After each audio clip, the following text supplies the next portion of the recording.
Please welcome Felicia Shorter. Good morning, everyone. Let me pull the list up and please respond loudly, even in the chat. All right, District Director Paula Suma, Here. Program Quality Director Vicki Goodman, Club Growth Director Felicia Shorter, present. Finance Manager Cara Newcomb. Here. Debbie Jo Landano, Immediate Past District Director. Here.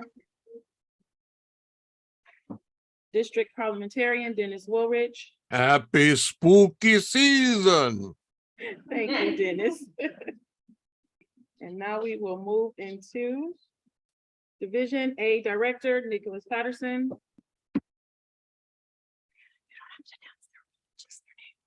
Wait, no. Mary Arnold. John Morrow. I'm here. Sorry. No problem. Thank you, Mary. If everyone online just unmute, once your name is called, then mute back. That way we can have quick responses. Thank you. Dwight Dillon. Present. John Morrow. Here. John Morrow is present. Here. Donald Tolson, Here. present in the room. Randall Crosby. Not present. I am repeating the responses for the purpose of the recording, so the administration manager will have this for later. William McCombie, present in the room. Thank you. Gloria Darling. Here. Present in the room. Orrin Templeton. Not present. Venkata Taduri. Not present. Andrew Paul McIntosh. Not present. Jennifer Backmeister. Not present. Rhonda Jameson. Not present. Daniel Wallace. Not present. Ivan Liz Dorba. I'm here. Thank you. Forgive the pronunciation of your names. I did not practice. Stephanie Baker. Present online. Thank you. Adeline Journey. Here online. Thank you. Rita Pilati. Present online. Apologies, Pilot. Joseph Pons. Here. Paul Edwards. Not present. Paul is here. He's on a Amtrak and having some off and on issues. I'm sorry, wrong Paul. Oh. Wrong Paul. I'm Paul Smith. I don't know who she called. I don't think. My bad. Thank you. Kathleen Lakadu. Not present. Sean Tucker. He's here. Present in the room. Ty Patton. Not present. Delisa Rodriguez. Present in the room. Tim Linger. Here. Jocelyn Kersey. Here. Gail Hill Smith. Present in the room. Buddy Coley. Not present. Teresa Fellinger. Present in the room. Kim Dombrowski. Present in the room. Jonathan Nielsen. Here, Kathleen. Present in the room. Andrew Johnson. Here online. Paul Smith. I'm present on Zoom. William Lambert. Present online. Jawahar. Not present. Abigail Butcher. Present on Zoom. Kathleen Gorgensen. Not present. Selena Hutchinson. Norma Crest. Present in the room. Jay Cohen. Here online. Thank you. Raha Jessup. Present in the room. Bobby Blackman. Present online. Patricia Goodwin. Present online. Darlene Durante. DJ. Not present. Christine Totanis. Present. And Michelle Detloff. Not present. Have I missed anyone on the attendance? Nick Patterson is, apologies, Nick Patterson is now present. Thank you. And normally there was one other person. Her assistant director. Lavinia Perez, assistant director. Awesome, welcome. And Felicia Donald Tolson has just entered the room. Yes, Donald is in the room as well. Thank you so much, Madam District Director. Thank you so much, Felicia. All right, did we miss anyone who are voting deck members? Yes, now I will just add the other non-voting deck members who are in attendance. Yeah, we're just gonna add them at the bottom of the list. So we have also our logistics, yes. Public relations manager did. Okay, thank you. We all get ignored. I know. Our public relations manager, Michael McLean, is here. Our logistics manager, Amy Ann Fisher, is here. Our finance manager, Cara Newcomb, is here. We have a few chairs also in attendance. We have Deb Wild, our conference chair. We have Sabrina Malay, our contest chair. Am I missing anyone? Okay, there is someone that I am. Oh, I'm sorry. And Becky McGilton, our Pathways chair, and our DLC chair, Becky McGilton. Also, we have who is sitting next to you, Nick? This is a friend of mine named Daniel Vaughn. He's just a guest attending. Okay, and I'll tell you in a reason why there's a guest with Nick. But I also want to mention somebody who's very, very important. And like they say, you save the best for last. So we have a wonderful guest with us today.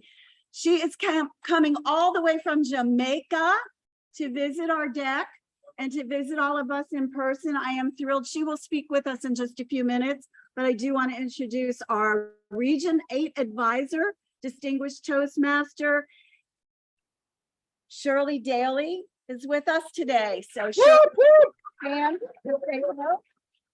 let everybody know that you're here. Awesome, awesome.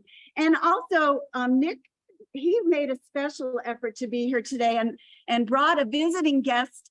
And this is really special to us that you made the effort to come here, the trip here.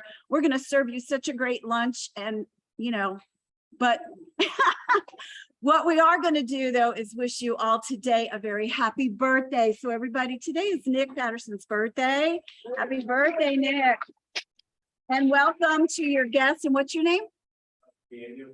Daniel, welcome, Daniel. We're glad you're here with us today.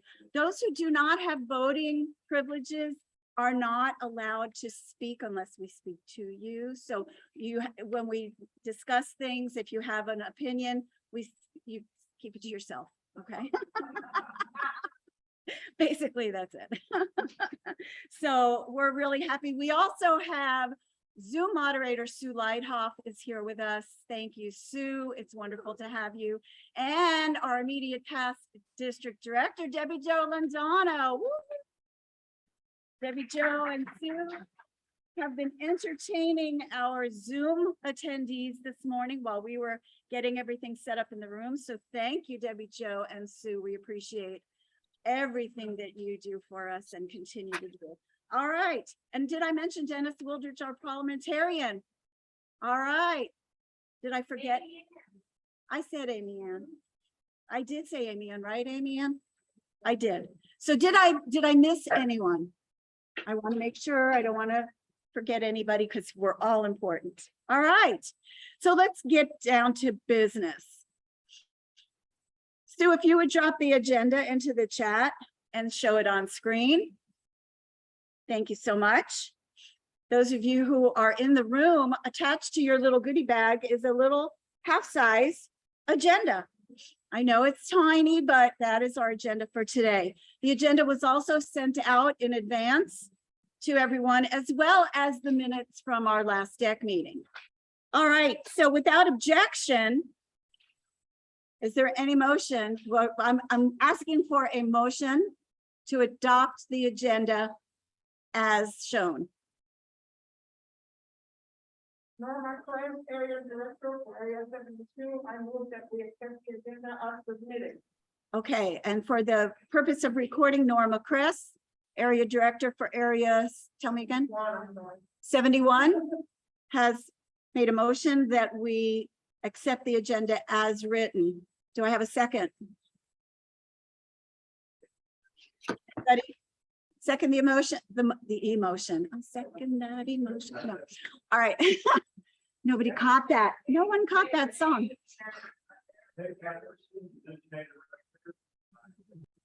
Nick Patterson, Division A Director, seconds the motion. Are there any objections? Are there any objections? Are there any objections? With that said, without objection, the agenda is adopted. Right? Parliamentarian, am I doing that correctly? Thumbs up. Thank you, Dennis. Yay. All right. Next, we move on to our minutes from the last DEC meeting. Those also were emailed out to everyone. I do not have copies here in the room, but everyone should have received it like 3-4 weeks ago. Hopefully you all had a chance to look at those minutes and review them. All right, do I have a motion to accept the minutes of the last DEC meeting as shown on your email? Anybody want to make a motion? Ricky Goodman, Program Quality Director for District 84. I move that we accept the minute as presented. Thank you. Anyone second it? Yeah, Mary Arnold, Division B Director. I second the motion. Thank you, Mary Arnold, Division B Director, for seconding the motion. Are there any objections? Are there any objections? Are there any objections? I remember other people saying it 3 times. All right, with no objections, are there any corrections to the minutes? Any discussion on the minutes? All right, with no objections and no corrections, the minutes from the last DEC meeting are adopted. All right, thank you, everyone.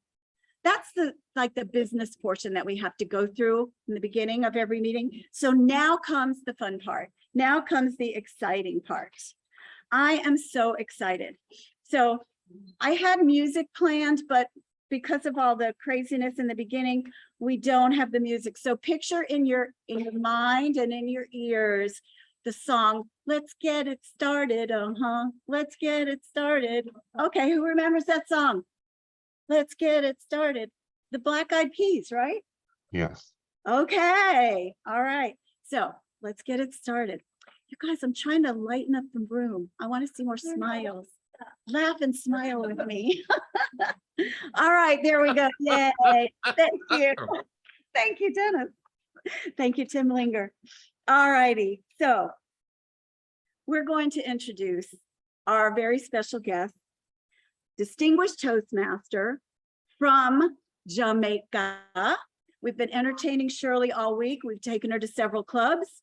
And for those of you who are here that represent some of those clubs, I want to thank you. We visited KPMG, which is one of our newest clubs in Lake Nona, and it was amazing. It was wonderful. We had a great time. We also visited Oviedo Toastmasters, and Delise is here. She can attest to the wonderful time we had there as well. And it's amazing because all the clubs we visited had quite a few guests in the room, and they all had a wonderful turnout. So we were so happy to bring Miss Shirley to a full house every time we visited each of these clubs. It was great. We also talked to Winter Park Civic Center about bringing youth leadership into the city. And so we had an exciting visit, and I am so excited. And the third club that we visited was Winter Park Toastmasters, Friday morning at 7:30. We woke Shirley up at 6 in the morning, and Winter Park Toastmasters showed us an amazing time, a full room. Despite being kicked out of their regular room, we had to move to a tiny room, and we had a wonderful time. Tim Linger, I know you can attest to that, and several others that are online with us. So thank you for that. And I'm excited to welcome our beautiful, distinguished Toastmaster, Region 8 Advisor, Ms. Shirley Daly. So good morning, District 84. I want to say that District 84 is on the move. Are you? Wonderful, wonderful. It's great to be here. Thank you so much for having me. I want to say thanks to the team, the quad, and you out there for giving me a wonderful and very rich experience. I do feel very energized, and I know that you are going to be successful and you're going to go for your goals and realize all those goals. All right. Area and division director roles, those are critical. Wouldn't you agree? Wouldn't you agree? And so the team has asked me to look at how they apply to outside of Toastmasters, to life outside of Toastmasters. I just like a book. I had my book there. I should have brought it, but it's down there. Your life is a storied life. That's what I want to say. All right. And the book, could you pass my book for me, please? I'm going to be vulnerable, as I was told by our club yesterday. Thanks. And as area directors and district directors and the persons who are in Toastmasters members, see your life as a storied life. And as you continue to carry out your role, I want us to take it up a notch, just like in the cookbook where they say, take it up a notch on the TV show, the cooking show, I call it. This book represents your life's journey to this point. Think of it, this book. Can you see my book? Let me see on the screen. All right. Think about writing some of the chapters based on your roles as area and division directors and the application outside of Toastmasters. So what I thought of, to just look at a couple of the roles that you perform as area directors and division directors.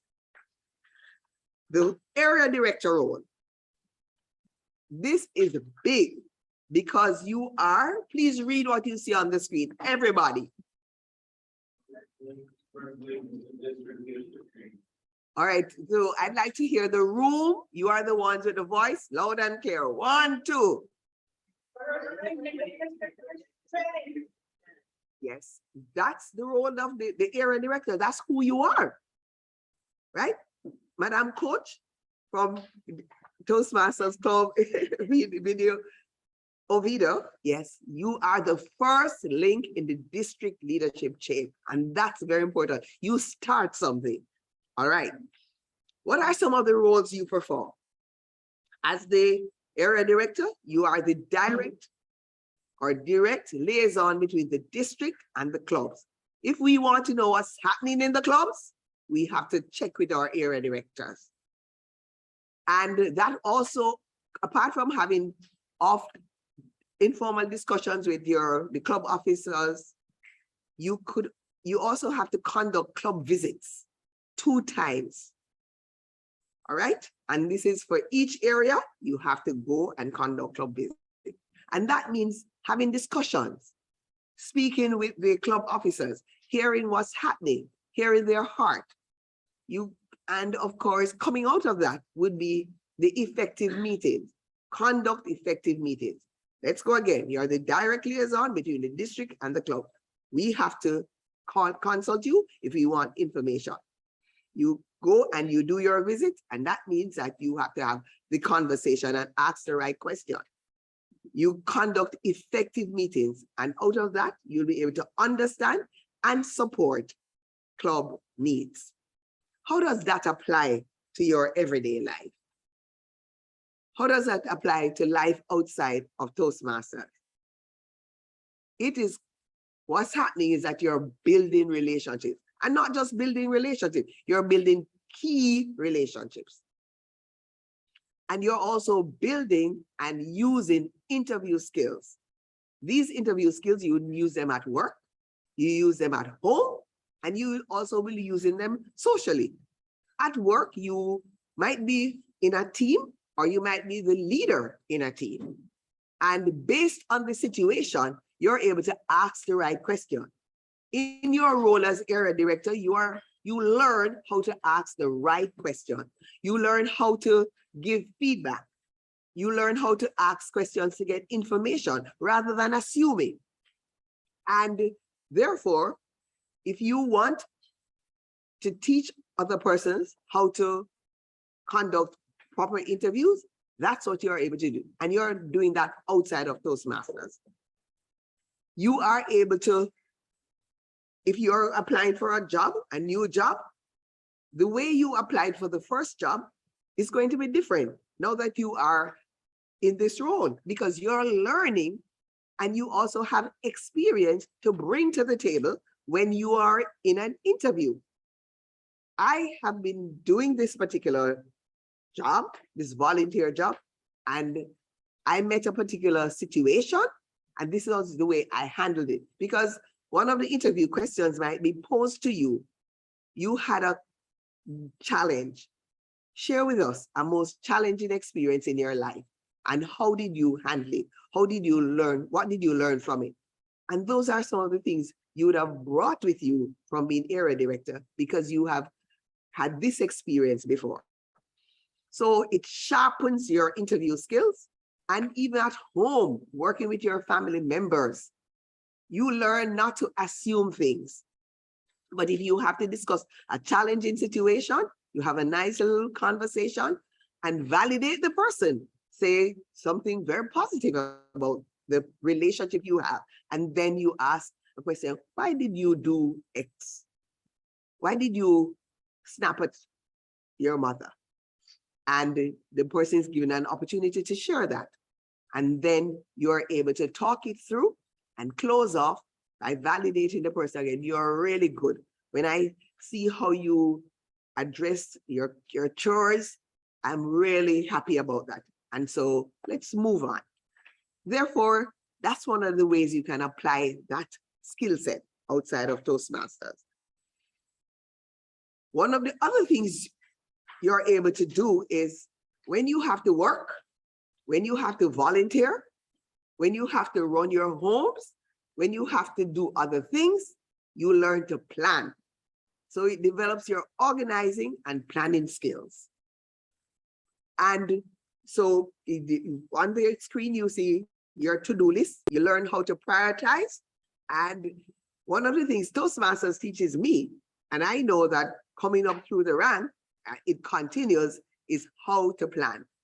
And because I'm a good planner and a good organizer at work, I am asked to make presentations on organizing and planning.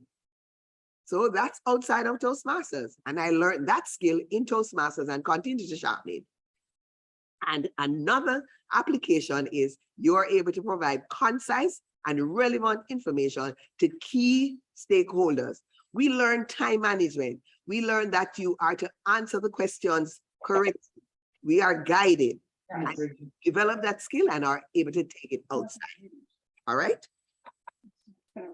So let's look at our division director roles. The key role, two key roles, you lead and support the division. And the second one, supervise and support area directors. That's a big role. After you're finished leading, after you go through this experience, you can become a big team leader in your organization. You can take up a managerial position, a supervisory position. Yes, because of what is required of you as you carry out this role. And you ensure that each club achieve its mission. You ensure that each club fulfills its responsibilities to its members, and you set the vision goals. We are provided with guidelines as to how to do this in Toastmasters. As a manager in the workplace or as a team member, you make a contribution to how the organization is able to achieve its mission. You also have personal missions. You have things to do with other clubs you might be a part of, other networks. And so you bring that skill set there too.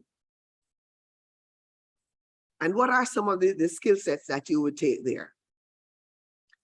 And one of them is that event planning skill set. because one of the roles of the division director is that you have to coordinate division activities. And let me tell you something, event planning is a big technical skill set. When you think of even planning for this morning, the amount of hours that goes into this. And when you are part of a team planning an event outside of Toastmasters, you are able to ask the right questions. You are able to help them to use the principle we use in Toastmasters before the event, during the event, and after the event. That's an important approach.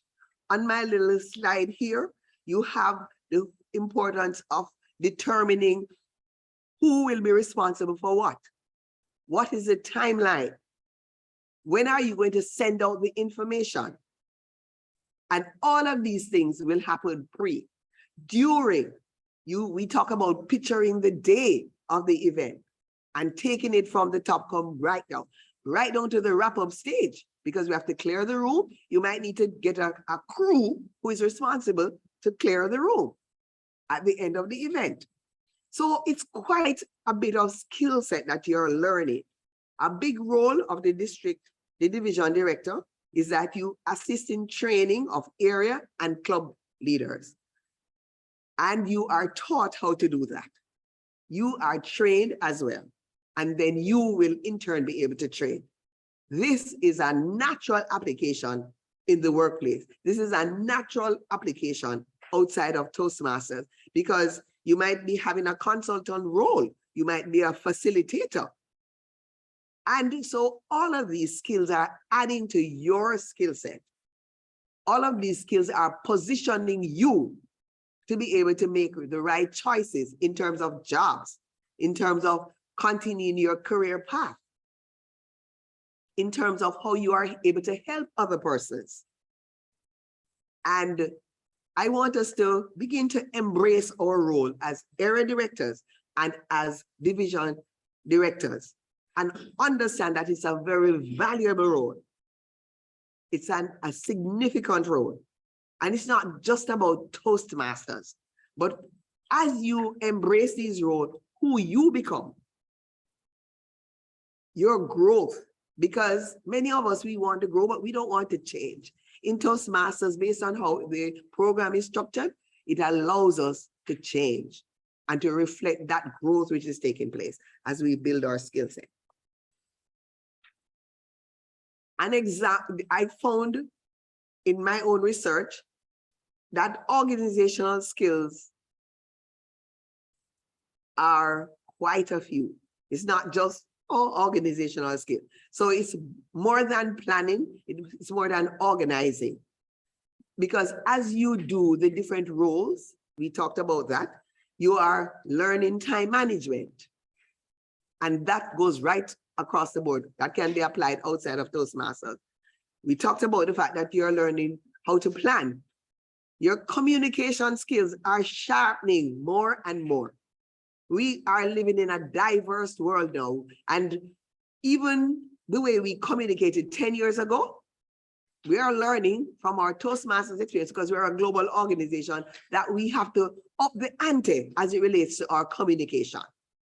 We can't communicate in the same way. We have to be very aware of who our audience is and the whole cultural shift that's taking place. Teamwork, we learn teamwork. Area directors, you have to work with your club officers as a team.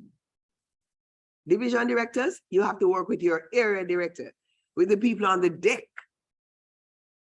as a team. So that teamwork and learning to be respectful of the various person's opinion, getting to the point and make sure that whatever we do, it's in the interest of the members. So we are very directed, we are very targeted. Prioritizing, we talked about that. Get out that to-do list every day. It makes sense. It drives you, it guides you. Multitasking, oh my God. Not to be, we can go into a long discussion as it relates to multitasking, but you learn that.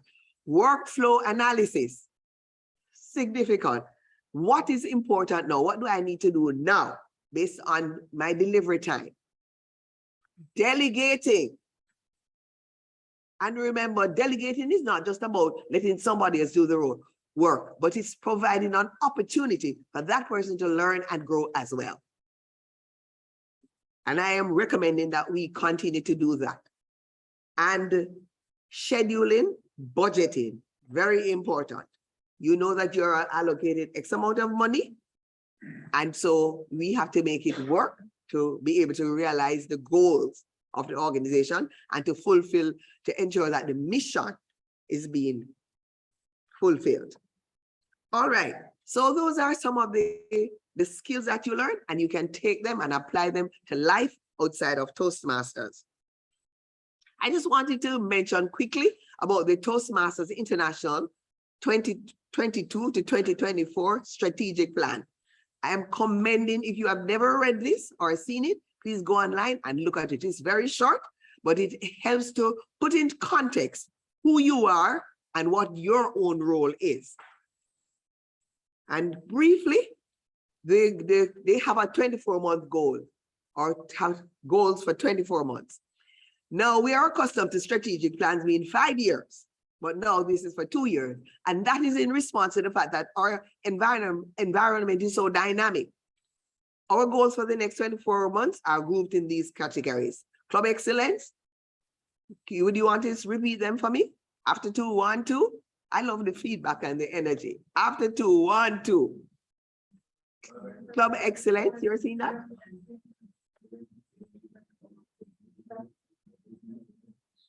Okay, good. It will come back. Now, I wanted to focus on goal number 4 as it relates to your role. Operational effectiveness. Create additional value for members, leaders, and stakeholders through standardized tools and processes, resulting in world-class operation. Area directors, division directors, Toastmasters members online in this room, that's what we do. And when we are given the guidelines, when all the different, where the expertise is shared with us and we carry them out, that's what we are doing. We're becoming operationally effective. This is a big goal and we can improve on it. We can get better at it.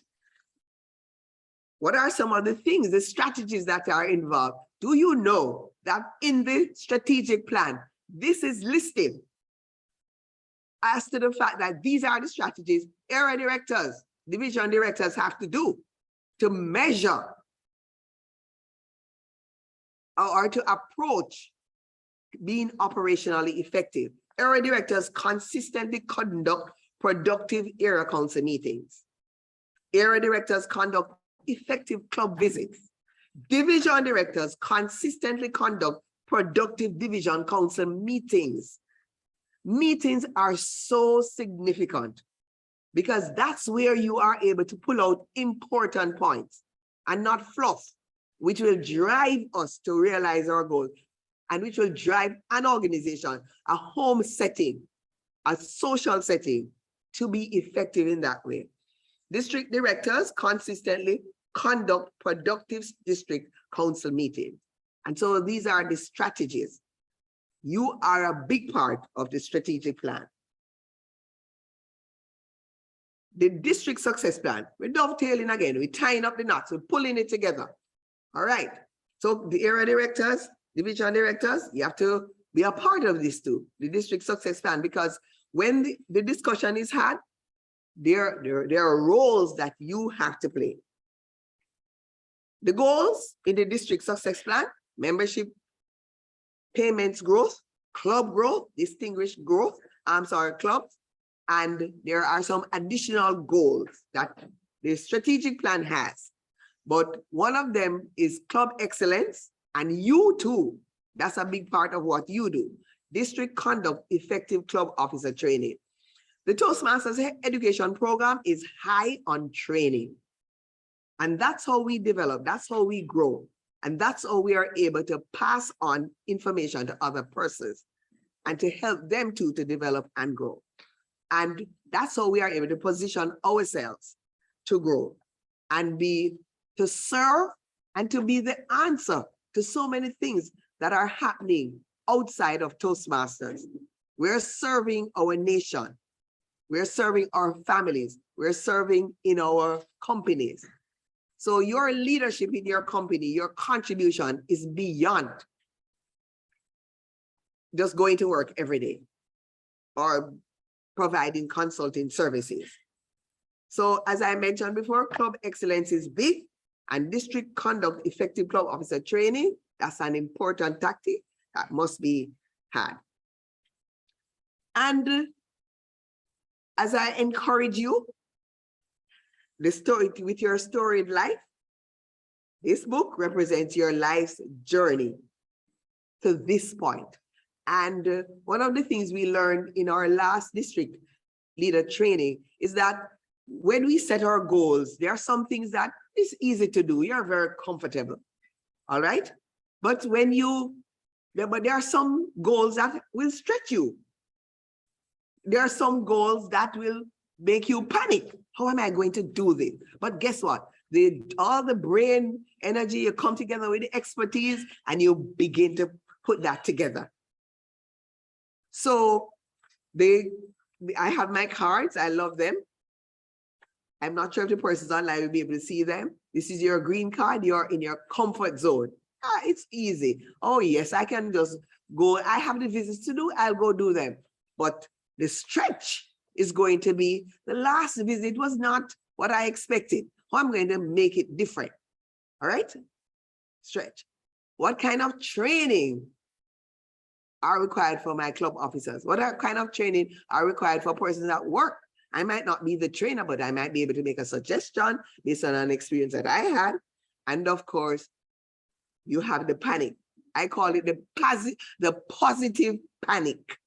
So you can channel that into something good and positive and with a good outcome. I showed you these three because the chapters in your book are going to represent, the chapters in your life are going to fall in these categories. But be brave and write them. Take the journey, value the process as you go on, and always look and say, who am I becoming in this role? What contribution am I making to persons within Toastmasters and outside of Toastmasters? Because they overlap. Remember, the person with whom you're working in Toastmasters, they're working in other organizations, or they are working in other groups. And so your impact, whatever you give, will be very valuable and significant. So I encourage you to continue in your role, enjoy it. All right, thank you. Whoever just took that off the screen, it must be Sue, thank you, or whoever did that. Great job, thank you again. All right, wonderful. I am excited. We have so much great information to share with you today. Next up, we have somebody who is a great speaker, who is full of energy. Just if those of you who don't know Dwight Dillon, you need to introduce yourself to him because he is a world of knowledge and he is full of energy and great information. And so I just want to ask you, are you starting a new club? Are you talking up Toastmasters to get new members?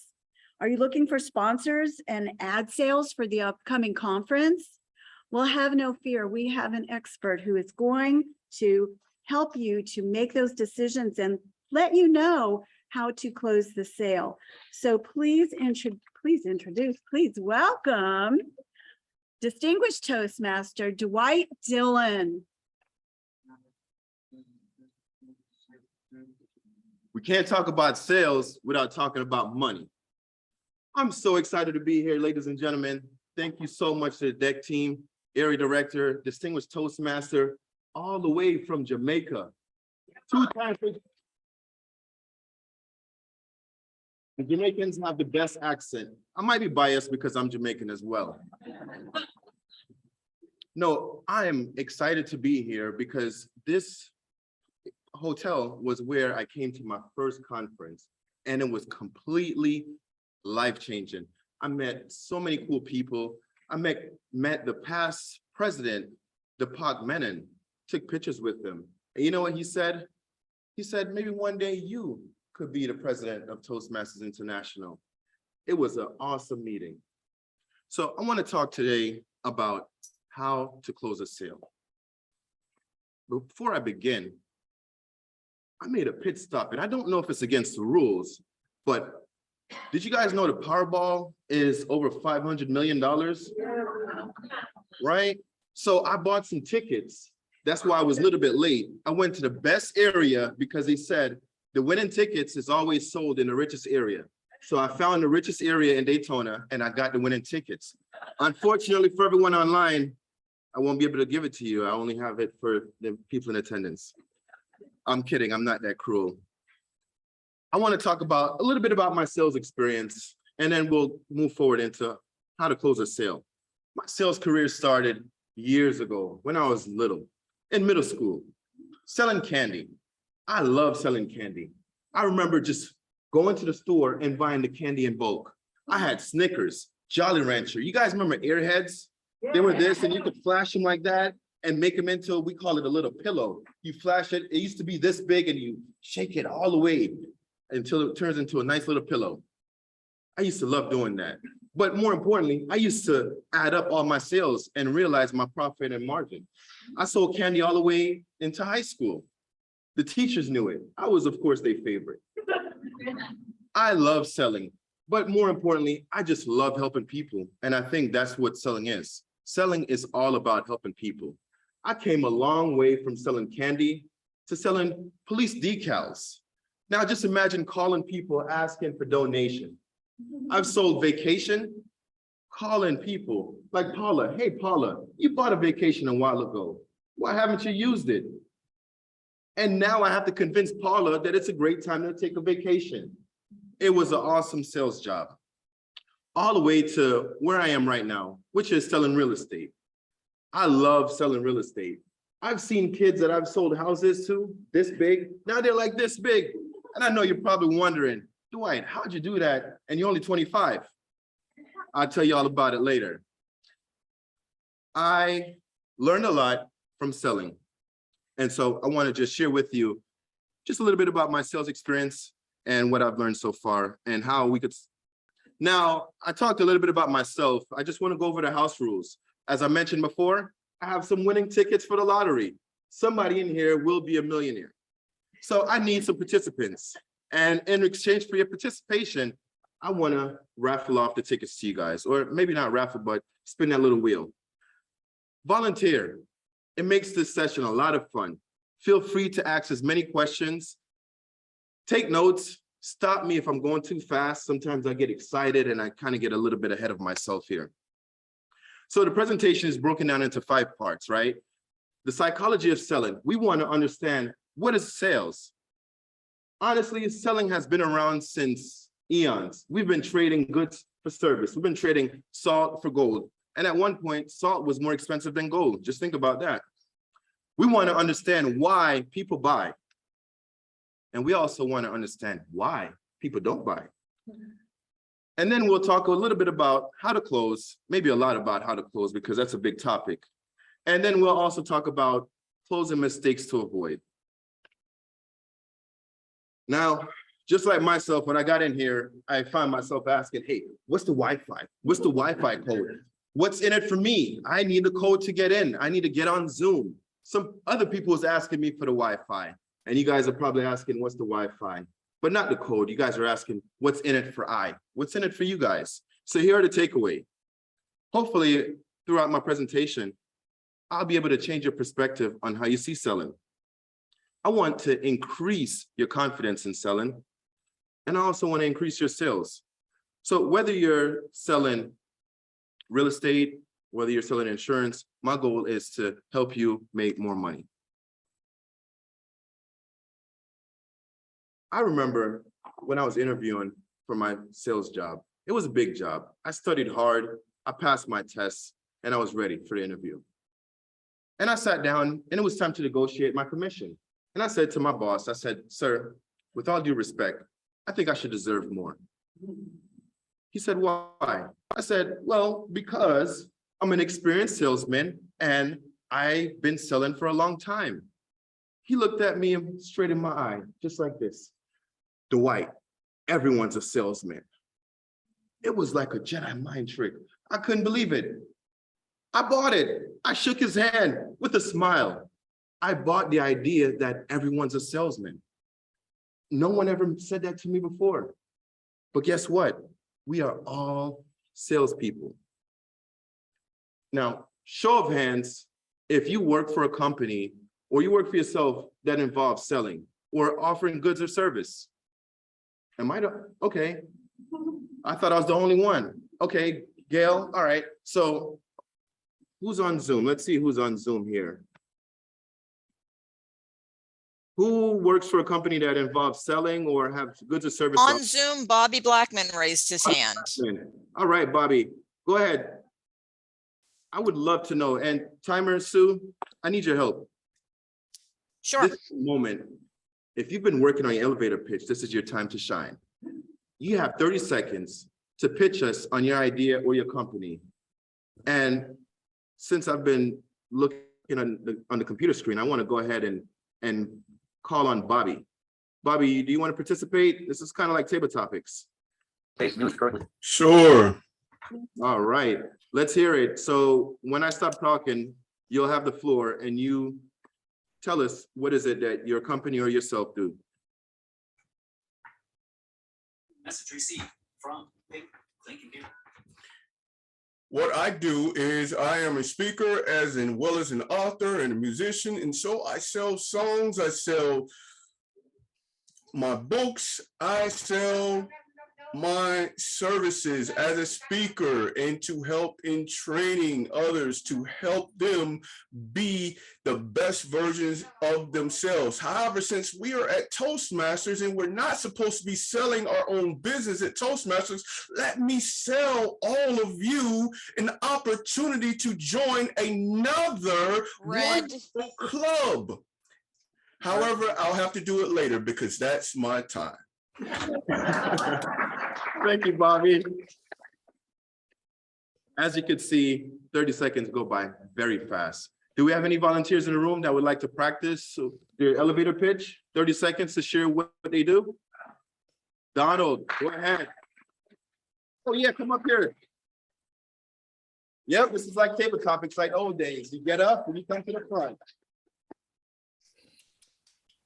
Thank you. Hello, everyone. My name is Donald D. Tolson Sr. I am an international best-selling author as well as an international speaker. I'm also a real estate broker.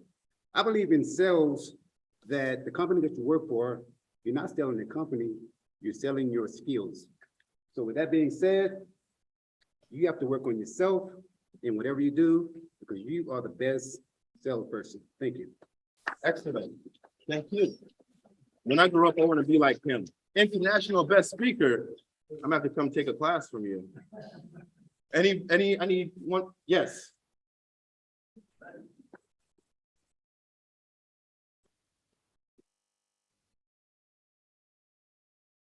Thank you.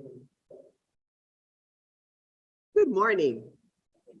I can show you a way to ensure that your children's education is secure.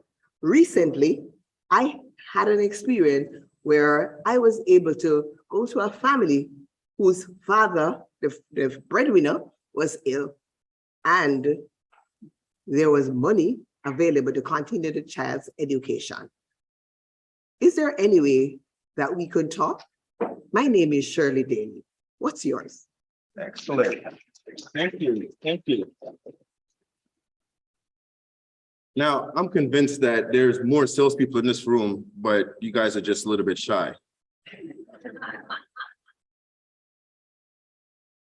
See, selling, we're constantly selling and buying because everyone's a salesman. Anyone have kids? Am I? Okay. All right. Half the room. Who's on Zoom that have kids? Now think about this. Once you have a kid, from the start, for example, me, on December 1st, I really wanted to come out. So I sold my mom on the idea by kicking on her stomach, by doing all of this and moving all around. until she decided to just push me out. And that's when my sales career started. We're constantly selling to each other. My kids, my daughters, they are amazing. She taught me that spoiled people are not spoiled. Spoiled people know how to get what they want. They know how to ask the right questions. So if she say to me, Daddy, can I go outside? It's a sales. No, you cannot go outside. Okay, she'll go back to her room. Then she'll come back. Daddy, it's 12 o'clock now. Can I go outside? And I'll say no. Now she'll say, well, Daddy, why can't I go outside? So now it's my turn to give her a reason. So I could make up any reason. She's going to negotiate that. All the way until she gets to a point where she say, Daddy, when can I go outside? Today, tomorrow, next week. And I come to realize she just needed a time frame. She doesn't really care about the yes or the no. Yes, that matters, but she's going to get her way regardless. So just think about it. Whether you have a kid, a niece, a nephew, you have a coworker, anyone, they're constantly selling, constantly negotiating with you. So we are all salespeople. It's a mindset. Your mind is your most valuable asset, and you could always retrain your mind to increase the value. Now, we have a growth mindset and a fixed mindset. I don't want any volunteers for this. Just take a look at the chart and figure out which side are you on. Do you have a growth mindset or a fixed mindset? A fixed mindset, I don't want to judge, but you kind of stay within your box. You don't have the opportunity to grow. Would you believe that selling is 80% mental and 20% tactics and strategies? It's all right here. It's all right here. I sell with my mind and my heart. Now, just imagine this. If one of your Toastmaster friends called you and said, oh my God, you wouldn't believe what an experience I had. I visited this Toastmaster club. The speakers, oh my God, they should be on TED Talk. The table topics, it was so unique. The club was so warm and welcoming and inviting. The evaluations was worthy of taking notes to improve your speech. If you're on the other end of that phone call, what are you thinking to yourself? What are you thinking, Vicky? I'm thinking, where was it? Yes, I want more. Give me more. Where's this club? What time do they meet? You want more information. So selling and sharing is synonymous.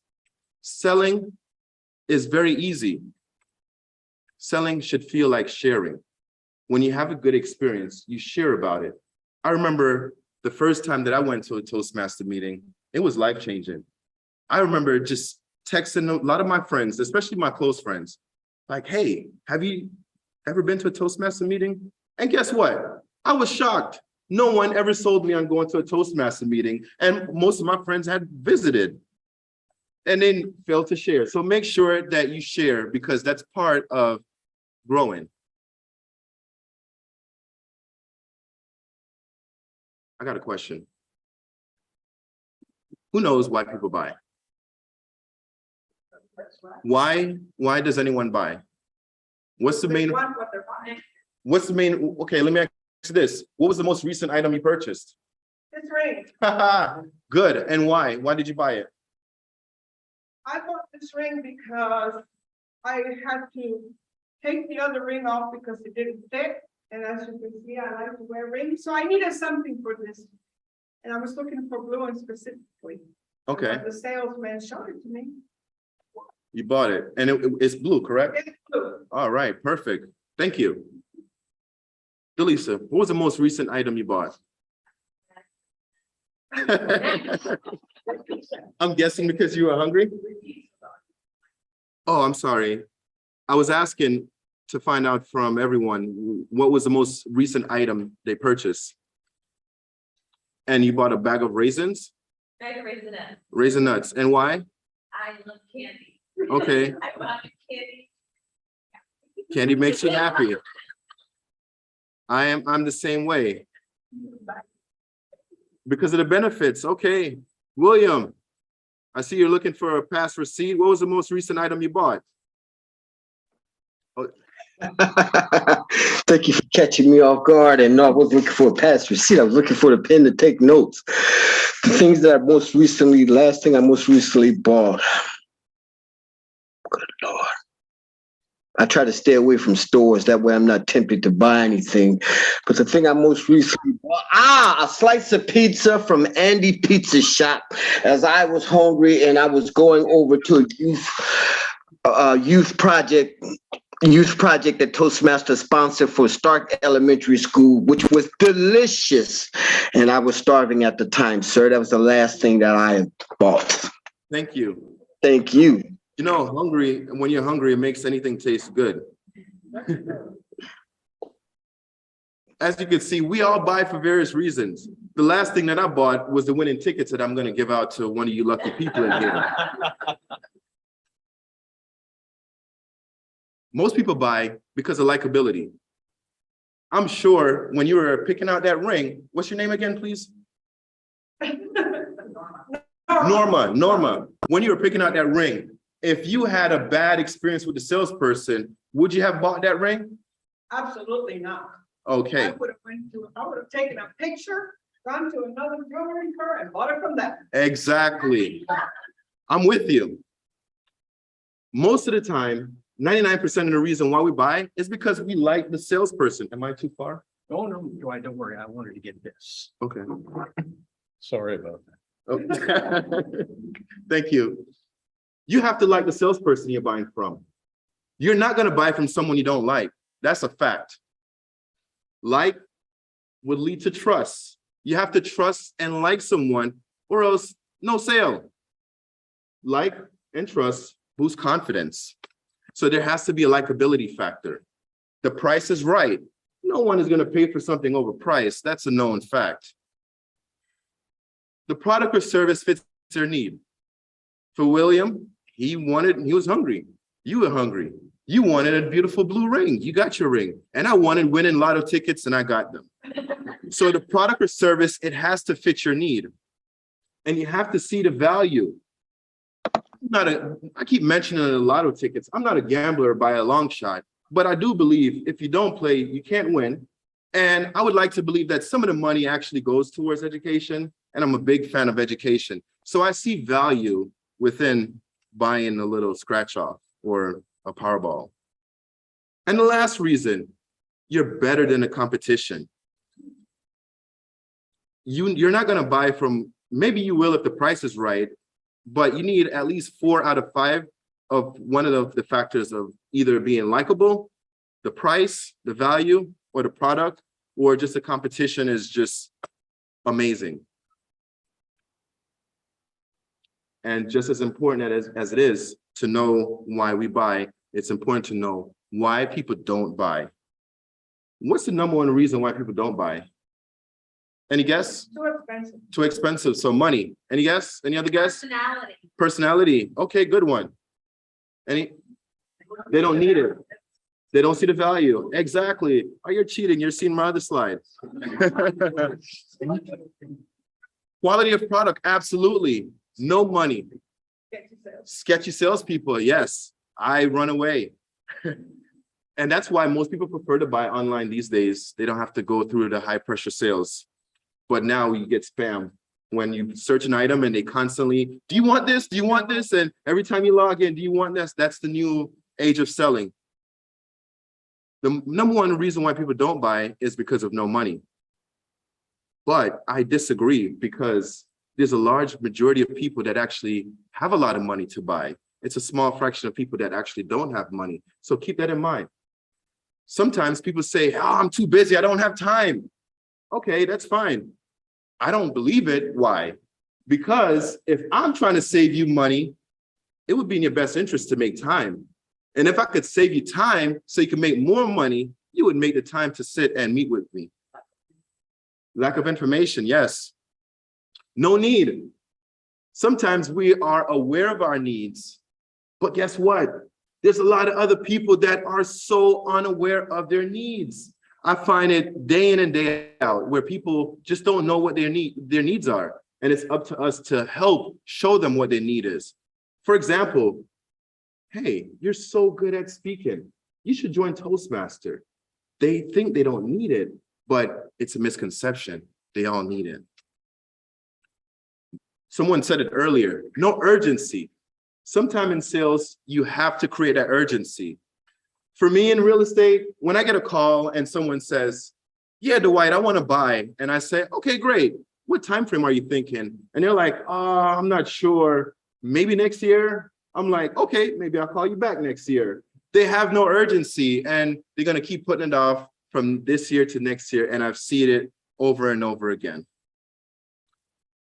Lack of trust. That's number one. That's another reason. I don't want to say the number one reason, but it is a big reason why people don't buy. Now, this is the moment that you guys all been waiting on. You paid your tickets. You drove all the way here. Some of you even stayed overnight. How to close? Yes, John, you raised it. I stayed overnight. Okay. I hope you had a really good breakfast. How to close? Before we talk about how to close, Sue, is it possible for you to drop the ads in the chat, please? Because how to close is knowing your product. I could talk about maybe my t-shirts that I'm selling. Yeah, I could talk about real estate, but I find it more fitting to talk about something that everyone could relate to. Ad sales. And I just don't happen to have my ad sheet with me. All right. Thank you so much, Deb. Oh.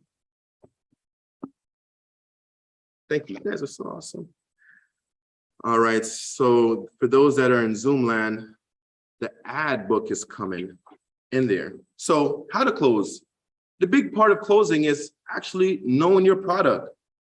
Know your product. So what we will be discussing is the Toastmaster ads, the ad book, and the promotions. Let me see if it's there yet. Okay, perfect. Thank you. So part of knowing how to close, like I mentioned, is knowing your product, and to keep it simple, set a goal. As you guys are glancing over it, right? There's different price, there's different range. There's a $50 design for a quarter page, half a page. You could even buy a full page ad. So get the opportunity to learn it and set a goal. Set whether it be a financial goal of, I want to sell $3,000 worth of ads, or I would like to sell to 15 people. Whatever it is, just set a goal. And if you're one of those people that responded that own a business, you should be purchasing at least a half a page, just a suggestion. Assume the sale. This is a closing strategy that works a lot of times. Assume the sale is pretty much like this. You know you have a wonderful product, you know you're likable, you know the price is right, you have all the boxes checked. Assume the sale.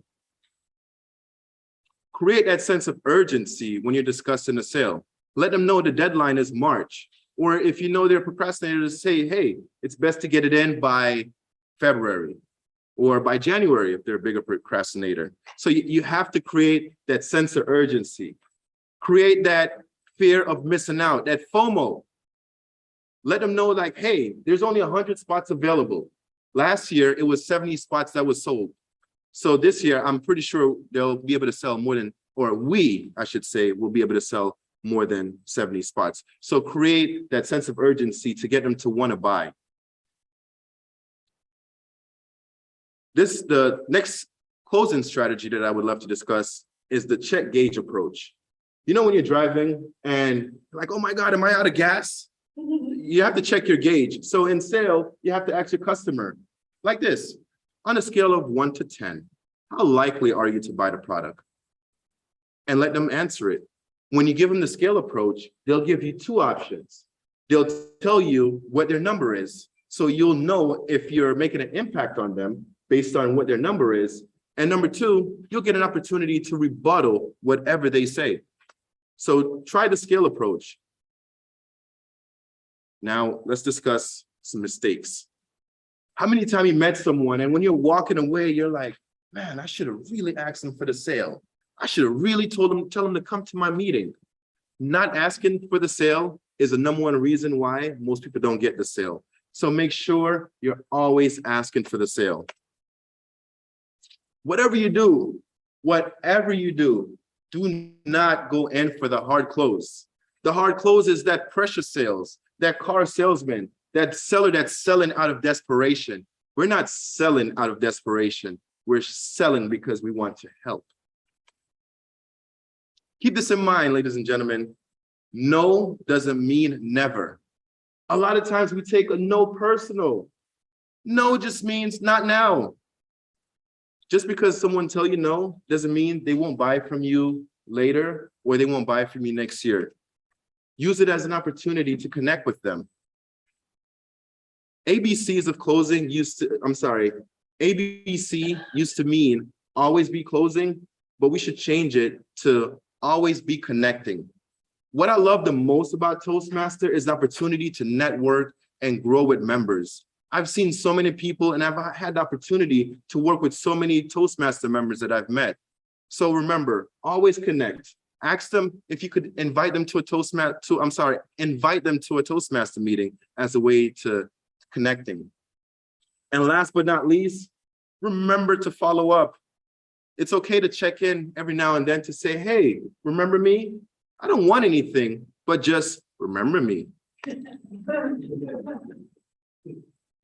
I'm almost out of time here, and I do want to thank you very much for your patience. So I just want to talk about a few talking points.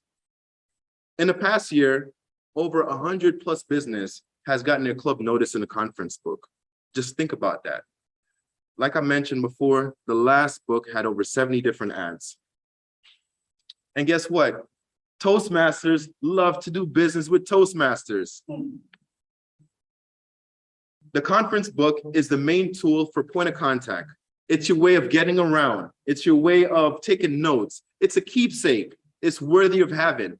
And guess what? With the new ad book that you're doing, you'll be able to access it online. Earlier, I was able to go online and I looked at a few ads of people that advertised in the past. So thank you. I hope he's online right now. Thomas, there go your ad being displayed for no fee, more than the fee you paid before. Division H, is Division H in here? Yes. You see your ad, it's still being displayed years later after you paid for it. Who else is there? Nelton. Maybe he's not here, but guess what? His ad is there. North Jack's Toastmaster Club. Hey, he's in the room. Your ad is being displayed. Epi. I don't know where Epi is, but guess what? Someone is looking at her ad right now. Now, sad, I'm very sad. Reach a point of Q&A, that means I'm almost to the end. Do I have any questions? Any rebuttals? Anything that I missed? Anything I should go over? No? No? Wait, let me check on Zoom. I Ye- have something, Yes, Deb. when you're selling, if they say no, they'll find a Toastmasters Club for their business. Yes. Yes, absolutely. And just a quick note, Toastmaster is life-changing. I strongly believe that. I saw a quote. When I joined personally for myself. Why I stay to help others. And I believe that. And there's a lot of corporations that need Toastmasters. So when you're networking and talking, try to ask the corporate clubs to sponsor because their ad will be displayed and it'll be online as well. And yes, Norma. When I was first asked to come to a Toastmaster meeting, I was a year from retirement, and I told her, no, I don't need Toastmasters. I needed it 20 years ago. But I showed up because she was a friend of mine who would have known today I am the club extension chair. Or if you want to start a new club, come and see me. Hey. Thank you. Anyone else? My call to action, if you own a business or if you know someone that owns a business, Christmas is right around the corner. It is better to give than to receive. That's what some people say. I believe that. It's better to give than receive. So if you have a friend, a family member, anyone that could benefit, take out a little small ad. It doesn't have to be big, but let them know that you're thinking about them. That is my call to action. Thank you again. My name is Dwight Dillon. I love to connect. I love to work with you. If you have any questions or concern, feel free to reach out to me and let's connect. Thank you very much.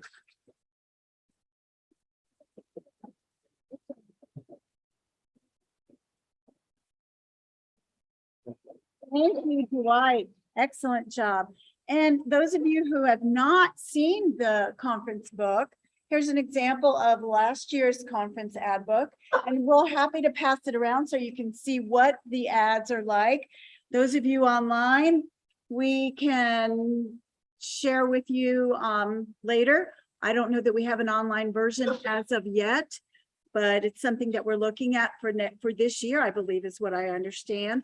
But the conference ad book is something that will benefit all businesses, whether they're selling a service or a product. And if you have any questions, we've got some conference people that are happy to answer those questions for you. So actually, Buddy Colby, you've got your hand up. Yes, sir. I just wanted to ask Dwight, how does he remain #1 sales guy in Orlando? Ah, By connecting. by connecting, he said.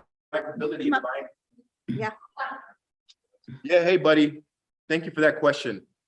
I love connecting with people, and it's a sincere spot in my heart where when I reach out to people, it's coming from my heart, where I just want to help. And so I find however I could help, whether it be if it's real estate, if it's helping with an idea, I just always try to let that person know, hey, listen, if your toilet breaks down, call me. If your lawn needs cutting, call me. Whatever it is, if you need a new pet, call me. If you want to just hang out and drink coffee, call me. So I try to be not necessarily the go-to guy for everything, but I try to be connected for everything. Thank you. Yes. Great answer. And also, if you're looking for a Toastmasters club, call Dwight. Yes. If you're looking for information on how to place an ad in the ad book, call Dwight. All right. All right. Thank you for that, Dwight. Great job. Great job. All right. We're going to give you a 5-minute break. All right. We're going to ask our logistics manager, Amy Ann, to put 5 minutes on the clock. So let those of you on Zoom come back in 5 minutes, please. And those of you in the room, same thing, 5 minutes for everyone. Thank you. I am excited now to introduce two very important and special people. And they're going to be talking to us about area and division contests. Details, details, details. We want details, don't we? All right. So please welcome our contest chair for the district, Sabrina Millay. And our program quality director, Vicki Goodman. Thank you, Ms. Vicki Goodman and Sabrina. Handshake, handshake. All right. Well, good afternoon, or still morning. Good morning, fellow Toastmasters, DEC members. I just want you to know that Sabrina and I have, I'm trying to see us. Can you see all of us on screen? No, no, look, Sabrina's a little shorter than me. I'll go through there. Can you see her? Are we good? All right. We are the dynamic duo, the dynamic contest duo. My job, as you may have noticed, I have that mega mouth. And so I don't need the microphone that's out in the room. And Sabrina, well, she's the glamour. She's the glamour and the star power for this duo. So I'm so happy. Sabrina has been the contest chair this entire year. You might have already attended some of the training sessions. Today, we are going to go through everything you need to know, well, almost everything you need to know about contests. Who's having a contest? I should see a couple of hands. How about online? How about an online? That's true. So go ahead and load up, if you will, the slide presentation. I'm hoping to see everybody. I've already been hearing actually about all of the wonderful contests that are in play. It's a tough time sometimes to run a contest because why? Anybody? Takes a lot of people. Takes a village. Takes a lot Thank of you. people. It takes a You village. need contestants too. And it takes contestants. Have you ever planned an entire contest only to find out nobody really wants to compete? That's when it becomes impromptu table topics. That is when it becomes voluntold. That's exactly right. So we are going to go ahead and start our presentation today. I want to ask you, why do you think people say they're not going to have a contest or not going to compete? Why compete? Next slide, Sue. Go ahead, Sue. Why? They're afraid. They're afraid. You know, I think the first question we need to convince people of is exactly what Dwight was talking about, that Wi-Fi thing. What's in it for me? Why do I want to put myself in that situation? Let's see if we can find out. Go ahead, Sue. So here's some of the misconceptions. You want to talk about some of those misconceptions, Sabrina? I do. Winning is everything. Is that really the case with contests? No. Oh, with Mike, sorry. Can I have the portable, please? That's okay, yes, Can we use it up here? thank I'm gonna you, let her have it so that she'll still be heard by them. But this is gonna help us with the room. Okay. thank you, my voice isn't Just be sure it's rested on your chin. rested on my chin. So some of the misconceptions we have is winning is everything. Do you believe that? I know we have a lot of professionals in this room and you've done many roles. Is that the case? No. No. Our RA said something earlier today, and most of you here are area directors and division directors. Area directors, you are the first link in the chain.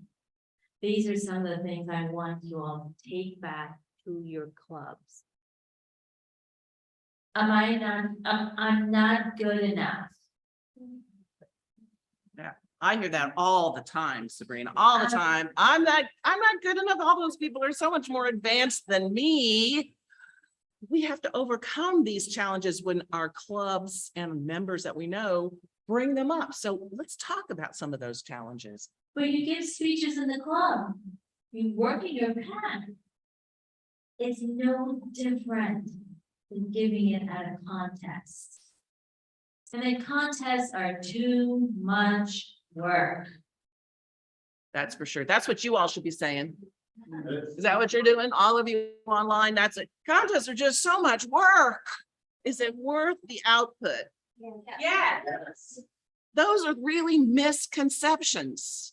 At our job, part of our sales requirement, because we're now all master salespeople, is to convince everybody about the right ideas. So let's see what some of those are.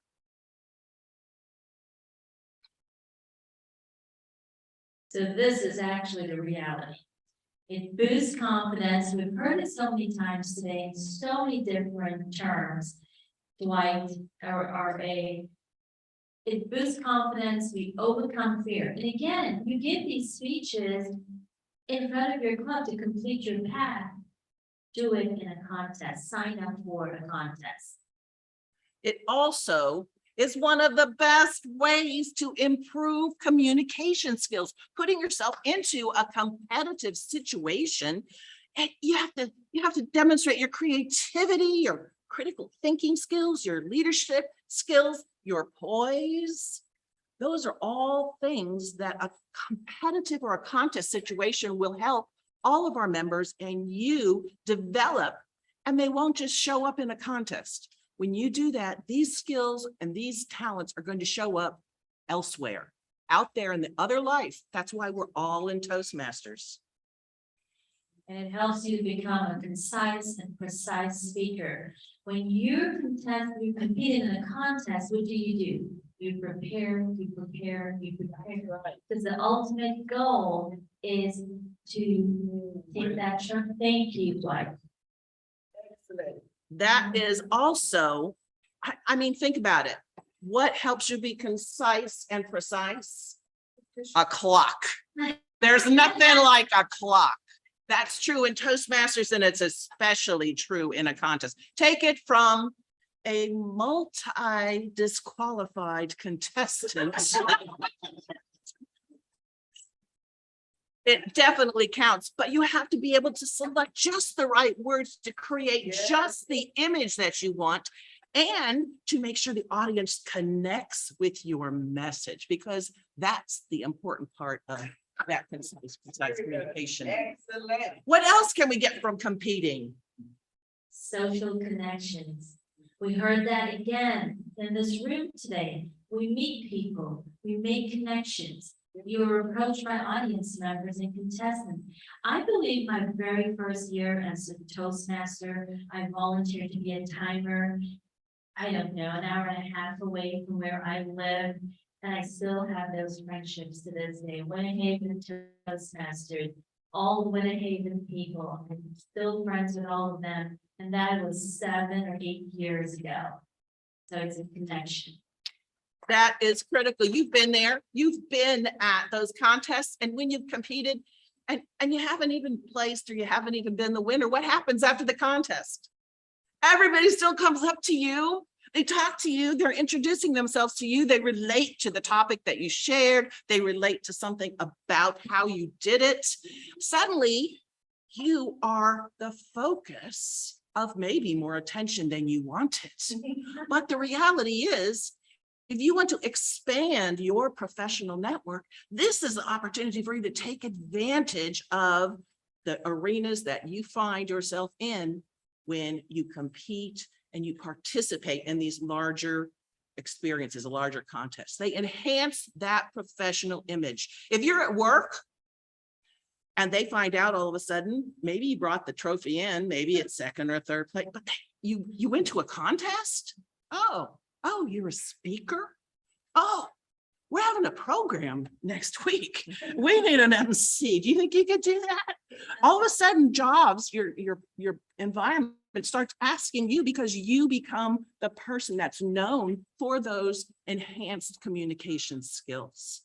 And therefore, that's the third thing on this left slide. Promotes career advancement. It ties in with that professional network. Definitely ties in. I'm master MC. I am in sales wife. I just was shot to raise my hand.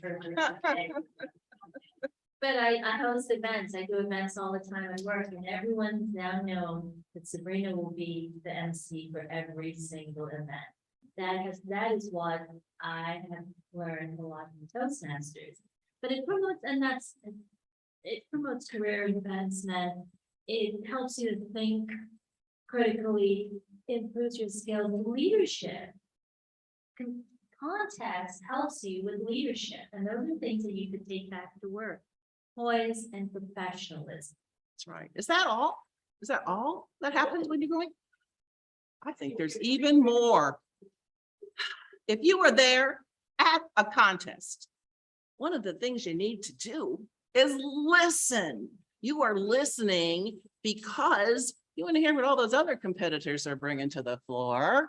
How do I have to pick up my game? Oh, that's a really good idea. Maybe I should do that. Maybe I should say, maybe I should demonstrate it this way. You learn so many skills just by listening. Then you listen to all those people that give you feedback, and you listen to the various criteria for judging. What are they thinking? What are they saying? Am I doing what they're looking for?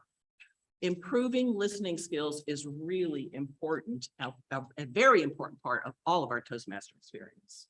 It also, I wanted to add to that, improving listening skills. What about the evaluation contestants? What do they have to do?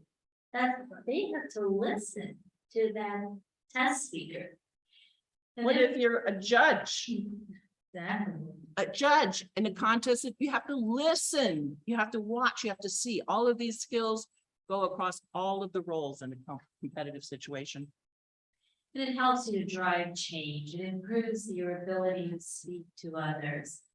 It helps you to influence and implement change. I want to ask something of everybody here and those online.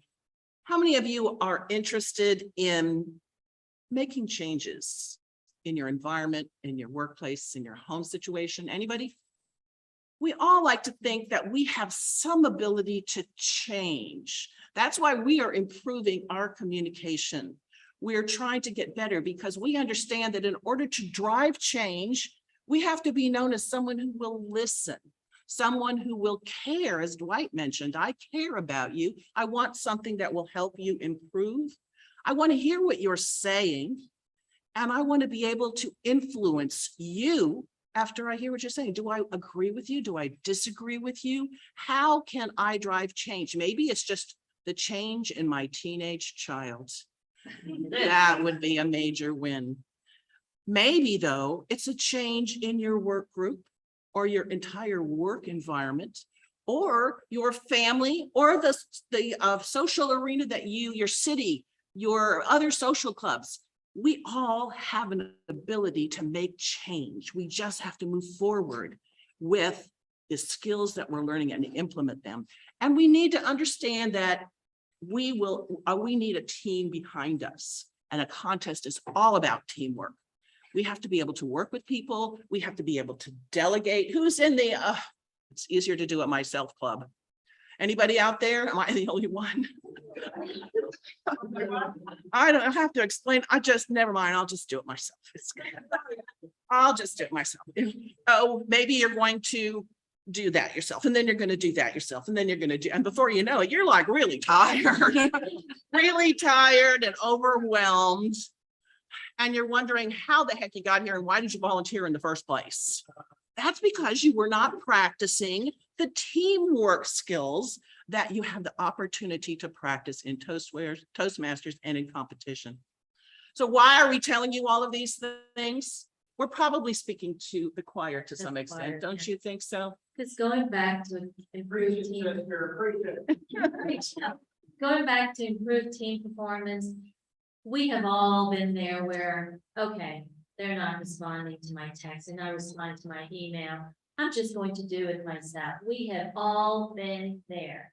And with Toastmasters, that's where we've improved our team performance. And contests definitely, and I'll use this word respectfully, forces you to work as a team because you cannot do the contest by yourself. It's one of the best training grounds. We're telling you, our district leaders, the division directors and the area directors, because you need to hear these messages. You need to own those messages in your heart, and you need to share them with your clubs, with the club leaders and the clubs as a whole. When you're going on your area visits, share some of these inspirational thoughts to motivate those clubs. And don't forget to take your Pathways assignment with you, an evaluation form, and model getting an evaluation for your presentation. It's really important that we inspire all of our members and we give them the education and training they need to understand the value in competition. All right, I think we've beaten a dead horse probably here. Did we, John? I bet you want to know some other things right now. So for example, when are these contests supposed to happen? Let's move on and see what we've got. First, where are we at right now? What contest season is it? All together. Clubs. Club contests. Next one. Club contests are occurring now, and when do they end? Is there anybody?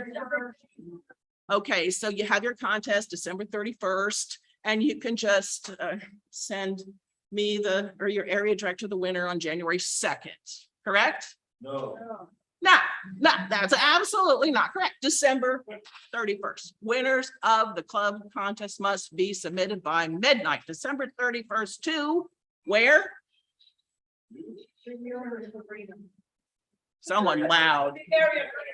Area director. Club winners go on to the area contest. Vicky, I need to add, please don't wait December 31st to submit that notification winner. If your contest is next week or it's today or tomorrow, as soon as that contest is completed, chief judge, get your chief judge to please send that to your area directors. What is an area director? We heard it from our RA. You are the first link in the chain. Just in case I forget to say this, please take all of this information back to your clubs. Go ahead, Vicky. All right, so how do clubs hold their contests? Online, in person? Any way they want to. Clubs can hold their contests in any format they like. But by the time they get to the area directors, you're gonna have so much fun. You're gonna have the kind of fun maybe that we had back in 2020 when we no longer could meet in person and we had to learn some technology.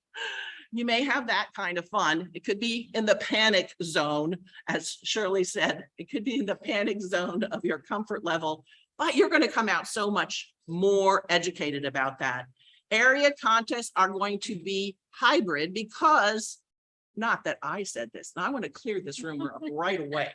I did not make that decision. Paula, did you make that decision? What decision? About areas being hybrid? No, I did not. You did not. And I asked Felicia, did you make that decision? No, ma'am. No. What Vicky's trying to say that you made that decision. You made the decision. You voted on And that. you are going to be, it's not a fault, it's a great thing. You are going to have a wonderful time. So when are area contests occurring, Sabrina? January 1st to February 28th. Is it 28th? Yeah.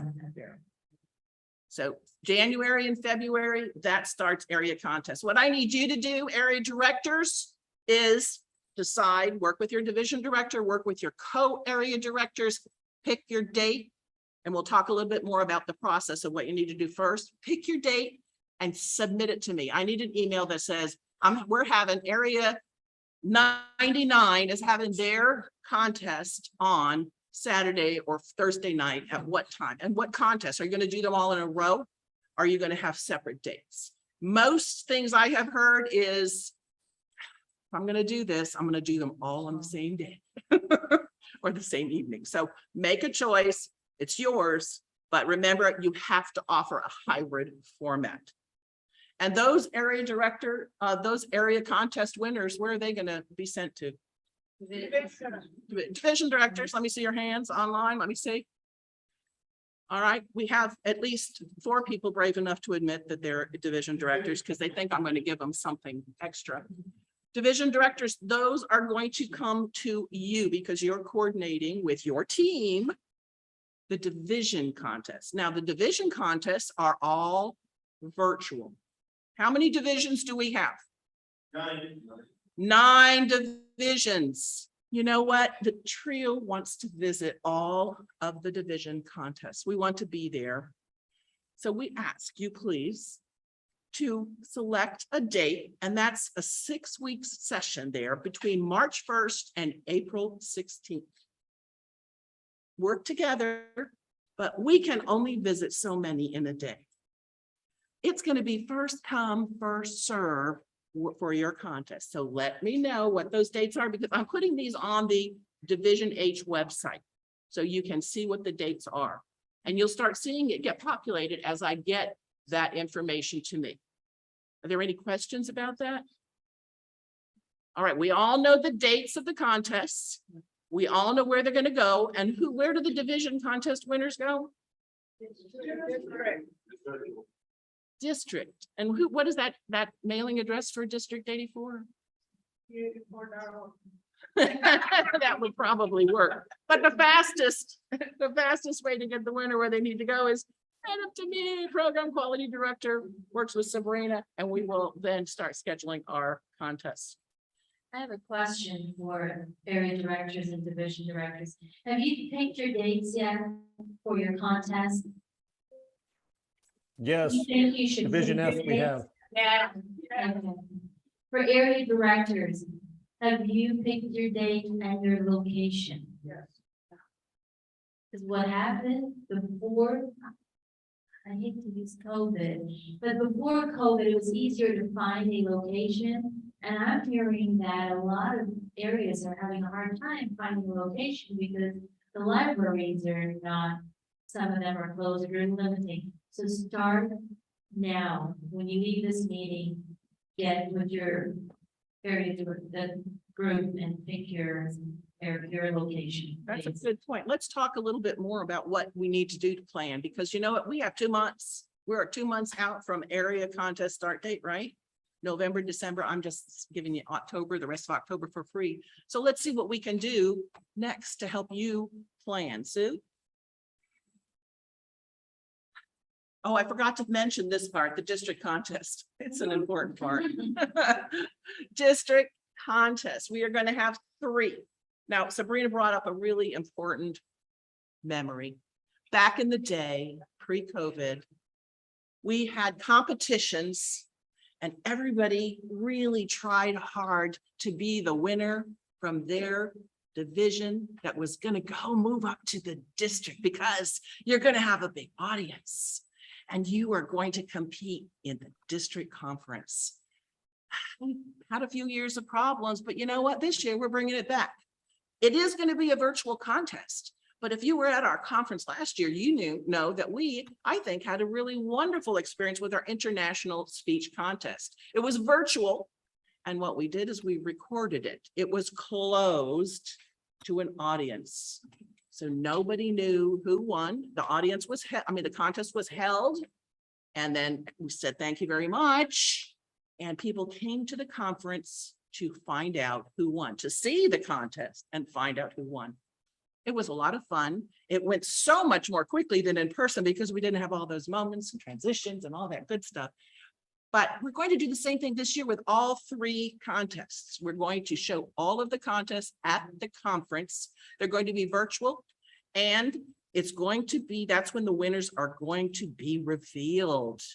So if you want to know who the winners of the contest, who won, where are you going to go? Conference. That's right. Let's go to the conference. All right. Go ahead, Sue. So now let's talk about that hybrid contest, that situation. Hybrid contest training. Go ahead, Sabrina. Thursday, November 10th. Please attend. Area directors, mark your calendars. November 10th, 7:30 to 8:30. Wilson, do we have the Zoom link? We don't have it. It'll be on the We'll website. post the Zoom link on the calendar. Okay, the contest training is going to be recorded, but it's really going to be a time where you can ask questions and come and get the specifics, all the nitty gritty things. We don't have time for that today. You only have a budget of $75. Wait a minute, let me rewind. You have a budget of $75. And that's not like for all, that's each area. You have $75 to help defray the expenses of your awards. Now, there's other ways you can do that. What are some of the other ways if they had more expenses that they could? 50-50. Sell those raffle tickets. Sell your raffle tickets. Have an admission. You cannot charge your contestants, but you can charge a small admission fee for attending the contest. That's, remember, we're talking area contests, which are hybrid area contests. How many people have charged for a contest in the past? I have. And this is actually a good time to start that because of the tall tales. We have a new contest. We've incorporated it with a meal, and then they're paying for dinner. We always throw in a few extra bucks because we know we need it. But we work that out. So anyway, there's a lot of ways to do it. We'll talk more about that. One of the most important parts about planning for your contest is securing that venue. Sabrina mentioned that already. You need to find that now. You need to think about it. Where are your hybrid clubs meeting now? Is it conducive to holding an area contest? Look at your area, look at those hybrid clubs because they already have a lot of the technology in place to help you run that contest. If you're going elsewhere, if you're going to maybe a library, or you're going into a company, or you're using a restaurant facility, if they have some capability, some restaurants have that in a meeting room area where that you can project on screen and they have connections. You may need these documents. You probably will need the 501(c)(3) determination tax exempt status. And you will probably need a copy of the indemnity insurance coverage. Now, the link I have on the slide, but you get it online. All you have to do is go to Toastmasters, log into Toastmasters, go to leadership, and on the left part of the drop-down menu, it says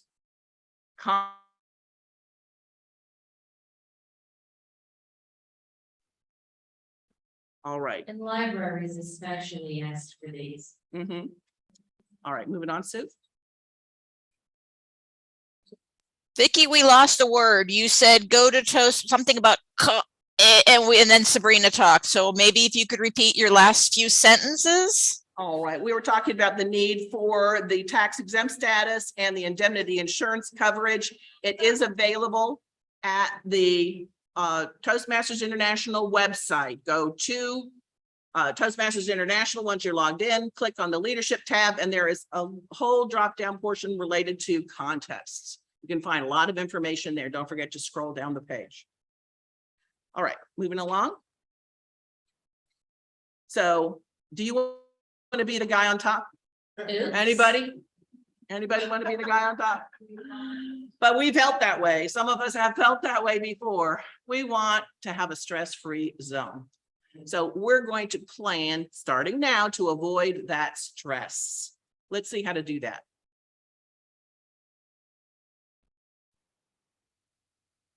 First and foremost, you are a division. You have multiple areas.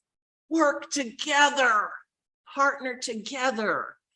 Decide if you're going to even have your contests on the same day or in the same proximity. If not, one area can provide officials for the other area, and then you can trade back for their contest. You can provide all of the things you need to test speakers. Work together for that. The second way to avoid stress is Your venue. Gosh, that is the most stressful. Find your venue. and another really important way to reduce that stress is to get somebody to run the contest besides you. Unless you're wanting your own HPL or moving forward in another project. And that's the key. Check out who is in line to get an advanced pathways assignment. A high performance leadership is a really great project to use for a contest. So bring that up when you're trying to recruit your volunteers. That's a great sales. That's what's in it for me. When you Sabrina, do you want to be my contest chair? What are you gonna get? Maybe not. Your time's kind of that. But I know you're working towards completing that path. You need to do an HPL, and you could get credit for this and do that whole process. So It's who in the club, who in the club will know that information besides the member who needs it? Which officer in the club, the BPE will know which member needs an HPL. You don't have to go tracking down members of clubs to find that information. All you need to do is get in touch with the president or the BPE.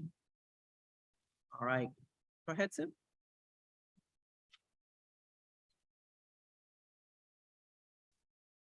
All right, now here's the biggie, especially for those hybrid contests.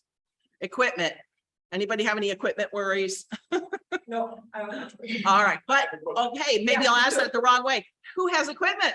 All right, we're looking at these hands. We've got Norma, we've got William, we've got Nick in the back, we've got Kim. Okay, I'm saying their names out loud because those of you that didn't raise your hand, those are some resources you might be able to tap into. Find out where the heck they're having their contest. I didn't see who's online because I can't see everybody, but you do need to have some basic setup. We have it right now here. we have the setup right now for our DEC meeting.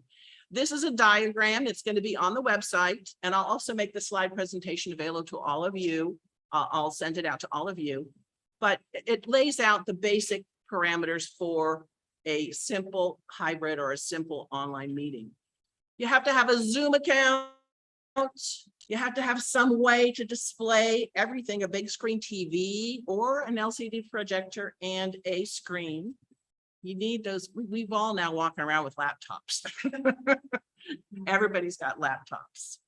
There's the external speakers, a microphone that can hear the people in the room in a broad spectrum. If you're going to limit it to that little laptop microphone, it's not going to work. You need an external microphone.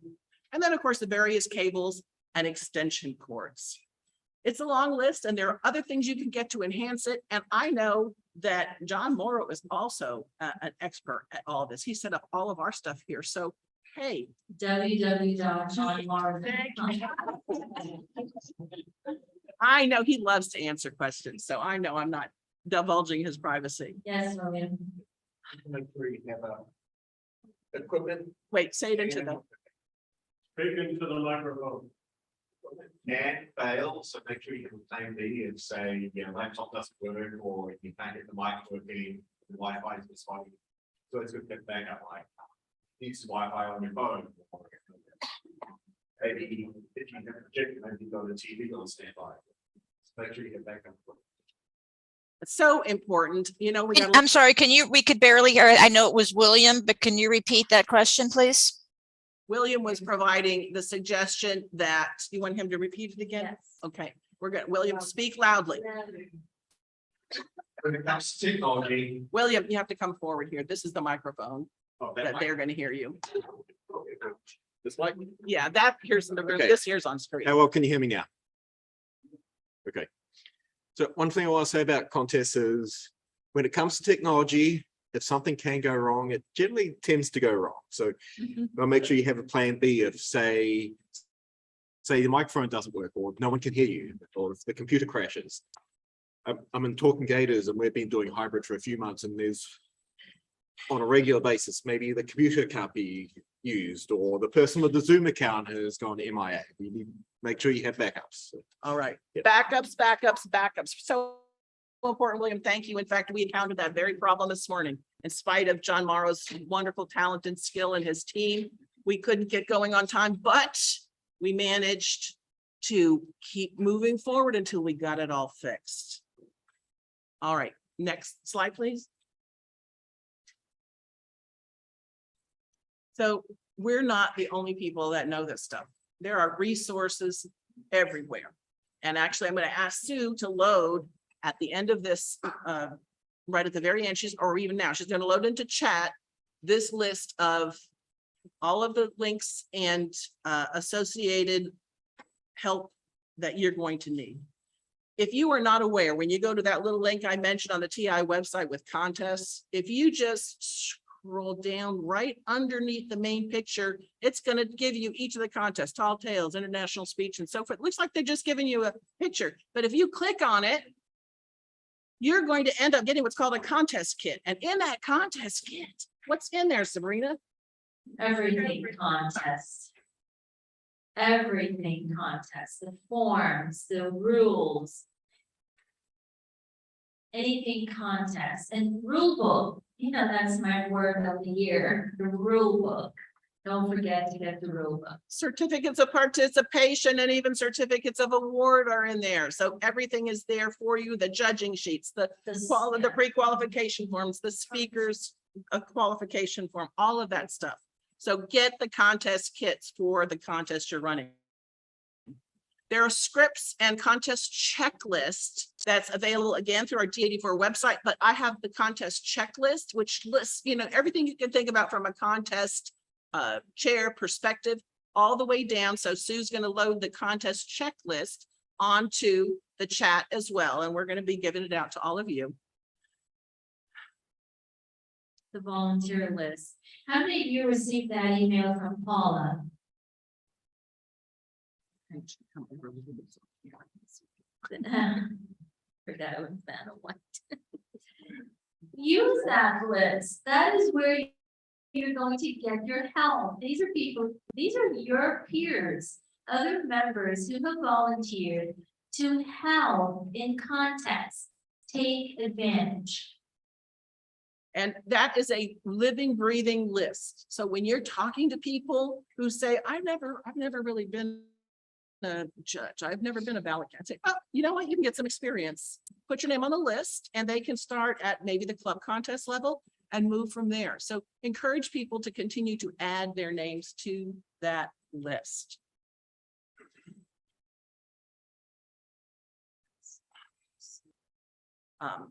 Oh, I see what we're doing here. We have something blocking us where we're going, so.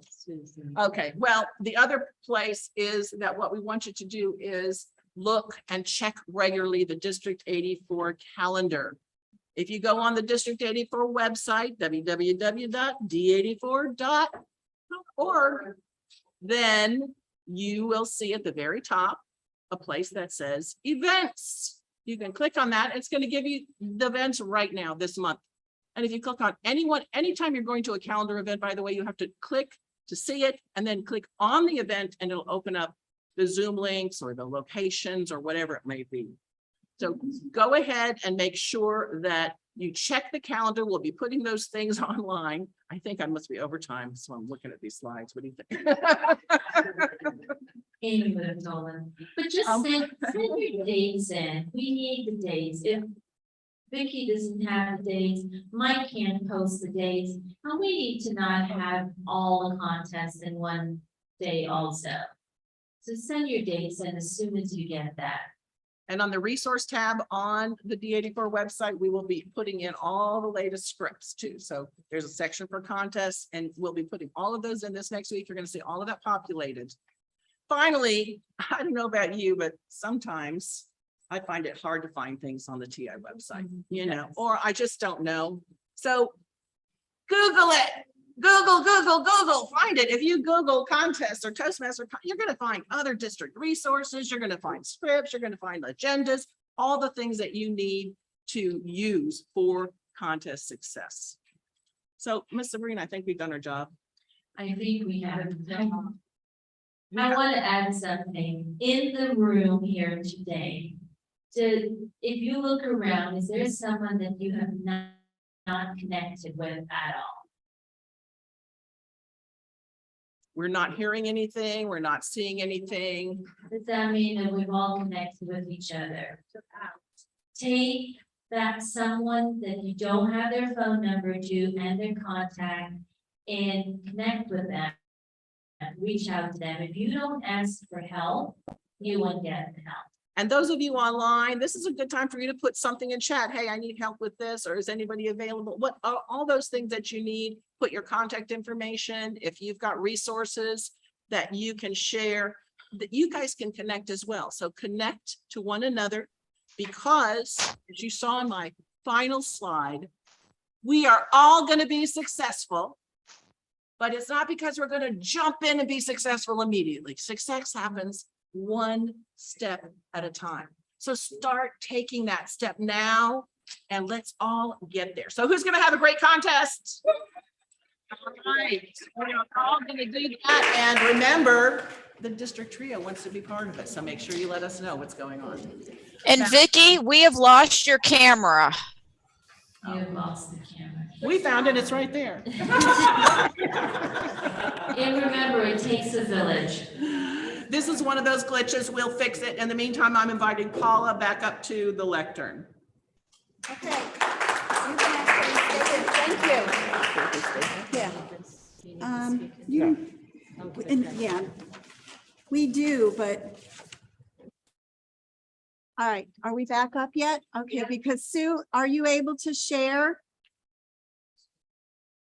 All right, let's get this going. Yes, I can share. We just cannot see. All we see is John Murrow, but I can share the screen. So one moment, please. All right, we're going to get him.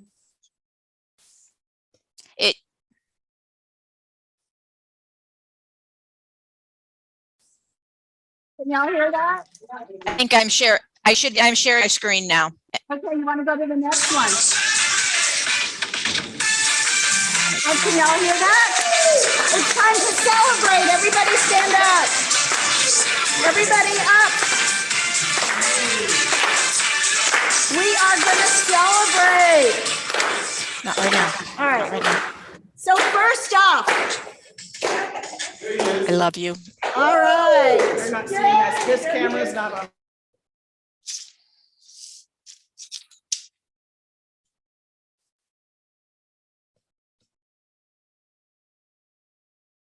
USB mode. USB mode. So We're much. sharing the screen. Celebrating. Let's not get rid of that. Looks good. Looks good. energy to celebrate. First thing, everybody. Okay, first thing we're celebrating. Can y'all hear me online? Yes. Yes, we can. Yes? All right, everyone in here can hear me. First thing we're celebrating is we chartered a new club this year. Yes. Town Bay Chamber is a newly chartered club. I know Becky McGilton was part of that charter. You can see. Oh, I don't want them to see me. I want them to see that. All right, we also want to welcome our new DTMs. For this year, we have 4 new DTMs so far. Rebecca McGilton, Becky again. Natalie McKinley, congratulations. Chris Sneed, congratulations. And Leona Vlankicic, congratulations. All new DTMs. Hopefully they will be with us in person at conference. And we have a special DTM walk where they will receive a medallion that's just like you see pictured there. If they're in attendance at conference, they will get to walk and get their medallion. Norma's got hers showing. Wonderful. So congratulations to our new DTMs. Right. What else is next? Next page, next slide, please. There you go. Training, you know, we were pushing that. Look at these clubs. 50 clubs have qualified.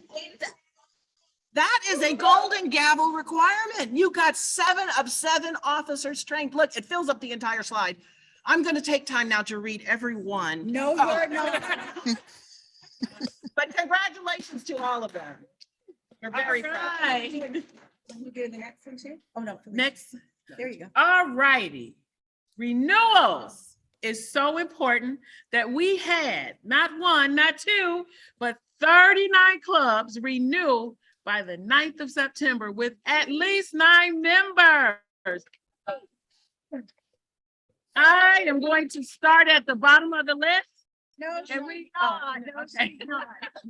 Next slide, We're please. making this available for everybody so you can share. Incredible 20.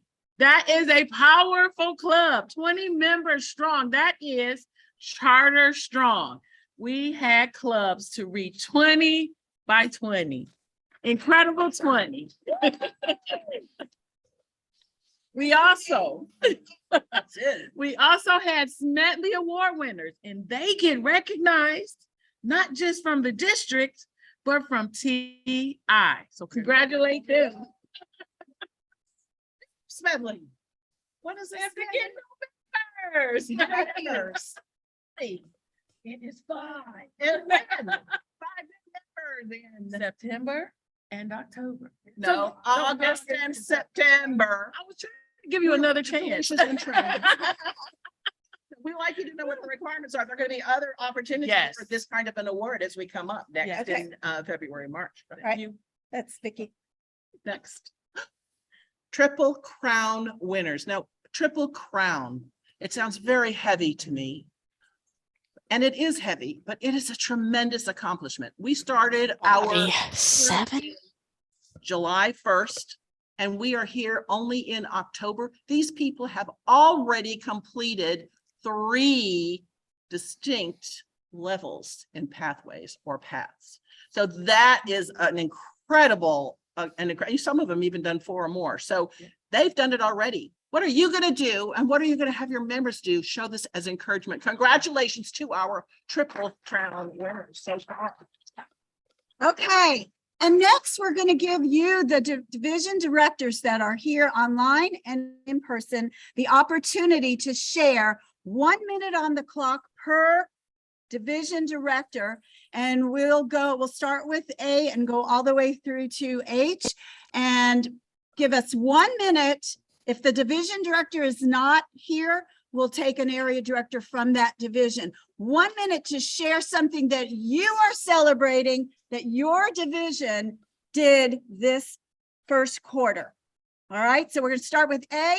Come on up, one at a time. You've got 1 minute each.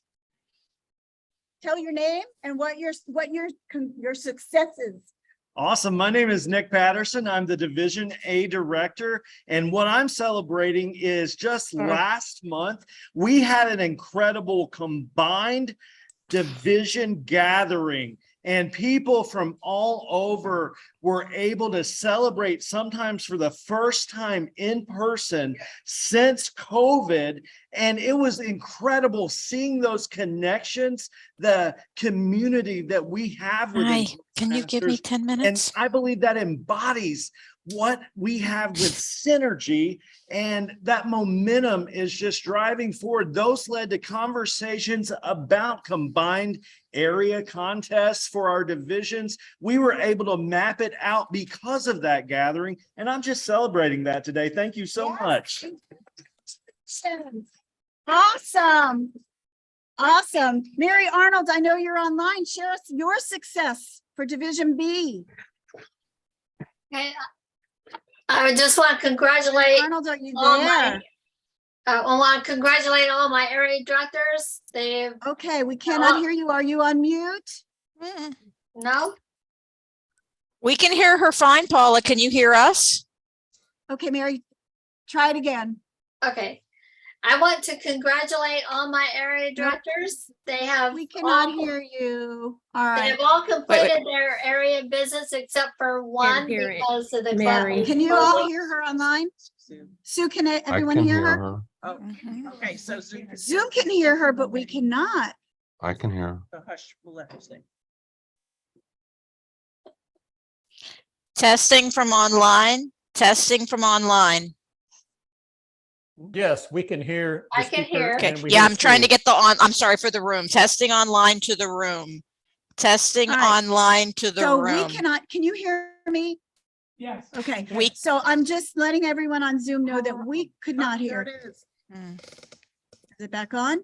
Power on. Testing online to the room. Zoom to online. Zoom to the room. Okay, those of you on Zoom, we're working on it. We cannot hear you, but you can hear each other. This is why I say backup.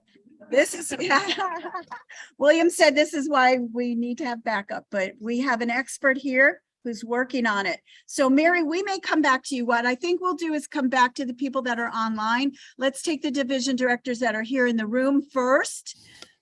Who else is here that's a division director? Stand up.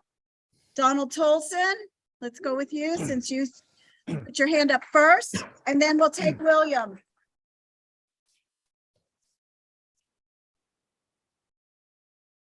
Thank you, Division E. Some of the things that we are doing is that we have been having our council meetings faithfully every month, and some of the things that we're doing is we've already had several, we're part of that those TLI members that have made that 7 out of 7. So I'm very proud of that. Several clubs are already on the DCP goals, are already 5 or 6 on those DCP goals. So it's just that connection of, those different areas who are really pushing forward.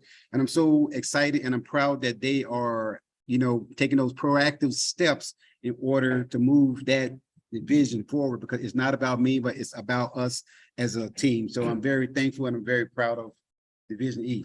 Keep up the great work. Congratulations. Thank you, Donald. Let's bring up William and then Gloria. William, Division G Director, and things are not all eventful in all areas, but in area 72, we have 2 prospective new clubs. I've been told they may be chartering very soon. In area 71, Early Bird Ocala is rocking. I believe they've got Incredible 20, and they earning awards left and right.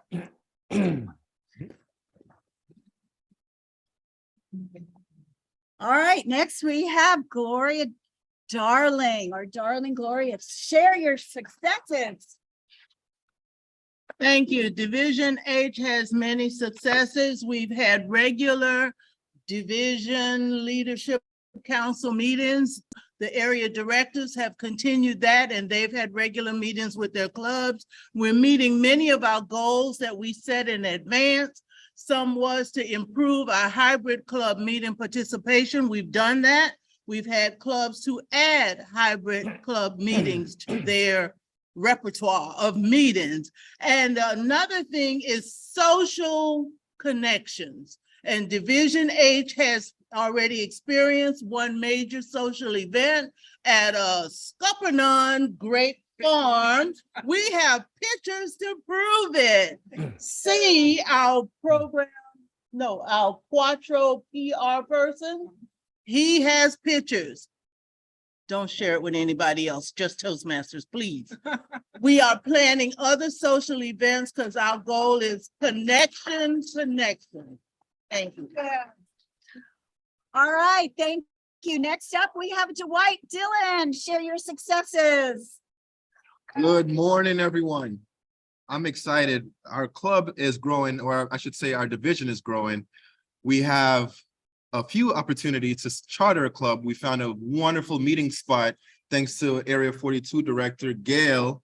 So we'll be chartering some more clubs.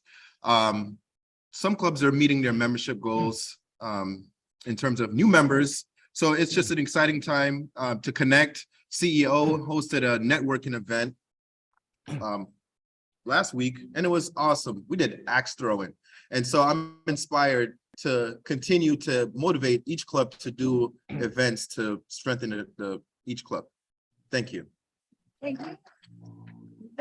Thank you. All right.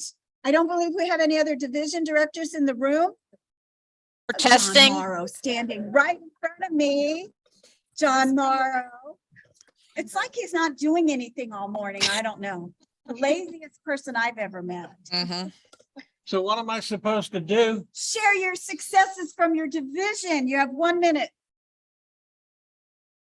My fellow American, Next meeting, John, just to let you know where we're at. I'm killing time.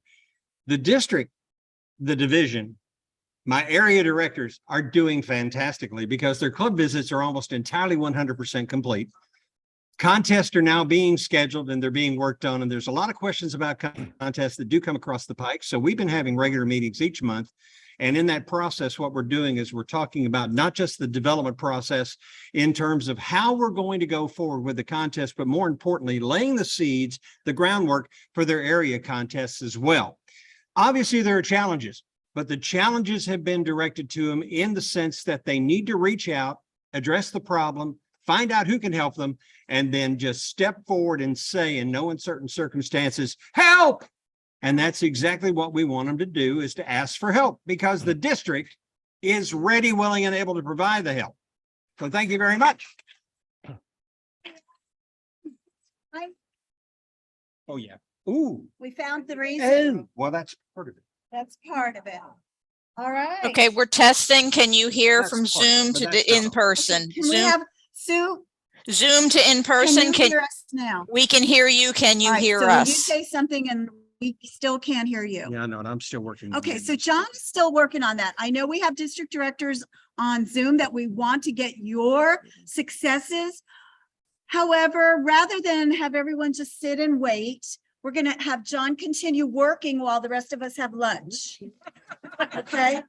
John's perfectly okay with that? All right, so ladies and gentlemen, those online, you have 45 minutes. So you can go and enjoy your lunch, go take a break. If you'd like to do, but please come back because we have lots of awesome things to share with you after lunch. We've got a fun game. That's why everybody got their numbers. We have some more great presentations you do not want to miss. So please As of now, can we have 45 minutes on the clock from our timer? We will announce when it's 5 minutes left so we can bring you back. And when we come back, we will finish the celebration of the area, the divisions that have not gotten a chance yet to speak. With that said, we are now in recess. Thank you.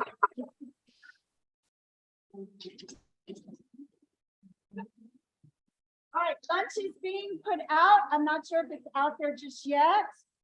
So go, if you need to use the restroom, whatever it is you like to do, give yourselves about 5 more minutes. The food is supposed to be out at 10:45, so it's on its way. 11:45. 11:45. Alrighty, let's do something here real quick. Fine. Hi.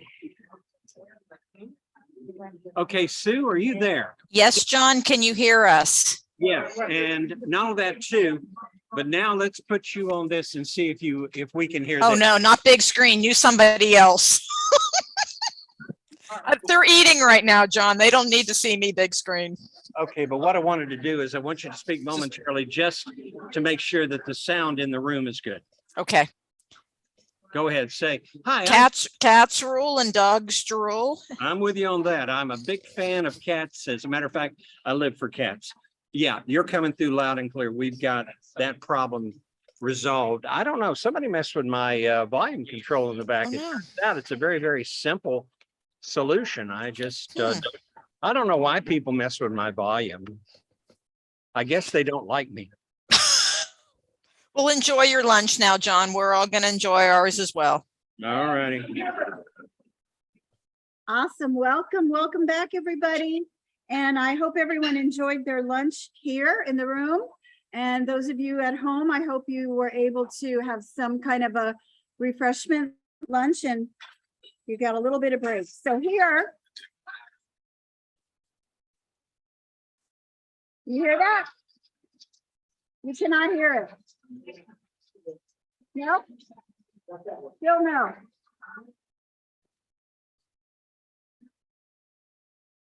Can you hear that? All right, well, I tried. I had Pitbull's song. We had it just right at the end there, Paula. Okay, so that's celebrate because we still have to finish our celebrations. We have 2 more division directors that have not had yet the opportunity. Actually, Mary Arnold, you did have the opportunity, but because we didn't hear you, we're going to ask you to do it again. So Mary Arnold, will you please share your celebration for Division B? You have 1 minute, please. Sure. I want to congratulate my area directors for completing all their area visits a little bit early. And except for one, because it looks like the club may be closing. So we'll have to get back to you on that one.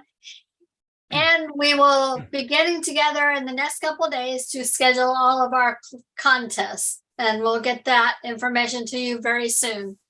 So congratulations to the team. They're doing very well. Thank you. Great. All right. And Randall Crosby, share your Thank you. celebrations with us. Thank you. Yes, I appreciate it. And way back before the lunch break, I'll follow up where Nick Patterson, Division A, said we had a wonderful in-person combined Division A and F get-together, social. And he provided a venue at BJ's in Jacksonville. It was great just to have that. That's been a big success to start off that way. We're going to do it again. And Nick is providing even another venue for us in the near future to do that.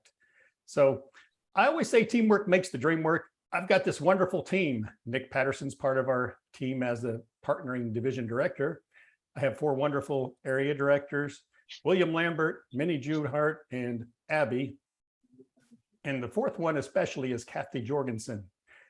And they're all doing terrific. We have our challenges within Division F, certain clubs. It's interesting to me, each area director has that one club that's shining bright, even 2 in some of our areas.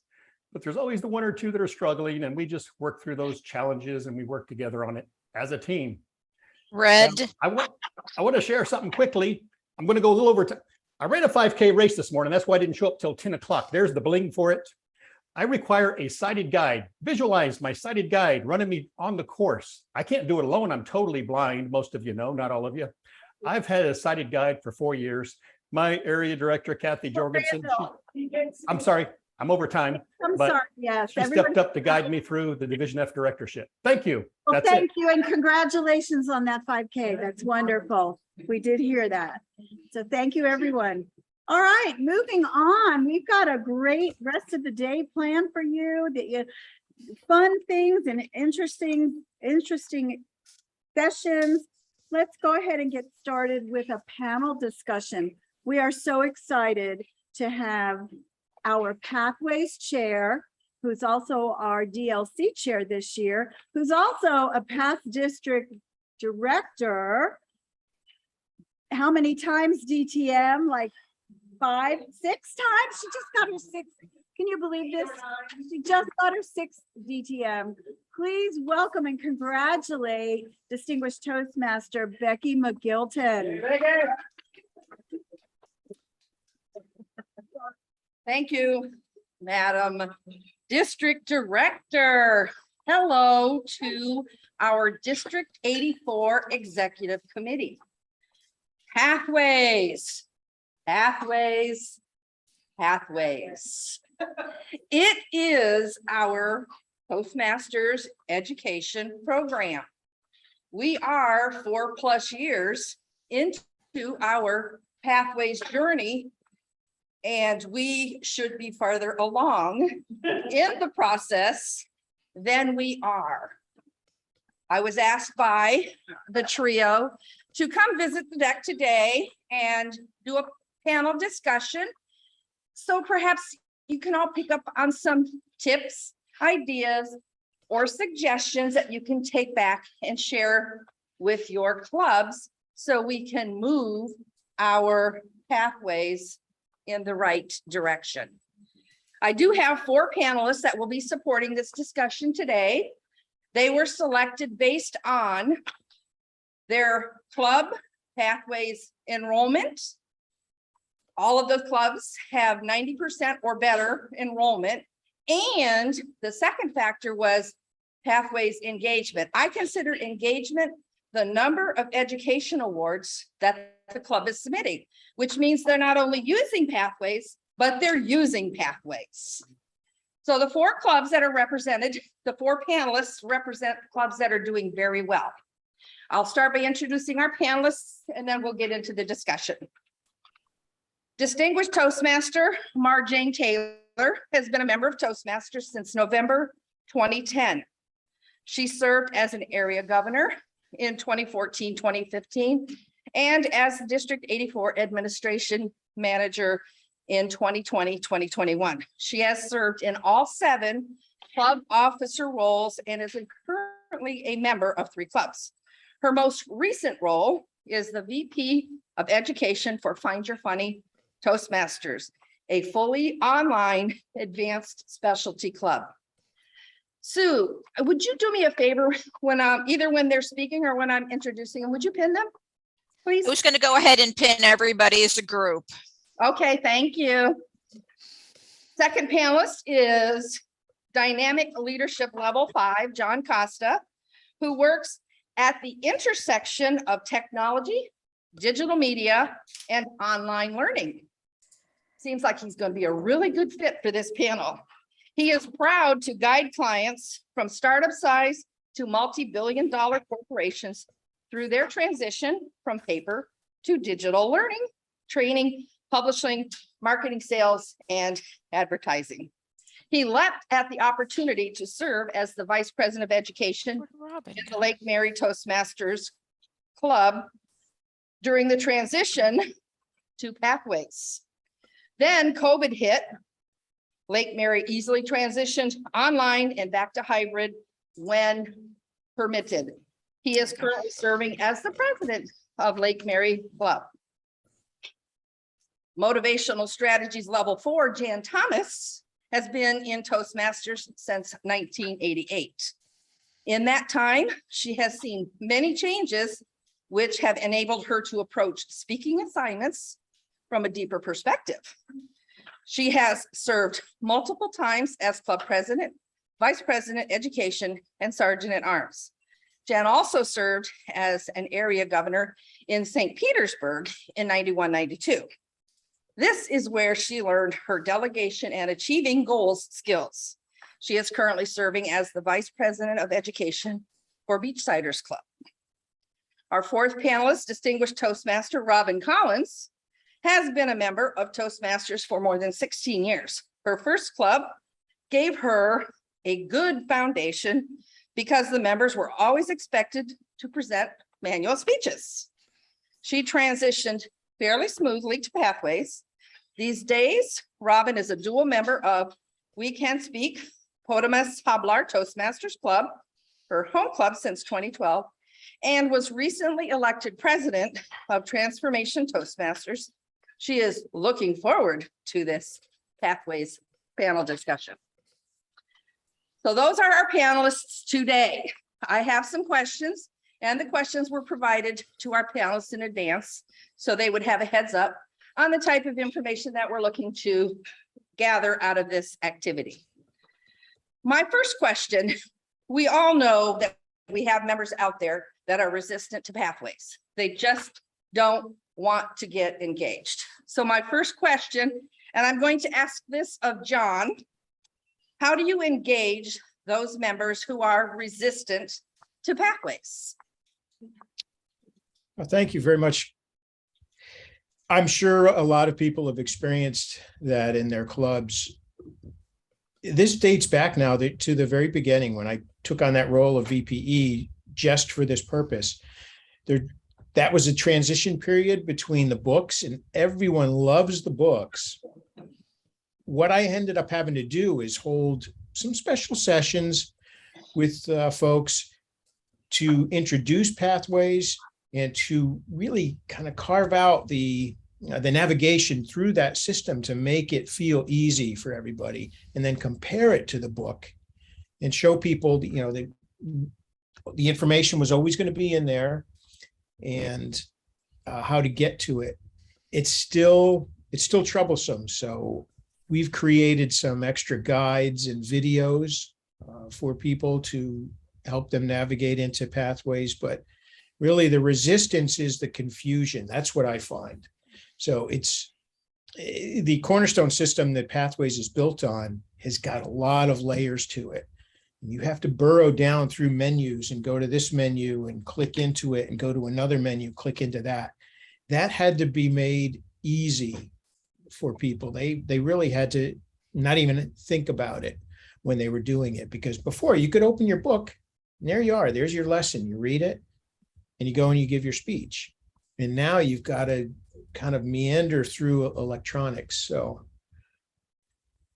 would say the three things that are most important in my mind for engaging those that are resistant to it is make it seem easy and make it feel easy. You're going to have to do training sessions. You're going to have to do coaching. Mentors should be pretty comfortable with Pathways so that they can step their new members through it. But the older members, honestly, are the most resistant because they know what it used to be like with the books. And the navigation is confusing. So get rid of that confusion and make it feel simple, and people will come on board. That's my experience. Thank you, John, for that input. Because this is such an important factor, I want to actually ask the same question of Marjane, because she may have a different perspective and have something different to offer. So Marjane, same question to you. How do we engage those members who are resistant to Pathways? Well, like John, I think that what I'm finding is that most of the resistance comes from people who are not sure how to use Pathways. And I think that mentoring is a big part of overcoming this. Sometimes just taking the next step with that person is enough. I mean, I have gotten on Zoom with new members before and just said, all right, here's where you click. Just share screen and walk them through it, because you know, if you can do that in person, but a lot of times it's just easier online. And so, yeah, I think just avoiding the confusion, anything you can do to minimize the confusion. In the beginning, we did have some special, you know, we do educational moments in one of my clubs, and a lot of those were regarding pathways. I think we probably need to go back to doing some of those again. But yeah, just eliminate the confusion and help them walk through it with them if they don't know where to click and what to do next. Okay, thank you for that, Marjane. I would like to insert a little something from my perspective here. One way that I have found very helpful in engaging those people that are resistant is to ask them to be mentors for your new members, because how can they mentor if they don't know what they're doing? It encourages them to get out there and work the Pathways program. All right, my next question is going to go to, I'll start with Jan. How do you ensure that new members get engaged right from the beginning? When we get a new member in, I always go to them and I say, this is what we're going to do. I use the agenda program, and it works out really well because I bring the sheet to Easy Speak. I bring it to the meeting, and everybody signs up from the printout on the screen. And once you become, as soon as you become a member of our club, you are in Easy Speak. And I send at least 2 emails out a week on the agenda, where we are, who's signed up, what other roles there are to sign up with, and speakers as well. People see that I have, most meetings, I have 2 speakers. Sometimes I only have 1. 2 is our maximum. And they see other people doing that and making progress.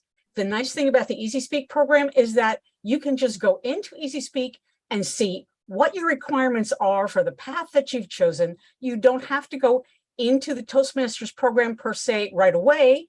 So you can say, this is the program, this is the speech I want to give this week. Then you can go into Toastmasters and to Pathways and to find the requirements for that speech.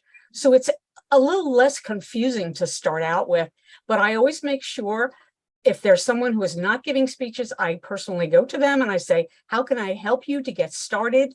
This is where you are right now. This is what you need to do. Oh, that project will work well for the next speech.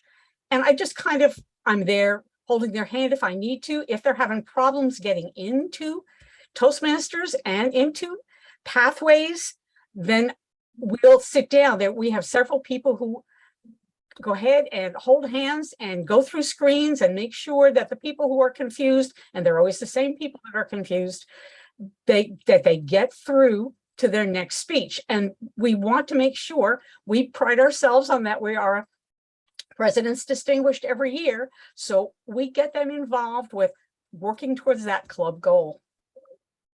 All right, thank you, Jan. I think that this is such an important question that I'm actually going to ask Robin to give her perspective on the same question. How do you ensure that new members get engaged right from the beginning?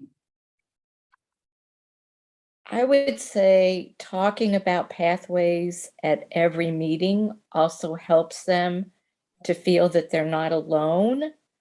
And certainly, similar to what Jan mentioned, having an agenda that talks about what we're going to have in the meeting so that they have a heads up. Maybe they can listen to another person's icebreaker speech. In our case, our particular club talks a lot about Pathways. We assign mentors, and if someone has a problem, I always tell people that it's not just your mentor that can probably answer your question. It's any veteran member in the club. So reach out to somebody. I'm kind of compulsive about making sure that I reach out to new members individually and make sure that they've got my direct email address and encourage them to ask any questions. All right. So just basically emotional and hopefully educational support. All right, thank you, Robin. So from both of those perspectives, to me, the key thing is that connection. Make the connection with that new member and get that new member really engaged with the Pathways program right from the beginning. All right, my next question, I often get asked this question at my sessions that I hold twice a month. And I will give you a reminder of those at the end. But for now, this question comes up a lot. How can I use this in real life? And so my question, I'm going to start with John because I think John probably has a very good answer for this one. How do you demonstrate the tie-in between Pathways and real life? Thank you. This is an exciting question for me. I'll tell you two stories that kind of came and fell onto my lap. Being in business, I travel in circles with lots of entrepreneurs, business startups and things. And I also serve on a number of international training committees. And so there were two things that occurred this past year that was a direct tie into real life. One group, this woman is chairing a committee that is trying to bring Taiwanese entrepreneurs, because that's where she was born. So she's working with them and trying to help them get venture capital. So we had a set of meetings with experts, I guess, or venture capitalists from Disney, old executives from Walt Disney, old executives from IBM were on this thing.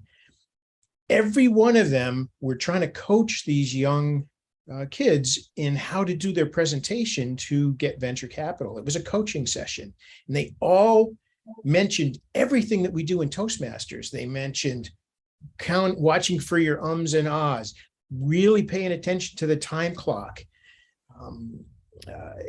crutch words and things like that, avoiding those things. So it was perfect. And I set up a series of sessions with her where I used Toastmasters criteria to judge and evaluate their presentations to help them. And then on comes, I think it was called Toast Tank. And that popped into my mailbox. And I'm like, this is great. This is exactly what I'm doing. And that was supposed to do that venture capital kind of coaching, but it's a direct tie-in to what people are doing in their business lives. And I will brag a little bit that our club had 4 members this past year get jobs, and they attributed it to their speaking skills that they've gained through Toastmasters, through being in the club. One woman got an international job with Google. Another one's working for a game developer down in Brazil. And it was all from doing online presentations and just presence in speaking and presenting themselves. So that's my tie-in. I think it's tied totally to your daily life. Thank you, John, for that. I too find that people get it into their minds that everything has to be about Toastmasters. But if you're a project manager at work, take a project that you do at work and turn it into a Toastmasters speech project. All you got to do is get somebody to come evaluate you. And if you can't record it, and give the recording to somebody to watch to do the evaluation. Never, ever do those types of things without taking credit. That's what's going to help promote it in real life, is when we set the examples along those lines. My next question is going to go to Robin, and this question revolves around anything that we do. We have to, if we want to see how effective it is, we have to track it. So, Robin, have you come up with a method that helps you to easily track member progress in Pathways? I wish the answer was yes, but Pathways does not seem to offer good metrics that are easily found in our experience. What I will say is that by using the DCP program and looking at who needs to complete a certain level by a certain time, we can still go back and look at where a member's level progress is. But as far as at least unless there's some trick I haven't heard of, maybe I need to come to those presentations, Becky. I haven't found an easy place to track the path progress of an individual person in a manner that I can decipher.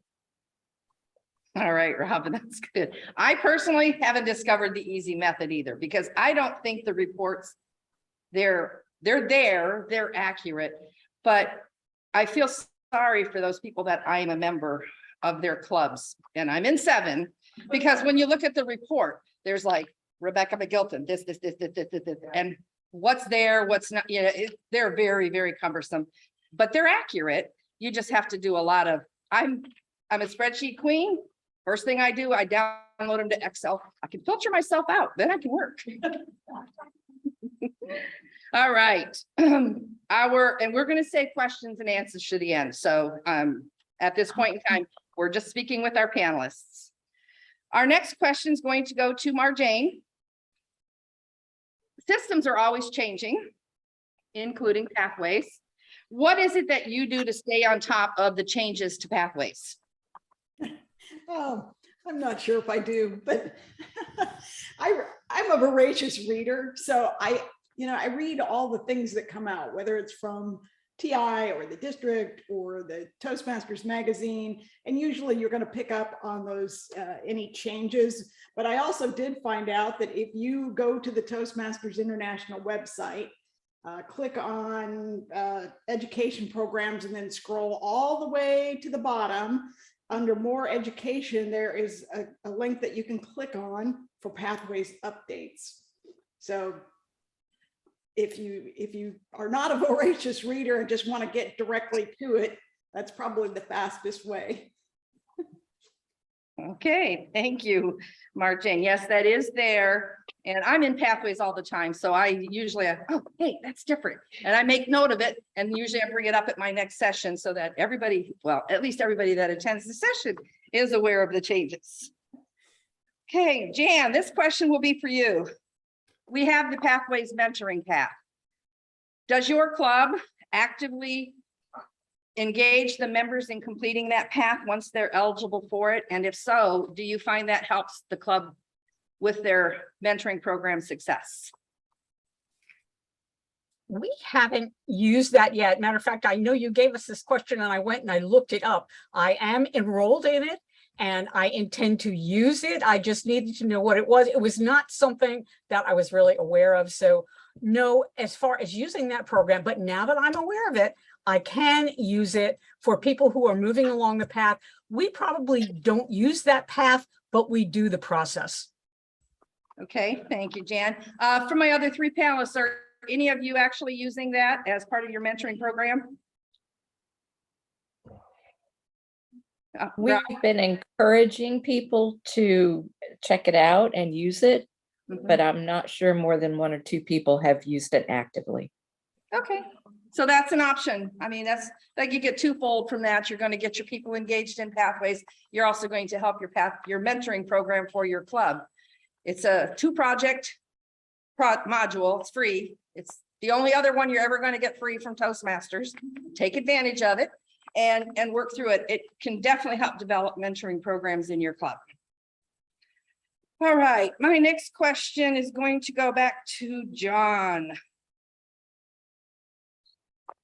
Meeting agendas. We love them and sometimes we hate them because try as hard as we might to have everything ready before the meeting starts, you have last minute changes. So John, do you have a process in place to cover when the speaker doesn't come prepared with an evaluation resource? Oh.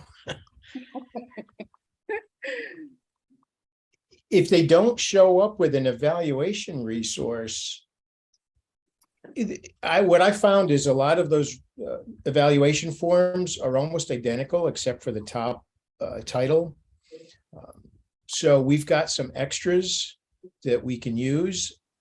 Other than that, we have a form that we hand out and everybody for everyone's evaluations.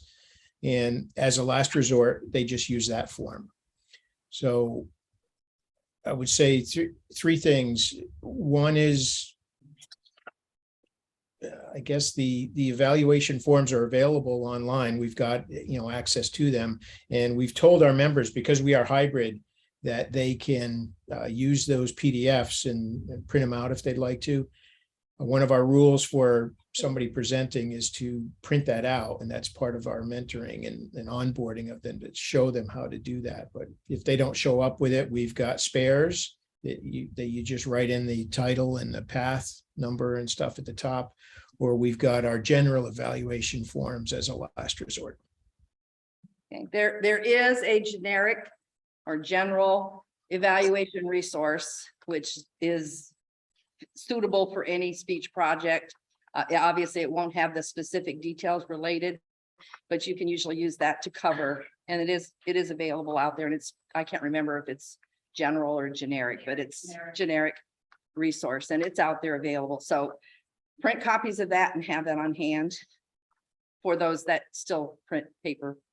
I myself, I like to just do it online and email it away. I try to save as many trees as I can. All right, my next question, I actually had this down for Robin to answer, but she touched bases on this already. So I'm actually going to ask this question of Marjane. So do you have pathways training? We all understand the importance of training. Do you have that as part of your new member orientation? Well, I would say it probably varies a little bit. I do try to touch base with, let me just say, the clubs that I belong to are very different. So my home club, yes, I would touch base with a new member because they are truly new members. And, just depending on how tech savvy they are, is probably depending on how much time I'll spend with them. Now, the other club, Find Your Funny Club, everyone there are members of other clubs and more advanced. So I don't typically need to do that with them because they typically learn those things in their home clubs. So I would say it varies a lot by person. But yeah, just make sure that your people are able to function with it. Okay. All right. So my next question, this will go to you, Robin. Believe it or not, Toastmasters International does listen. And they do that with the feedback that they get from the members. Every speech project that you do, you have 10 days after you complete it to provide some sort of feedback. Do you encourage your members to use that as a tool to help provide feedback to Toastmasters International to help them to continually improve the program? I will now.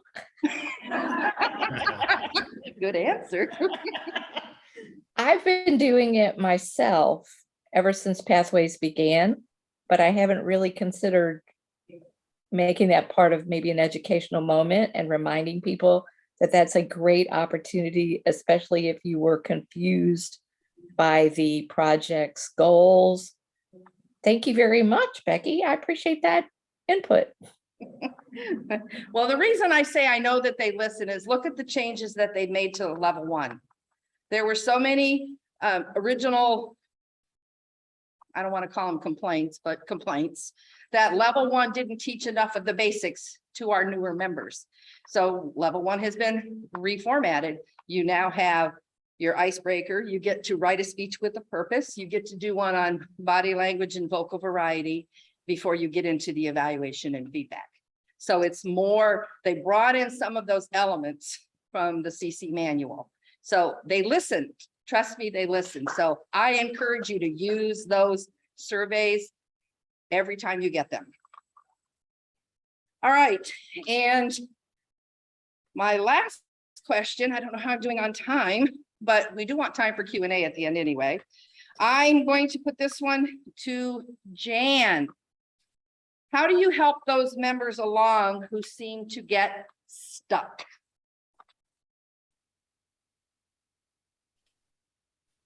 I have a member who wants to give a speech every week, but does not want to have to go through the pathways process to do it. And we always, all the time, we're back and forth. Because I use Easy Speak, I can go through and see where he's at and assign him a title, a subject that fits for the speech that he's doing. And we wind up going backwards. And then I said, if you want to get credit for these, you have got to go into pathways. You have got to post everything. So there are the people that you have to hold their hand and you have to do it. And it's always gratifying to them when they get their credit. They go, oh, I've got credit for it now. So that's a lesson in itself. The people who give speeches on it, I have some people who are very familiar with the pathways process. They talk to other people about it. They're good hand holders and they take them through. So it's a balance. You need to know what each person is capable of doing, and you customize your treatment of each person. All right. Thank you for that input. That was the 10 questions that I had put together for the panelists. At this time, I would like to go ahead and open up for questions from the audience. If you're online, raise your hand and we will try to keep, maybe Sue can keep track of the hands as they go up. And okay, so 1 second, can I finish here for a second? You can ask the questions of the panelists, or you can direct the questions to me as the moderator. Either way is fine. Can I direct a comment? You can. Let me come on camera. Looking straight at the camera. Okay. I was a pathway ambassador. Now, please understand this. How old am I? 72. 72. How long have you been a Toastmaster? 72. Since 1985.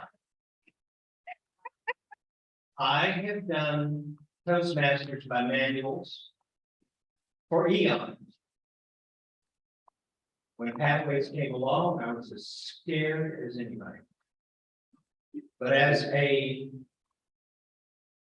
person that believes in the process of lifelong learning, I refuse to languish in the fact that I was set in my ways. Phrase I despise. I believe in enthusiasm. So after we did the rollout, I became a pathway guide. And I worked in the idea not just of helping people understand pathways, but also to embrace pathways. To date, I've completed 5 paths. Not as much as that. And I'm working 4. But that's not what I'm talking about.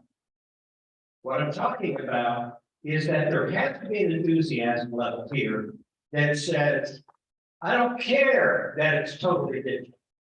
As a matter of fact, I think it's fantastic because what other device from an educational point of view that offers 300 competencies that you can take with you wherever you go on your tablet, your laptop, and your phone. It is fully portable. Therefore, it is something you can carry with you.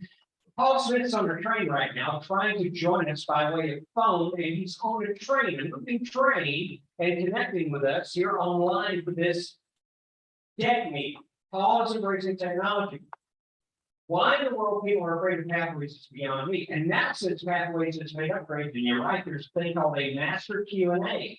The master Q&A has literally hundreds upon hundreds upon hundreds of questions and problems. Now all of a sudden it is tone it down. Time is up.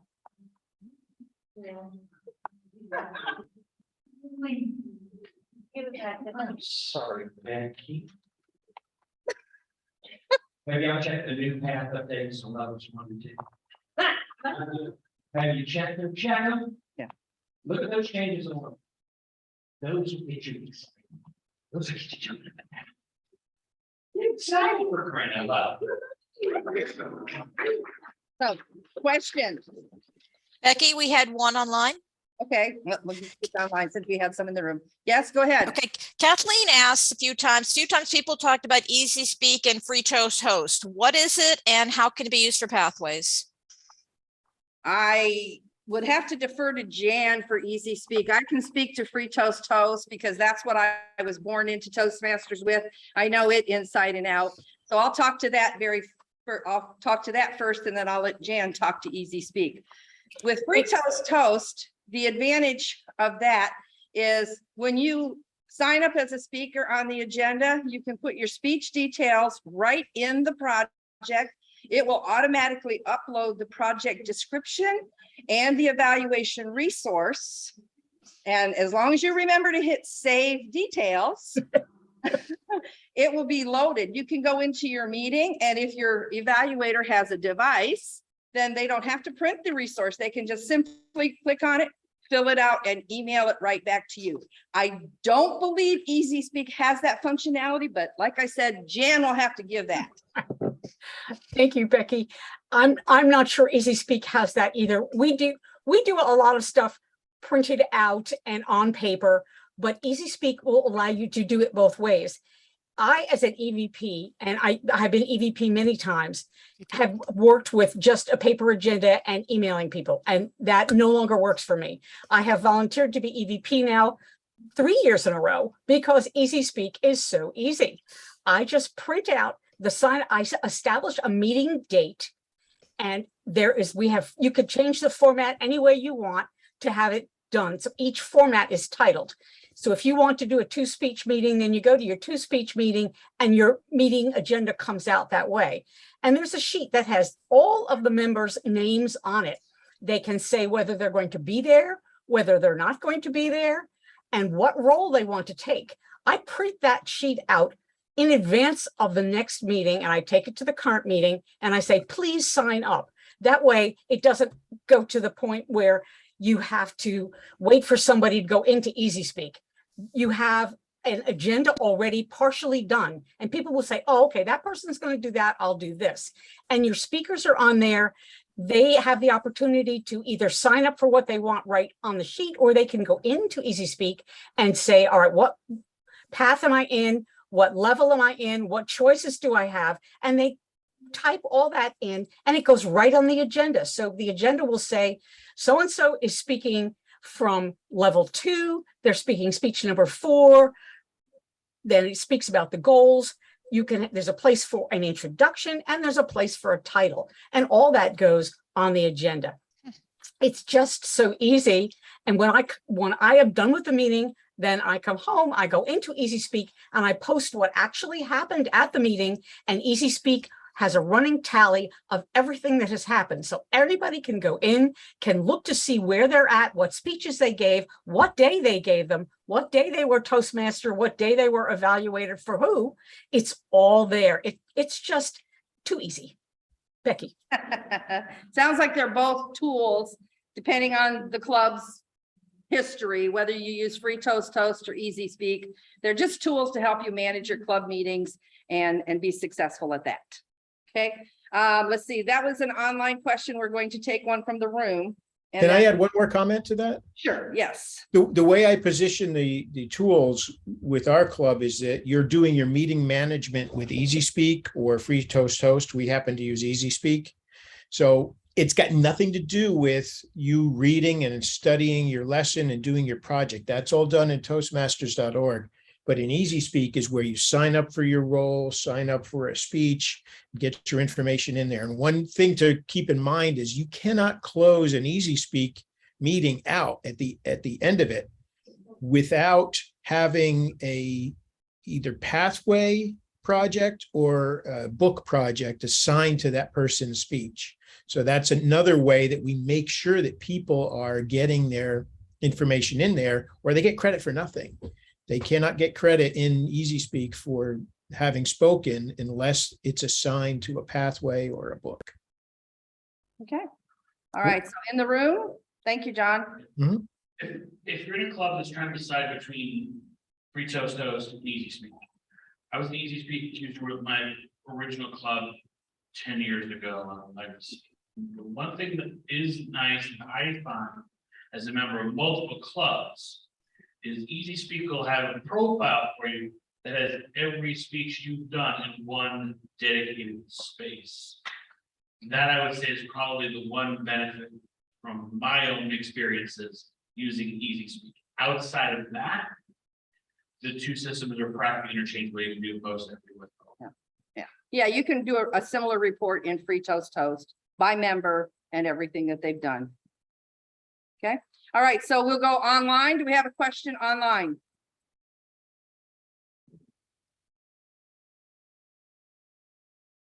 Don't everybody raise your hands at once.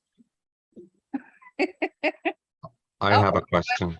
Okay, On the Easy Speak, I'm not sure if it makes a difference, but that's I guess a British product or UK product. Does that make a difference with any privacy laws or any internet stuff? I'm not sure. I'm just throwing that out there. yeah, I don't know. And that would be something that would require research. And I'd kind of like to keep our questions focused more on pathways, please.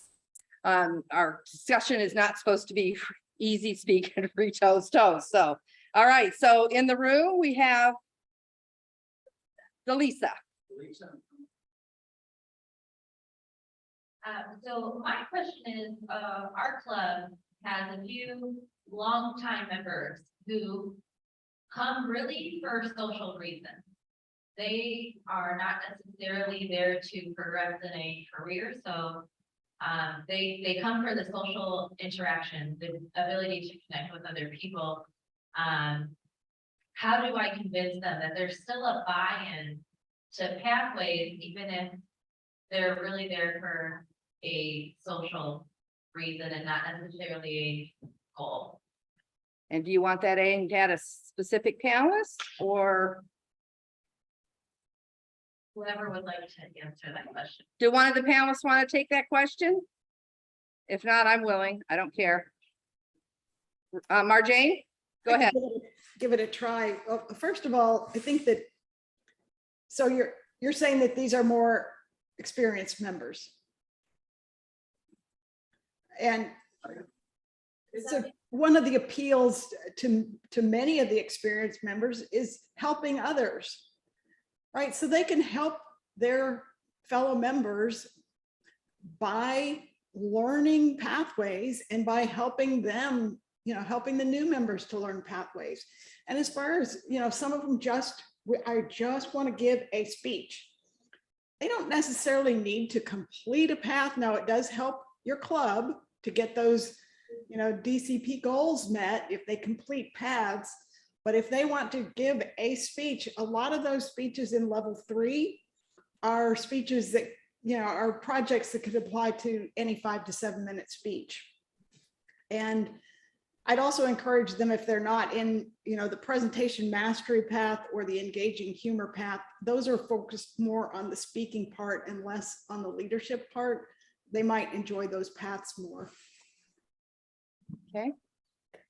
All right. And I mentioned earlier how I kind of do my encouraging those members, ask them to be mentors for the newer members.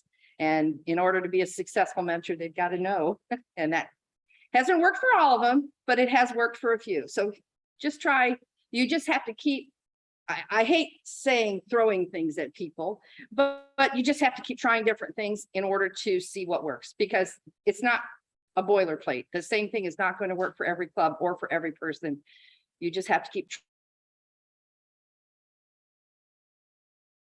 I did want to say, I think, going back to tracking the pathways projects, I don't have this and I haven't found this out for sure, but I think when I went to the International Convention in Nashville, I saw a hard copy chart for pathways to track members' progress. So I tried to look,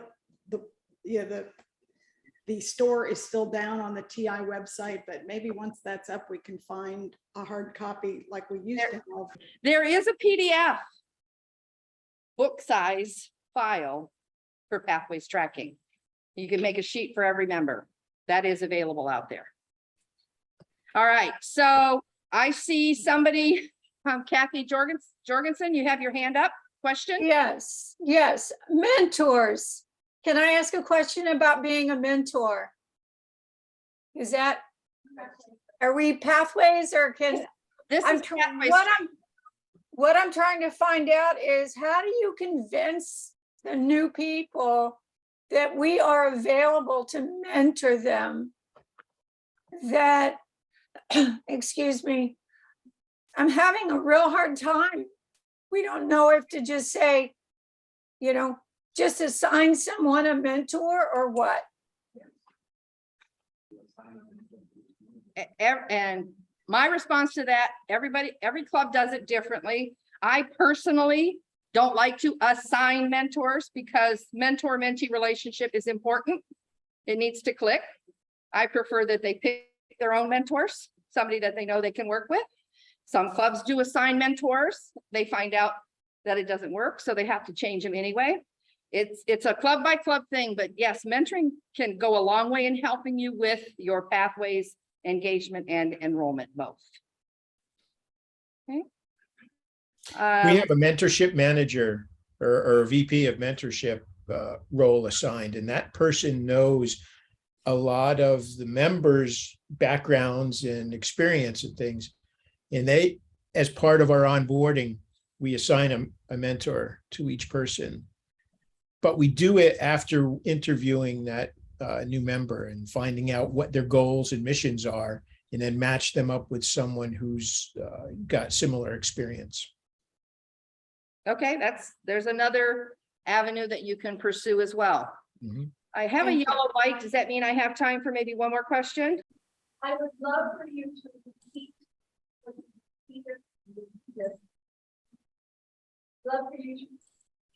I'd love for you to repeat what you repeated on your district-wide coaching on pathways that everybody can take advantage of. Today's time.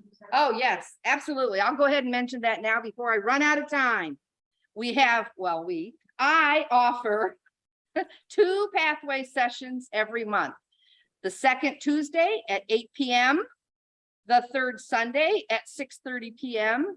The Zoom link and information is on the District 84 calendar. The first session of the month always has 30 minutes of a specific topic that I speak on, I teach on, and then the last 30 minutes is Q&A. The second session is usually all open forum Q&A, unless I have questions that were unanswered or I had a theme in the prior meeting, then I'll do a training on that and then open it up for Q&A after. But there's at least 30 minutes of Q&A at each one of the 2 sessions. Second Tuesday at 8 p.m., third Sunday at 6:30 p.m. Okay, and I have a red light, which means my time is up. I would like to thank my panelists today for helping with this discussion. District reports from Felicia Shorter, and Felicia is our program quality director. No, she's not. So I have it over her name, but I'm reading what's under her name instead. So Felicia is our club growth director. So you know what?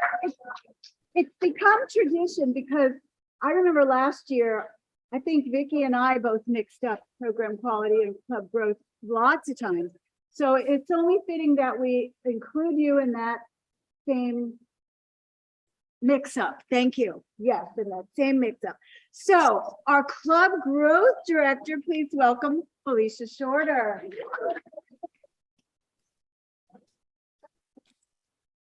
If you're happy and you know it, clap your hands. You wanted more, didn't you? I wanted more. I just wanted to get us back a little energized. We have to take a break without having to break. All right, so today we are going to talk about becoming a distinguished area. Has anyone ever heard about that? Anybody familiar with that? All right, so that's our topic. But I needed some help with this. And I asked just a couple people if they would help. And 2 of them just said yes. They didn't ask any questions. They didn't really say, what was it? They just said yes. My first victim is Norma Kraft. So Norma, just hang out here with me for a second. And my second victim was even texting me up until the last moment, I'm here. Toastmaster Bobby Blackman, please spotlight him on the screen. So they just said yes. Now, Norma, Yes. how long have you been a Toastmaster and how many times as an area director? I have been a Toastmasters since 2014, so do the math. I have been area director. I started out as a filling in for somebody. So my first 6 months as an area director, I had no clue what was going on. I just went along, and when I had questions, I asked questions. Otherwise, I just pretended I knew what I was doing. I did really well, actually. Some of the clubs were struggling, and I brought them up too. We were extinguished. Oh, we were extinguished. We were distinguished that year, actually. So a total of 4 times. How many times? 4 times I have been an area director. Did everybody hear that? Not once, twice, 3 times, but 4 4 times. And Thank twice division. And twice division. Hang up with me. I will. Now, Bobby, how many times have you been an area director? Twice. I am on my second go around as area director. He came back. Thank you, Bobby. Stay with us. Now, I need a volunteer. Any area director, I need a volunteer. Anybody want to volunteer? Lisa. All right, Delisa, she raised her hand. Come join us, Delisa. Thank you.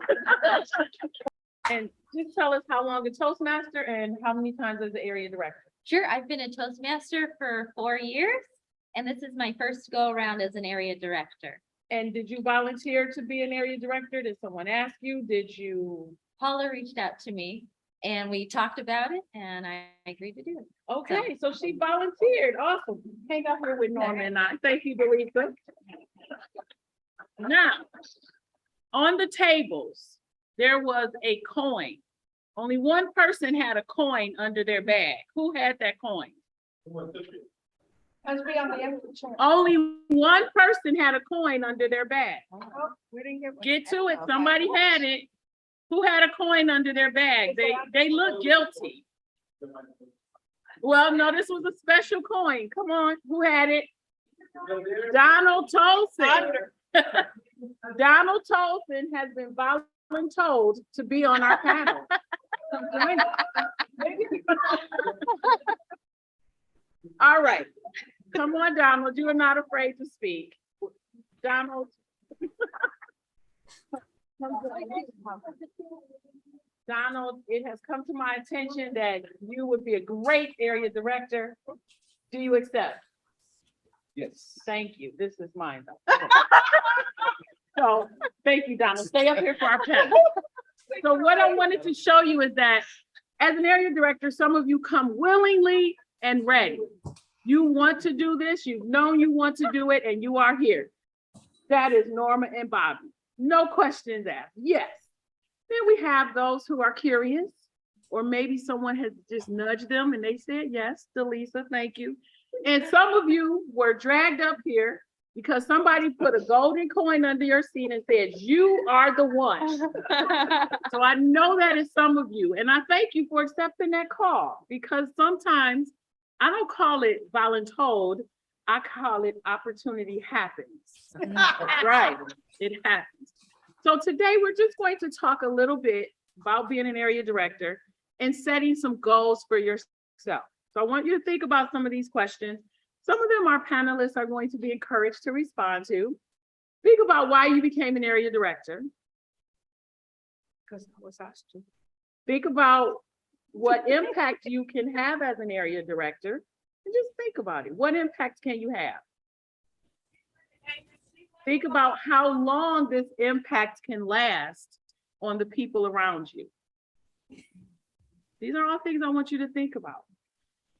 As you venture into your area director year, right? And Donald, you've been an area director, you moved up, thank you. I want you to think from the division point of view, how you're going to help everyone. As an area director, you need to set some goals.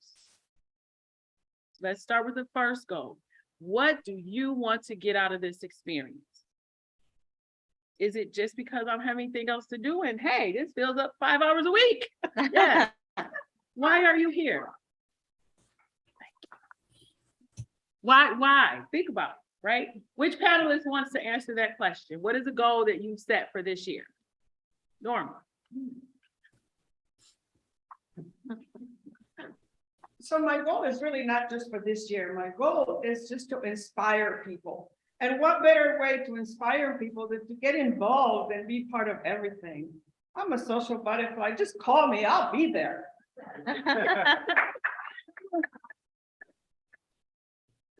All right, next question. You set a goal for yourself. I want you to keep thinking about that. What goal have you set for your clubs? And it doesn't have to be all 4 or 5 clubs. Pick one club in your mind. What goal have you personally just set for that club? You really want to see them reach this level. Any panelists who wants to answer that question? Donna. And this could be an area director, club, you. Thank you. I believe that the thing is that we all want to have our clubs distinguished. And because that is one of the reasons that we're here is to help to advance clubs. So I would love, what I'm doing is taking those struggling clubs, those clubs that are barely hanging on, either to be hybrid or in person, and helping them to set goals, helping them to seek out that club coach, you know, in order to get them up to where they should be. He said a key point, he set a goal, he saw a need, clubs that are struggling. Sometimes there's a need that triggers the goal. His goal is to help them. What is most important that I heard is he had a way to help them. Give them a club coach. Suggest a club coach. Sometimes when you have goals, it's not the goal that moves you. It's the steps to the goal. I want to get over there to Paula. I want to get over there to Paula. I want to get over to Paula. Guess what? It doesn't work unless I take a step. If I want to get to Paula, how do I get there? Someone tell me how I get to Paula. I heard make a step. What else? One step at a time. One step at a time. How do I get to Paula? Okay, ask Paula, meet me halfway. Run to Paula. How do I get to Paula? We are Toastmasters. In order to help people get to their goals, you have to be more precise. Felicia, we learned how to walk. As a youngster, you're still able to walk. I need you to take one foot and move it forward and bring the next one with you. Felicia, you have to do this 8 or 9 times to get to Paula. Let's see, 1, 2, 3, 4, 5. Oh, I'm at Paula. Right? Yes. I'm bringing this up because sometimes, I want everybody to hear me. Sometimes you have to give more details. You have to make sure people understand how to get there. It's easy for me to say, yes, as an area director, you should be distinguished. Call me in June. Let me know how you did. Okay. What's one of the first questions you have about that process? What do I need to get there? Delisa, join me for a moment. Now, this is our newest area director. She's never done it again, but she jumped right in there. Do you know how to become distinguished area? Well, I'm familiar with the process, and I think a great way to start would probably be your area success plan. Okay. Did anybody know about an area? She impressed me, you all. She knows one of the steps. Do you know any of the other steps? I would love to hear more about those other.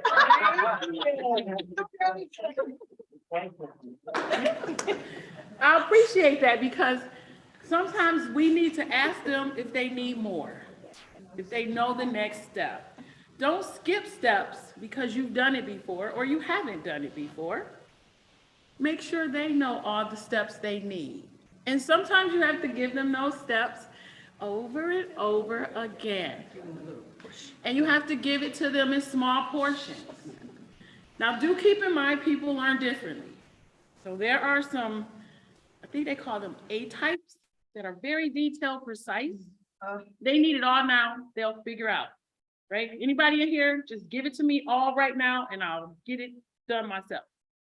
Is anybody willing to confess, right? I see one in the middle. How many people need a little bit? They need to go do it and practice it, and they need a little bit more, do it and practice it. Any of those type of people here? None? Well, what kind of people are you? I need to know more about who you are so I can give it to you the way you need.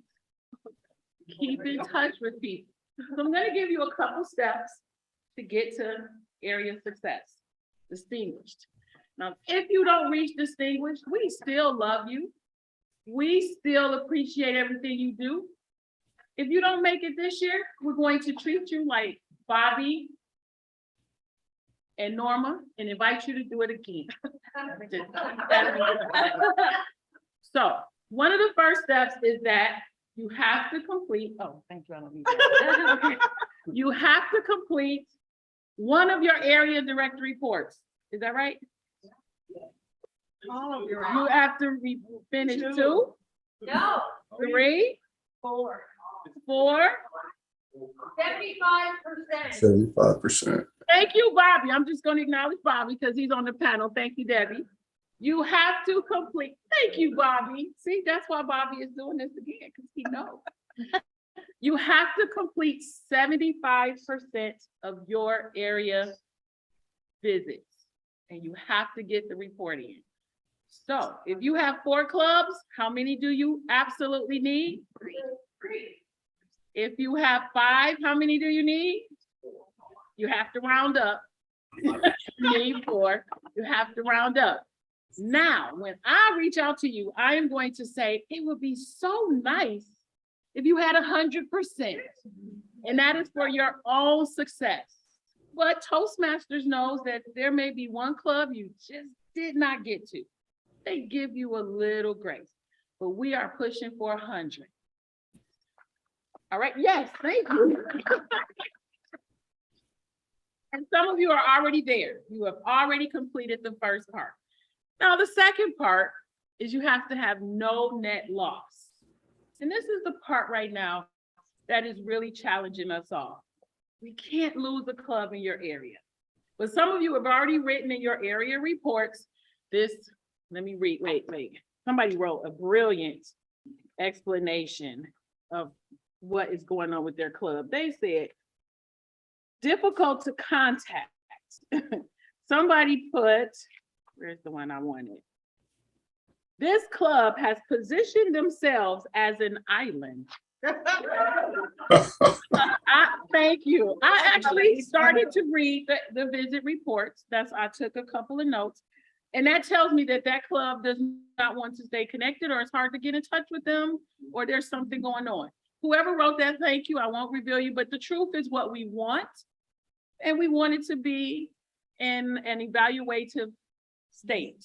Okay, so we're going to make sure that what we put on the area director reports helps us all. We want to use the concept of evaluation, put it in a tone that will encourage the reader. You want to always encourage the reader, but also state the truth, because they do read these reports. So we want them to read it and go, there's opportunity for us to get better, to really connect. So keep that in mind, that you want to finish these reports and no net loss. How many of you, area directors, have an area that has lost a club? You think it's just going down? You have a couple here. Anybody online, just raise your hands. Okay, so I see some of you already feel this. What can you do to help bridge the gap? I'm going to give you a couple steps. 1, make a list of those clubs. Put them somewhere on the chart listed. Put it up. Keep your focus on them. 2, reach out to me. Felicia, this club is having troubles. They only have 6 members and they need 2 more. Let us know. What I'm going to do is tell you a couple steps. Have them reach out to club coach. Nancy Wilkins is looking for coaches and looking for clubs. You have to give them the steps to potentially stay in the game. I want to get to Paula. We want to get those clubs over to Paula 1 step at a time. You're going to give them resources. Open houses. We reimburse. If they advertise the open house, if they invite people, encourage them to come, we'll help them with up to $25 of expenses.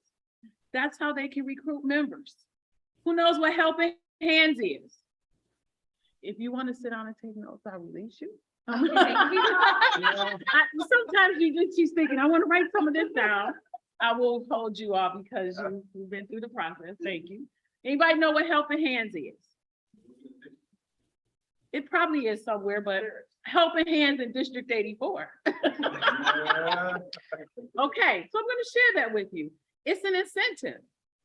If a current club that's doing well goes over to help a club that's struggling, they're going to send 2 or 3 members over to their meetings for a few months and just be there, fill rows, really enhance that meeting. So when a visitor comes, they have a demonstration that's strong. Helping hands. One club can go help another club. Isn't that ingenious? Yeah. And the club that went to help gets star points. They'll be able to buy things from the store, right? Once we get it all set up, that's how they'll get points. But what it's doing is creating that connection community. So if you have a strong club in your area, you might want to connect them with the struggling club, especially if there's 6, 7, 8 members. All they need is a couple new faces, open house, helping hands, and invitations. Those are things you can start with. Some of you said in your area director reports, we need more visits from leadership by Zoom. I thought, wow, Paula and Vicki, get ready. I'm gonna send the list out. You have spoken. What that is saying, division directors, is that they want to see other people at their meetings, just drop-bys, hi. We're going to start doing that. Now I'm going to tell you the truth. We may come by the meeting and we may spend the first 10 minutes there. We'll stop in and tell you greetings from District 84. And sometimes we may have to leave and go to the next one. We all have to be honest. We want to try to get to as many as we can, but sometimes we have to do a drive-by. We have to greet them, let them know we care, we're concerned, we want to be there. And sometimes we'll go, I'm staying for the whole meeting. Sometimes when you go to an area director, as an area director, when you get to the meeting, this is a question for Bobby. Bobby, do you go to a meeting without a speech in your pocket? No. No. Now, Bobby may have more levels finished than Becky. There's a competition here, but Bobby is always ready. Any club he goes to, he can do something. He can give a speech, he can fill in table topics, he can be, you don't want him to be the grammarian because he will get you. But he'll be the grammarian, he listens really well. He said, no, go to the meeting ready. If you are working on your pathways, you're busy, you're going to meetings, I'm at a meeting for an hour, can I give a speech? Yes, use that time wisely. Are you going to give any old speech? What kind of speech are you going to give? Thank you. They heard you, Becky. Do not give a speech at a club if it's not pathways. How do you do that? Bobby, how do you keep track? Give us a little bit about how you are ready for a pathway speech every meeting you go to. How do you do that? Well, pretty much the easiest way to do it is whenever you finish, well, what I do is I look at every single level within the path and I go ahead and look at the different projects, see which one would I like to do a speech on, which ones do I want to tackle first, which ones do I want to hold in reserve for when I'm visiting or I'm in my own clubs. And they say, well, we need a second speech or speech. Does anyone have one, a pocket speech? I don't want to just have a pocket speech. I want to have a pathway speech, especially if I'm visiting, because it's my job to perpetuate or push, encourage, whatever word you want to use, being on pathways and doing pathway speeches. So I try to at least always have 2 speeches ready to go. And as well as the basic information, even if I haven't written the introduction down. Perfect. Thank you, Bobby. And we're going to applaud that because First of all, that's a commitment to pathways. He takes his time, he starts to navigate through the pathways. Some of the speeches he keeps ready for when he goes to visit. Those storytelling, elective options, right? There's a few that cater themselves to being in different environments. Bobby, thank you for that. So as you think about being distinguished, I've given you 2 things to start with. There's a few more items, right? So I want to make sure that we go through. Just as with the club distinguished program, there's different levels. If you have a goal to reach distinguished, check out the 3 levels and set a target for where you might want to be. Now I'm looking at Donald because Donald is now going to start strategizing with his team. Dwight is going to strategize with his team. You don't have to do this alone. There was one area director that I had last year. I can't remember, maybe December, I said to her, you have a chance to be distinguished. Are you interested? And she kind of says, I don't know. I said, okay. Let a month or so go. I says, you still have an opportunity to be distinguished. Do you have an interest? She still didn't know. But what I knew is that she was still working on them clubs. She was still working to get them back in motion, keep them going. Honestly, it slipped up and she ended up being distinguished. I called her, I said, did you know that? She says, no, I didn't. You want to know why? Because she had her clubs in mind. She didn't have distinguished in mind. I had distinguished, Donna, we want to see that, but she didn't. She just had her clubs in mind. Keep your clubs in mind first. Distinguish will start to happen if your clubs are in your mind. So to be just distinguished, you do have to have 50% of your clubs as distinguished. Donald. Yes. What's one of the things a club has to do to be distinguished? Tell us, just 1 or 2 of those little, how do they get you distinguished? Do you remember? Okay, see. Well, first of all, I believe when you look at those DC points, where you need to go, you need to know where you are. You want to know where you need to go. So you would look at those clubs, you would see where they are, and you will encourage them. And also, you would, being the Division E director, I notify my area directors, hey, they're very close. Let's go on to the DCP website. Let's find out what they need to do. What's coming up next? Because a lot of times you could be right at the door and not even know that you only need that one more to get you there. So it's knowing where you are and knowing where you need to go. Awesome, thank you. Thank you. He said the magic word, DCP. When is the last time you looked at your dashboard? Who looked at the dashboard last week? Anybody look at it last week? All right, who looked at it yesterday? Anybody look at it yesterday? This morning, we have some this mornings. How often should you look at your dashboard, your DCP? Okay, Norma says every day. Norma is a diehard Toastmaster. And I'll thank you, Norma. Can I give you my list of clubs to check when you go in? You may not look at it every day, but set some checkpoints. Once a week, every 2 weeks, check in, see where your clubs are. Absolutely check in before club visit. How many people check it before they go visit the club? Okay, good. If you don't, that's okay. This is just your checkpoint to start. The nice thing about Toastmasters is you're going to mess up. You are going to make mistakes. You are going to miss deadlines. You are going to miss something, but we're here to help you recover and keep on track. That's what we do for you. So if you don't know what the dashboard is, call your area director, call your co-area director, call your division director and set up a one-on-one Zoom. If you don't know how to get on the dashboard, you and your division director spend some time. That's how you'll get to evaluate where your clubs are. You'll get to see if they finished any levels and pathways. Have they added new members? Did they go to training? Those are things that help create a healthy club. And that gives you points to talk to them about. Other things, select distinguished. 50% that are distinguished plus 1 more. So if you have 5 clubs, what's 50% of that? 2.5. 2.5, right? We round up 3 plus 1. So you need to get 4 of them in there. So you have to push for that. And then President's Distinguished Area, 50% +1, and a net growth of 1. And guess who you are going to talk to when you are ready to start a new club in your area? Does anybody know who to call? Well, well, I would love to get all your calls, but I don't have to.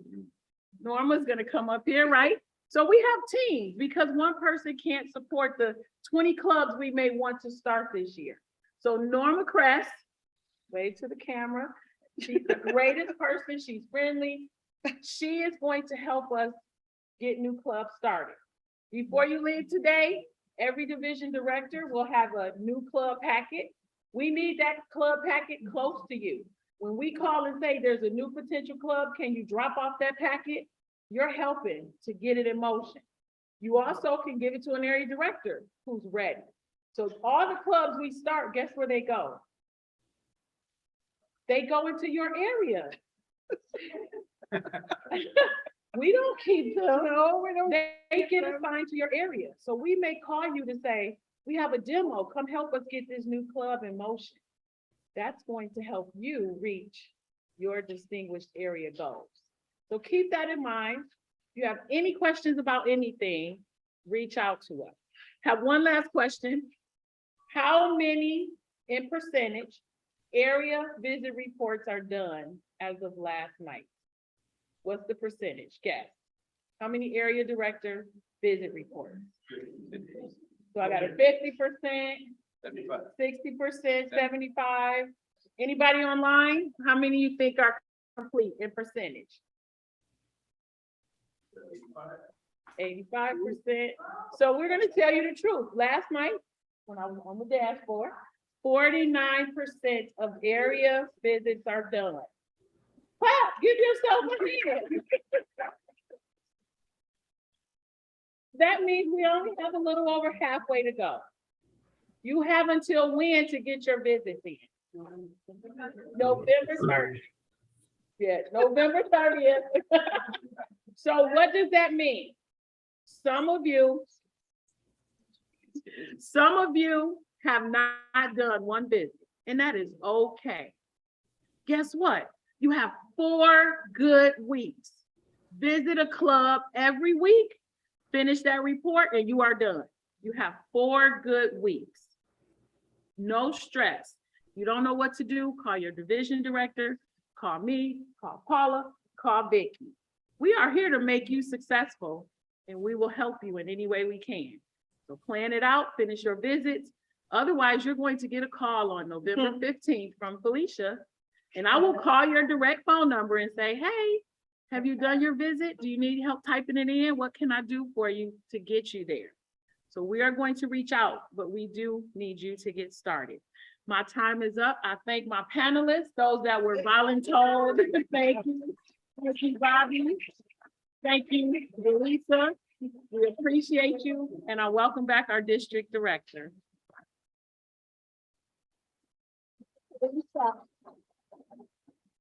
Awesome. All right. So now we are all on the path to work in those distinguished DCP points, and we're going to work on becoming a distinguished areas, starting with the clubs all the way up, hopefully to district. Wouldn't that be awesome? Let's work on it together as a team. That's why we're here. All right. So this time it truly is going to be the program quality director. It truly is. Miss Vicki Goodman is going to talk to you about training and conference updates. Please welcome distinguished Toastmaster, Vicki Goodman. Hello again, everybody. So good to see you. You look energized, refreshed, and ready to go forward. I'm going to be fast and furious, so I hope you're ready for this. I want to announce, first of all, we have had some really great training opportunities for all of our members. We have had a Concur training. How many of you were managed to get to the Concur training by our finance manager? All right, a few of you. How about online? A couple of hands there. Good. It's helpful to know if you want to get reimbursed for expenses. It's really good to know how to do it. So that is an essential training. It's recorded. You can go to the District 84 YouTube channel and listen to it. Gives you all the basic breakdown. It's not long, it's not difficult, tells you how to do it, and we're here to follow up. We also had recently 2 other trainings. We had officially speaking about contest roles. Sabrina Millay did a wonderful job of really breaking down contests and how to plan and carry them out from all of the various roles. Also recorded. And we had a fantastically detailed and educational session from our very own Zoom master, Sue Lighthall, our technical support chair, on becoming a contest Zoom master. How many of you are ready to do that? Zoom master? I see a few people going like this, and everybody else is like, not me. So if you're not going to do it, you need to make sure people are aware of what they need to do, because you are going to need these roles for your contest. Also recorded. How do you get to the D84 YouTube channel?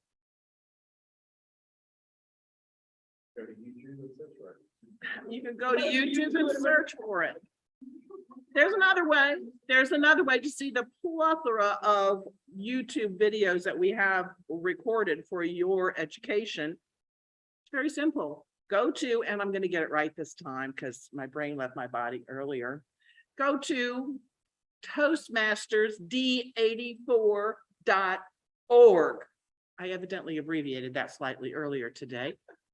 That's the website. And right at the very top, right-hand corner of the screen, you're going to see all the icons for our social media. Just click on the YouTube icon. It's going to take you right there and you can find it. Thank you so much to George Hazard, who does all of our editing and gets those ready to go online.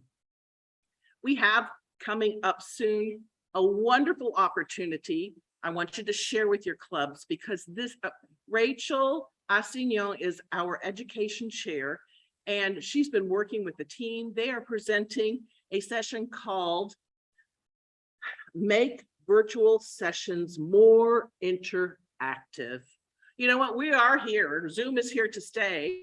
We need to embrace it and recognize the fact that we are going to always be on it. Even if you hate it and you want to speak in front of people, that's perfectly fine. But we have to know how to communicate online. The problem is, how do you engage that audience? That's what we all complain about. Well, just all these little Brady boxes on the screen. How do you engage people? This session is for you.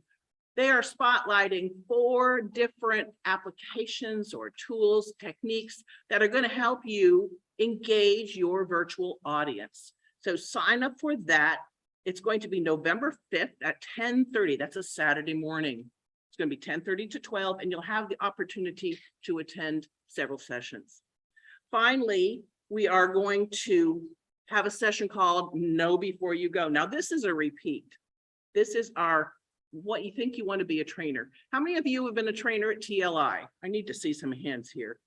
Got 1, 2, 3, 4, 5. Okay, some at the head table. Online, how many do you see out there, Sue?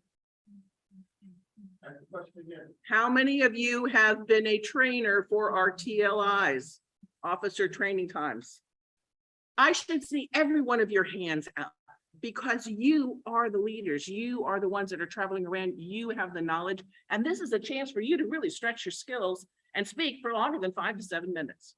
It's not an easy thing to do, but there are projects that you need to do that. So I hope that we see you at this class. It'll answer all your questions. That's going to be on November the 15th. And as I mentioned earlier, don't forget the holding a hybrid contest session coming up on what day? What? I forgot. We just said it. But luckily for you, it's going to be published on our website, November the 15th. November the 15th. Oh, I'm sorry, November the 10th. All right. That's our announcements about all of the training. I just want you to be aware of it. And I want you please to encourage your clubs and club members to participate. All these are going to be available on the calendar on the District 84 website. keep checking, because sometimes we have to cancel some classes or postpone them during Ian. We never know. So just keep checking. Remember, find the event, click on it again, and it'll open up the links. Now, this takes me to a whole nother thing. Have anybody had any issues? Has anybody had any issues with bombing? You know, Zoom bombers. Zoom bombers. I've personally had 3 individual events of varying levels of, well, anyway, we're not talking about it right now. It is out there and it seems to be happening more and more. We're not sure exactly how that information, gets picked up or not. It could be just from some of the social media things.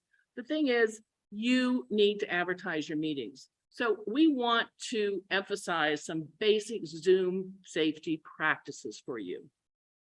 Okay, we're going to talk about that right now. Zoom safety practices. First and foremost, what you need to do is make sure, go ahead and change, Sue, that you have, to avoid these unwanted crashers, click it, you have to have prior meeting account access. So prior to the meeting, whether it's you or the account owner, you have to be able to get into the settings and select the require registration for meetings. Require registration for meetings is an opportunity for you to send out a link that's actually going to take your people to a registration form. They have to put their name and their email address. Now, yeah, bombers can go ahead and fill out a name and put in a fake name and fake email address, but mostly they just want to get in fast and furious. So that cuts out a lot of people right away. The other thing you could do on those registration forms is sometimes you're having something special, you can customize them to ask a few more questions. So know that that's available, but require the registration for meetings. It adds a step that many people won't go through. But if you let your club members know and people in your area that this is what's required for safety, they'll willingly participate. Make sure you also select use the waiting room feature. That means that when people come to your meeting, once they are registered, they're going to get the link personally to their email. And when you get the link and you go to the meeting, you're going to be sitting in a waiting room waiting to get into the meeting. That means that what we have to do is make sure the Zoom master or the account holder is at the meeting in order to do what? Let them in. Let them in. Somebody needs to let them in. When you are the Zoom master, go ahead, Sue, you have to go ahead and make sure that during the meeting, you are looking at that waiting room. Then you can bring people in, you recognize their name and so forth. That keeps a lot of unwanted people out. If you don't recognize their name, sometimes you can get messages to them, all that kind of thing. So it's really a good feature to have a waiting room set up. You could also admit those in the waiting. When you admit those to the waiting room, you are able to remove people that you don't want there, but you have to be a host. How many of you know that you have your own Zoom account? You're the account holder. A couple of you. What about borrowed? Are you sharing an account? Are you aware of places that are sharing accounts? Okay, this is a problem because they're going in, they have the ability to hold the meeting, but they don't have the ability, unless somebody, the actual owner has come in, they don't have the ability to move people out, to remove people. They don't have the ability to mute participants. They don't have the ability to even use waiting rooms and so forth. So it's really important that your club or the clubs that you work with have hosting capabilities or co-hosting at the very minimum, and maybe even their own account. Right now, we have had this Zoom thing for more than 2 years. We're going on, what, 3 years? People are used to it. So if clubs are in a situation where they are not able to purchase or they don't have their own account, this might be the time for them to consider getting their own account. Sue's going to put into the chat now a link. This is the link. You should have already received it at some point, but I know we just throw things away on our emails. We get so much sometimes. This is the link that you go to TI, and it's going to tell you how to get a significant discount on a Zoom account for Toastmasters. So they will get a break. So this is a really good time to start thinking about that because we have this opportunity for a discount. I will share it in a moment. I can't get to it right now, but I'll share it when I'm done with this. Thank you, Sue. All right, let's go ahead and move on. And finally, as far as the security issues go, there's a little thing on the bottom of the Zoom screen. And you can see it here. I believe it says security. The Zoom master needs to really understand what's available in security, because it's when you come into the meeting, you can open up that security menu and there are options where you can lock the meeting. So if you know everybody's there, it's 15 minutes in, you can lock the meeting. That will keep those Zoom bombers from coming in. They tend to come in usually a little later in the meeting. They want to get it started to make a grand entrance. It does affect perhaps visitors, but on the other hand, wouldn't you hope they would be there first or at least within a certain amount of time? Also, you can enable the waiting room. If it wasn't set up already, you can enable a waiting room so that anybody that comes late, you can check out. And you can just generally manage participants from that security screen. Go ahead, Sue. So basically, we want you to be safe. Now, this is a list we put together. Again, Sue's going to load that along with the link that I told you about into the website so you can put it down. And then after this meet, we're at the very end anytime, so you can go ahead and load up this particular PowerPoint and the other one that we did earlier, so everybody has that. Those people in the room will make sure you get copies of all of those things electronically. You know, today you have heard a lot of really good things. This is all about developing your leadership. I hope you've heard how important you are. I hope you have heard that you are incredible leaders. That tap you got on your shoulder to step forward and participate is giving you so many tools that are going to help you, not just with Toastmasters, but with everything, just throughout all of those other arenas you touch in your life. What is the first need, the number one need for clubs, do you think? The number one need for a Toastmasters club, what do they need? People, members. Is there any club that does not need members? Every club needs members. Well, guess what? Dwight told you all about how to make the sale, because when you are inviting people, that's what you're doing. Share with your club, help them sell the message that there's a place for them to come and improve their skills. You've learned about planning. You've learned the importance of all of those things. And one last thing before I leave, the ad sales brochure that we handed out during Dwight's presentation, you know, the importance of this is that the cost, the number of ads we sell helps keep the cost of registration for our conference low. And our conference is going to be here. And if you haven't had a chance to go out and check out the beach, you need to do it before you leave. Those of you online, I'm sorry, you're going to have to just come in May. It's a beautiful setting. We're going to have a lot of activities and lots of education and lots of fun. Under the big top, our conference chair, Deb Wild, happens to be here in the room. She is just, I think she's planning in her sleep all of the different activities that are going on. I got emails from her. Look at this. What about that? She is like going dynamo. Remember that it is May 5th and 6th right here. And please focus on these. Get every club to try to get the smallest ad, if not a larger. If they've got a treasury, go ahead and do this. It's going to keep the cost of that registration low for all of us. I really thank you for your time. I'm turning control now over to our district director. Vicki, I'm going to add something really fast. In terms of the host, there is a thing called a host key, and they can ask. Guess you didn't hear me. I did. The host key. We heard you. There's a thing called a host key, and if you need information, let me know and I can tell you how to do it. And that might be a way to, if the host is not there, you can still get hosting rights. I'll leave it up to that, and let me know if you have more questions. Okay, great. Thank you. Thank you, Vicki. Thank you, panelists. Brother. Okay, we good? Thank you, Vicki. All right. So now, are you guys ready for a little rest, relaxation? Are you tired? No, we want to have a little fun. So we're going to play a little game. Everybody was given a number earlier in the day.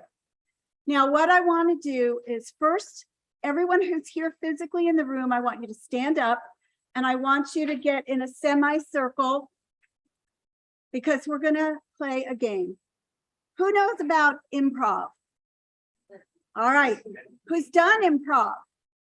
Okay. So there's a couple of rules to improv is you got to be fast on your feet. You don't waste time. You don't overthink anything. Okay. We're going to play a game called the 2-word story. All right. So some of you know what that is. Some of you don't. We are going to go in order by number. So in the semicircle, get in order by number. We're going to start with number 1. Norma, who's number 1? You're 5? Who's number 1? Start right on the end and we'll go around so that you're in numerical order. Are you leaving? Yeah. Okay, who wants number 1? Who wants number 1? We'll start with number 2. I got her. Why, thank you, DJ, for being here. Okay, and those of you online have also been given numbers in numerical order. So those of you online, I'm counting on you, and Sue, as always, I count on you to oversee and help that everyone stays in order. So here are the rules. I did ask them to do that earlier. Yeah. So earlier I asked everyone to put the number in front of your name. It should be there. If it's not, hopefully you have it written down. Okay, and if everyone in the room, just silence for a minute so I can give the direction so everyone can hear it. Okay, so it's a simple game. People work together to tell a story, each of them contributing 2 words at a time. Thank you, John. You read my mind.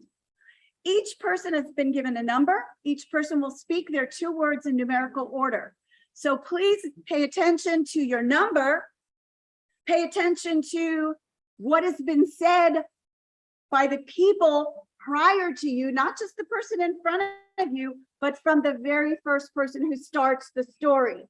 We're going to create, I think some people have left the room. So if there's if there's a missing number in between, like say somebody has 25 and no one responds immediately who has 26, 27, get going, or 28, get going. If we skip you, jump in. But what we're going to do is we're going to create 4 to 5 stories. We're going to start out with groups of 10 because we don't want 40 people all at once telling a story. We're going to start with a group of 10 and we're going to show you Felicia, Vicky. They're not in specific numbers, just count the first 10 people. 10 people, 10 people. But we've got people online. We're going to merge with online people, okay, because there's numbers in between. So we're going to start with, I will start using 2 words, then Vicky will add 2 words, then Felicia will add 2 words, and then Shirley will add 2 words. We're going to go around twice. We're going to go around twice with each group of 10. We're going to show you with a group of 4. We're going to go around 3 times. So Felicia, go behind Vicky. Or we could just be in a little group right here. But as long as you know what the order. So we do it in order. You're Okay. on the end, You're on the end. please, so that we know who's next. And the trick to this, we're going to show you an example. You make it up as you go along. You have fun. What you have to remember is quick, quick, quick. Don't wait, don't think, just say your words. Listen to the people before you. If you want to continue that story, go for it. If you want to change the whole direction, go for it. But pay attention to your number because we want to go fast. We don't want a lot of hesitancy. So let's go. The first 10 people get closer together. 1, 2, 3, 4, 5, 6, 7, 8, 9. Gail. That's 10, right? Okay, so William, you stay in that group. All right. So we're going to start. We're going to show you an example. You have any questions before we get started? Okay, watch this. This is how it works. Last night, My mother said to me, but I was sleeping in my pajamas. Wow. Now, I am so tired. But fluffy. too bad. All right, so you get the gist of it, make it funny, change it around. Where did Fluffy come in? It made it funny, it made it funny, right? So make it fun, make it funny, but go fast, don't think too much. So let's go ahead and get started, and we're gonna pass the microphone. Now, can everyone online hear when we speak into the mic, or do they need to come up here? Check 1, 2. Did you hear that? Yeah. Online, kind of, sort of? Hear, yeah, Okay, so let's do that. sounded loud and clear. It did come in loud and clear? Yes, It did? to me, Okay, yes, great. to me it All did. right, what we're gonna do is we're gonna start 2 words, 2 words, 2 words all the way down. Where after Gail is done, we go back to Jonathan, 2 words, 2 words, 2 words, 2 words. So we'll go around twice with each group. And we're gonna make it fun and we're gonna make it funny. And we're gonna make it, I don't know, interesting, engaging. And we'll talk about it briefly when we're done. So let's get started. Group number 1. Let's go. This morning, I drove to the meeting. To Lucky. Hi. Friends. And relatives. We ate Go back. Good food. and pie. But then. everything suddenly Got quiet. cold food. Yes, and I had a bird.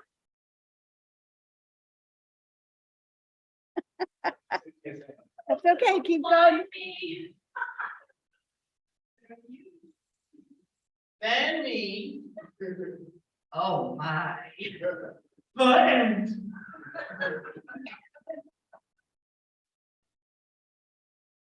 The end. All right, the end.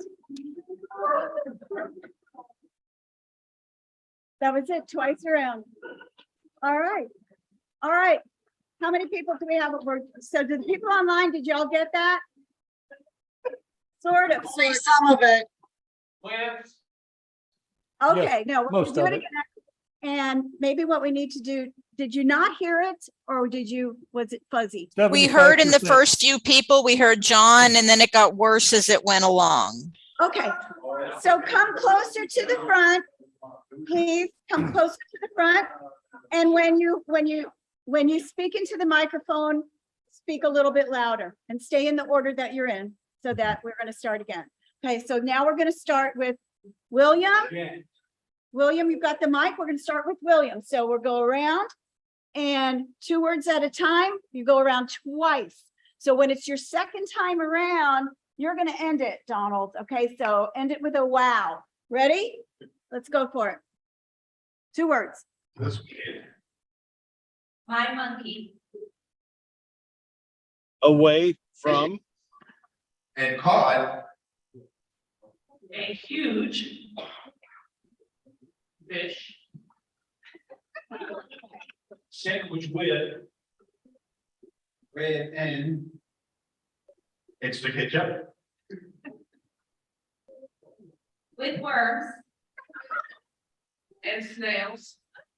This monkey Ate like a pig and got a prize. All right, that's it, twice around. Good job. All right. Now, some of you online, we gave you numbers that should have fallen within this group. And I know Nick had a number, he was here and then he left. So let's go with the people online and speak nice and loud and go in order of your numbers. Do y'all know what number you are? Yeah. Okay, let's start with. I'm 13. Okay, we're gonna start with the low numbers. 13. 10. So I'm 17, but I don't know how to know Right. where they are. We don't know. Well, We can you see should have the numbers in order. Okay, I'm sorry, how many people, Paula, do you want? We want 10 people. Okay, Jay. Who's 10? Okay, Andrew. Okay, Andrew, Jay, Debbie Jo, Pat, Mary, Bobby, Josie, And Nicholas in there. and Nicholas. We'll stop there. Okay, we have it? You have your order? You want to repeat it again real quick? So Andrew, Jay, Josie, Debbie Jo, Pat, Mary, and Bobby. And Nicholas. And Nicholas. We'll leave it at yes. Yes, Nick, you're in. Okay, so 2 words really fast. Start from the order that Sue gave. Everybody goes around once and then around a second time. So start your story and just have fun with it. Ready? Okay, Andrew first. Go. At twilight, I saw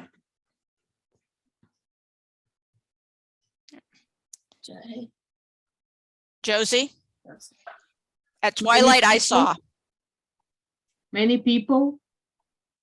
running like Up. Heck, what? Up. who knows? Where they Are going. Okay. Andrew.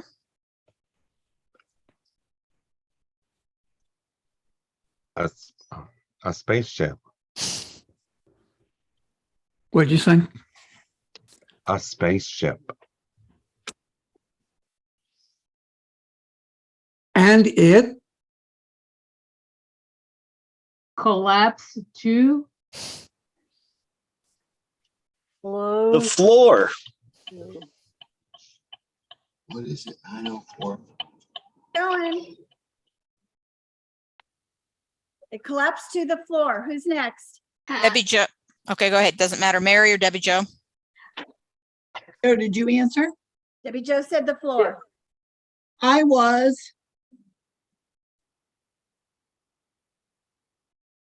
totally surprised. When it Fell down. All right, great. All right. job, Great job. First group. All right, now we'll do the second group. Okay.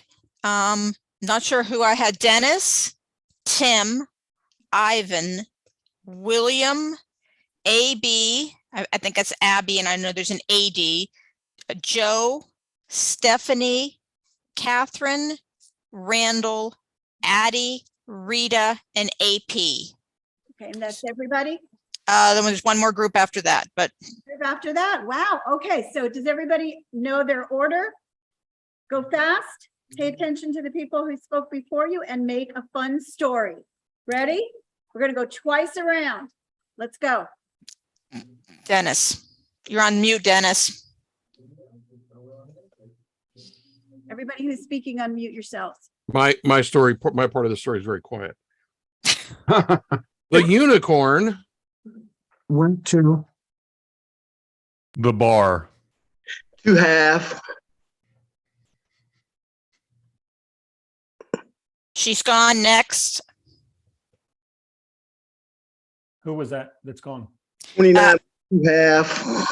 Okay, Joe, 31. Okay, on to Kathleen. What was the last sentence? Yes. What was the last 2 words? To have 29. Went to a bar, I think was last, wasn't it? What was said? Went to a bar to have. To have.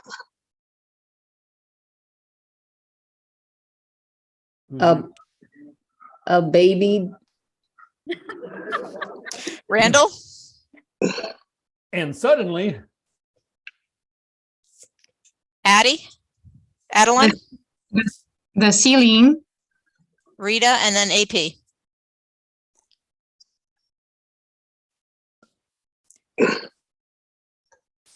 Rita, are you there? Okay, go AP. Okay, he's not there either, so back to the beginning. Fell down. Then got Go. Wet and back up. What happened? Keep Oh, going, no. keep going, keep going. He didn't.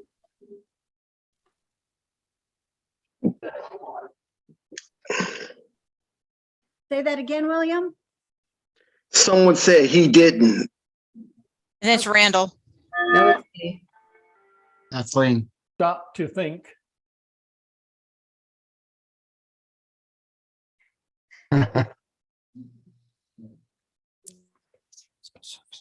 What she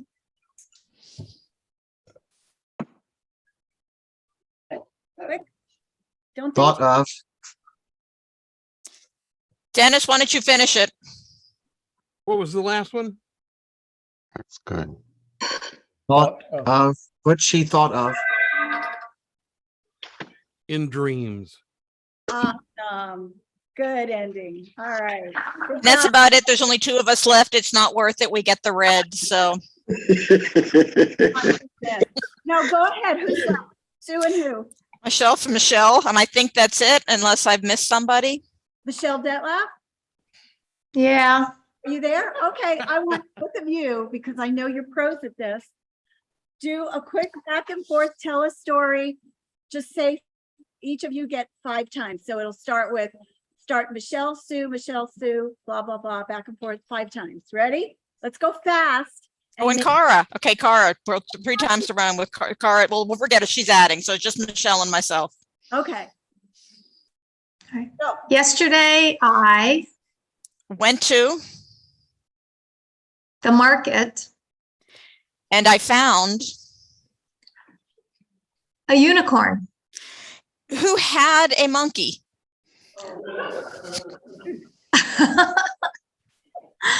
Under her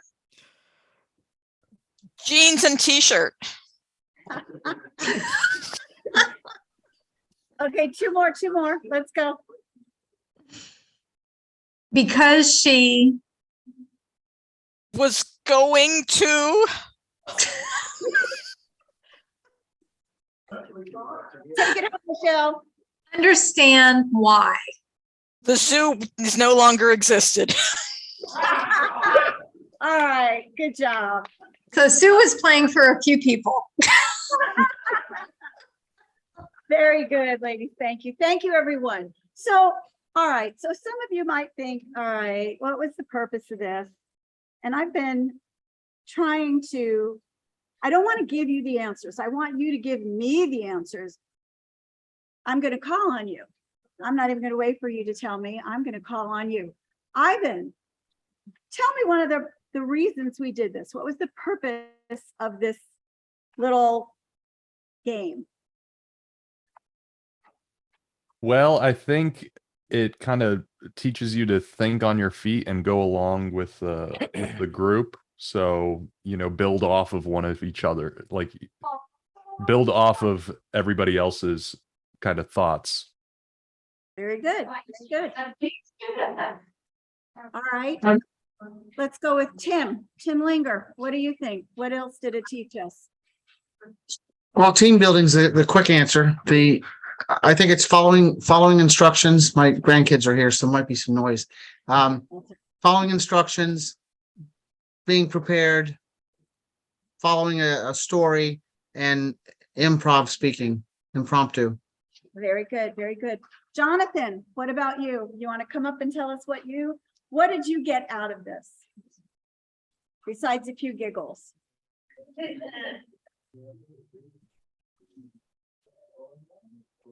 Sometimes somebody throws you into a situation that you are completely not expecting, and you just got to run with it. Perfect. Perfect. All right. One more from in the room. William McCombie, come on up and tell me what did you get out of it? On the topic that we talked about earlier about making sales, join Find Your Funny, because we do improv in that club, for table topics, and it's a lot of fun. It gives us experience of thinking on our feet, and we have a good laugh doing it. All right, thank you. Thank you. Find Okay. your funny. So some other things, yes, Find Your Funny, great club. Some of the other things, okay, flexibility. In order to tell the two-word story, everyone needs to be flexible and not attached to their original thought. When you've heard the first few words and it was coming down the line towards you, it was going in one direction, but then suddenly someone changed it to a totally different direction. Where'd the unicorn come from? Where'd the monkey come from? Right? Out of nowhere. So you have to be flexible. What you had in your mind, you may not be able to say, or maybe you can, because you can turn that story back around. The other thing is collaboration. This is a give and take exercise. It works best when people approach it with the mindset of working together. You collaborate with one another as a group instead of a mindset of trying to tell your own story. So it teaches you collaboration. It also teaches you creativity. It allows you to access your creativity because they're going to be moving into new directions every time you turn around. So you need to be creative. You need to think on your feet. What did you do when two words were that you were totally not expecting, and you had two words in your head and the person before you said something that you were totally not expecting? You had to quick change what you were thinking to something else. Or you said what you were thinking anyway, which changed the whole direction of the story. So collaboration, creativity, flexibility, improv, speaking on your feet, fast pace, don't overthink. Those of us who know about improv, and if any of you ever have the opportunity to take an improv class, I strongly encourage it. It is so much fun. You learn so much. And go to a club that teaches improv or has improv instead of table topics, because you learn to speak faster, quicker, on your feet, and you will see that you will get to be even better at table topics. Okay, so thank you all for participating in that. I think it was lots of fun. I hope you had fun doing it. All right. What's that? Gail? Well, I just wanted to share. I also thought you all were demonstrating and modeling what Rachel Espinal is trying to do with virtual engagement, because this could be a hybrid, it could be in-person engagement. Exactly. Right. And initially, thank you, Gail. Thank you so much. Thank you. I know it was a little difficult for those that were on Zoom, but I think if we had organized it a little bit earlier, instead of Sue jumping in the way I kind of made her do it.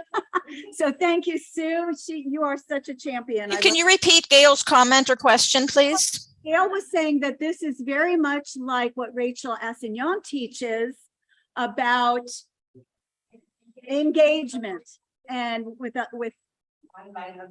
online engagement, online as well as in person, so that we engaged all together as a team.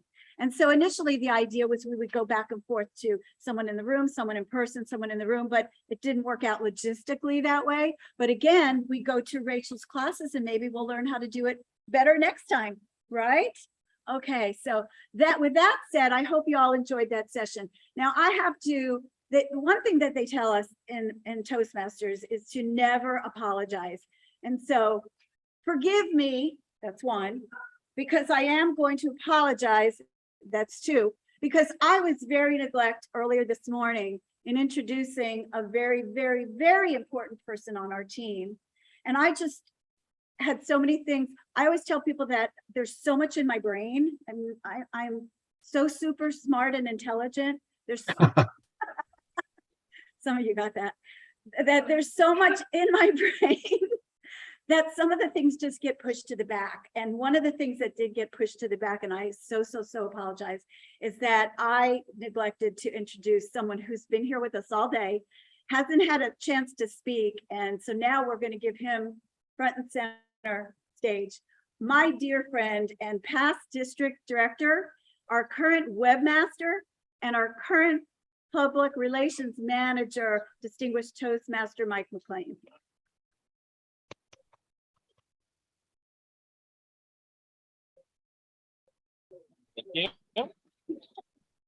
It's just so small. It doesn't all fit. I thought it was because the brain was like too big, but no, that's not true either. Thank you. Whoa. Watch out for them. Good afternoon, everybody, and welcome to 10, maybe 15 minutes of information about what the public relations team and the webmaster, kind of all the same thing, have been doing to help support our district mission. First thing I want to talk about is our social media. We have our Instagram account, we have our YouTube page, we have our Facebook page, we have our LinkedIn page, and we have a Twitter account. All 5 of those are relatively active at this point. And I went back this morning, and this is year to date on the reach that our Facebook page has gotten. And if you look here, 2,300 odd some page reaches in about 4 months is how far we're into the year here. I find the spike in August kind of interesting. That's right around the time of International Convention, which is when we posted a little bit more because your entire district trio and was there for training, and I happened to be there also. So that got a little spike there. And I've made a concentrated effort to be a little more consistent moving into September, and you can see kind of the results of that through September there. So that's the page reach and the number of page visits on our Facebook page. Think about those numbers in a moment, because towards the end of this, I'm going to give you all a present that you can take back to your clubs. The other one that I pulled metrics on doesn't have as much reach, about 60 odd, well, it's about 70, 80 total. You have to add these 2 lines together. The way LinkedIn does it, the dashed yellow line is people who access on mobile, and the solid blue line is people who access from their desktop. Why mobile went down from July 1st to August 1st, absolutely no clue. That was surprising to me when I saw that this morning. I figured any of our social medias would be more popular on mobile than on desktop. But there's still some really good reach there. And the thing is to remember that there's different audiences, right? The Facebook audience is different than the LinkedIn audience. And so while the numbers may not match, the LinkedIn reach may actually be more beneficial to a professional Toastmasters club than would a Facebook reach. Okay, Sue, next slide. So here's the present that I'm going to give you. So for all the area directors, pay attention, because my mission to you is to take this information to your clubs, because this is it's not something we haven't done before. It's just a new way to get to it, a new, easier way to do it. We talked about social media and how it's a powerful way to get in touch with folks. The district has always helped clubs promote events. And what we've done is we've made that easier for the clubs to submit that. So what we're asking is not every club meeting, but club special events. So when your clubs have their club contest or they have an open house, if they get that stuff submitted to us ahead of time, and the ahead of time has to be about at least a week, because these will all be reviewed by the district trio, so that we're making sure that we don't overflood the social media, that we're really covering only the special events. And the new form here on our toastmastersd84.org website /social media support. And I think Sue has that page queued up and can switch to it.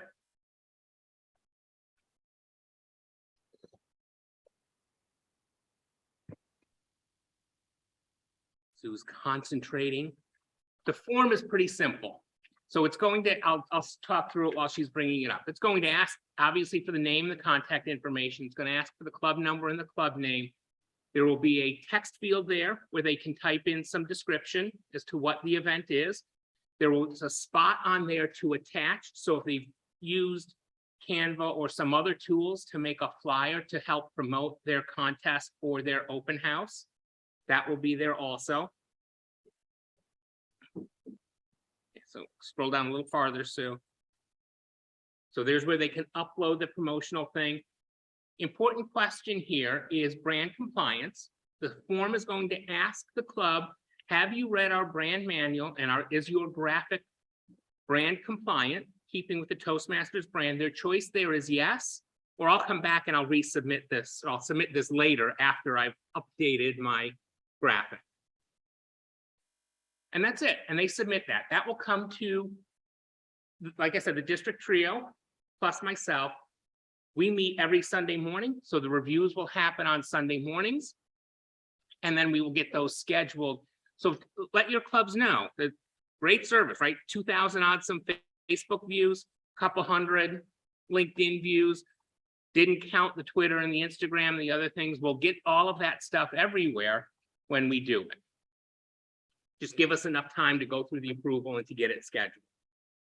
The last thing I want to talk about is a couple of the other services that we offer. And Sue, that's back to what is, I believe, my last slide.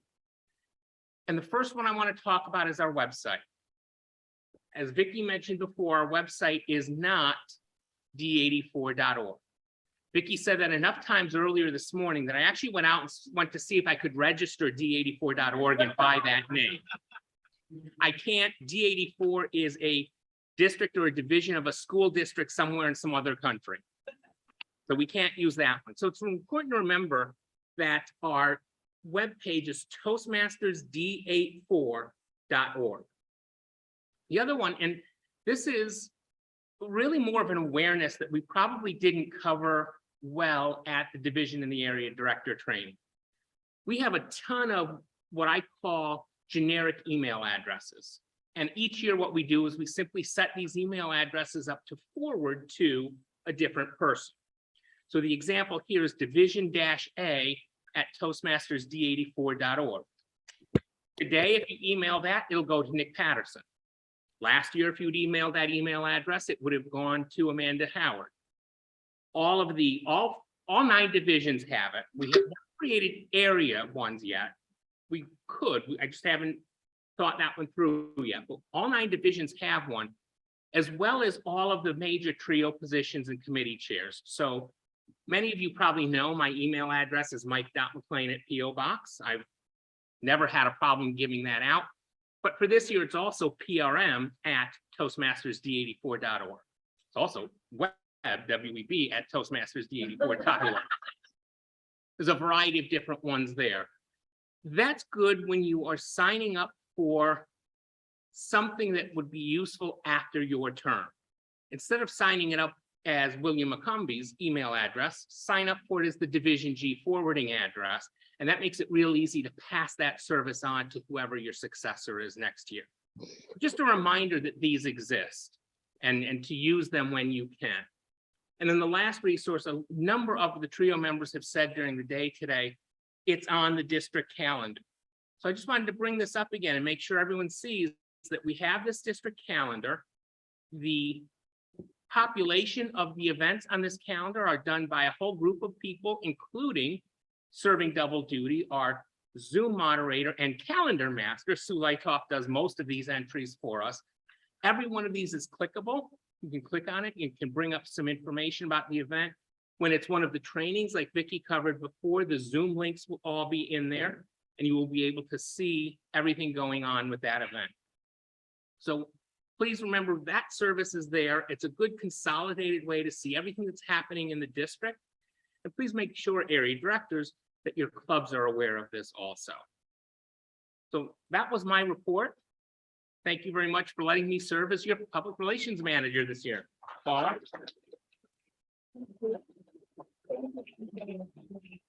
All right. So the next person we have coming up to speak to you is going to be our finance manager, Cara Newcomb. Please welcome Cara. Okay. Thank you. All right. Can you guys hear me? Is there a mic that okay.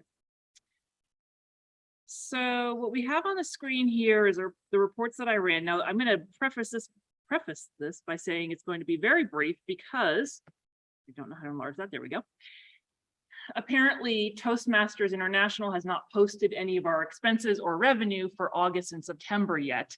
I found this out when I tried to run our first quarter reports last week, and they saw that I saw nothing was in there. I contacted them. Then they sent out a mass email to everybody saying, your reports for the first quarter are not due now till the end of November. They've been a little behind. So with that said, what you're looking at here, the numbers you're looking at are actually the July revenue and expenses solely. Now, and I apologize, I'm not as familiar with this laptop here. I went ahead at the bottom here and where I highlighted in there, I just looked at what the additional expenses are that I know we have in Concur for both August and September. And it was about $5,700, $5,734.85.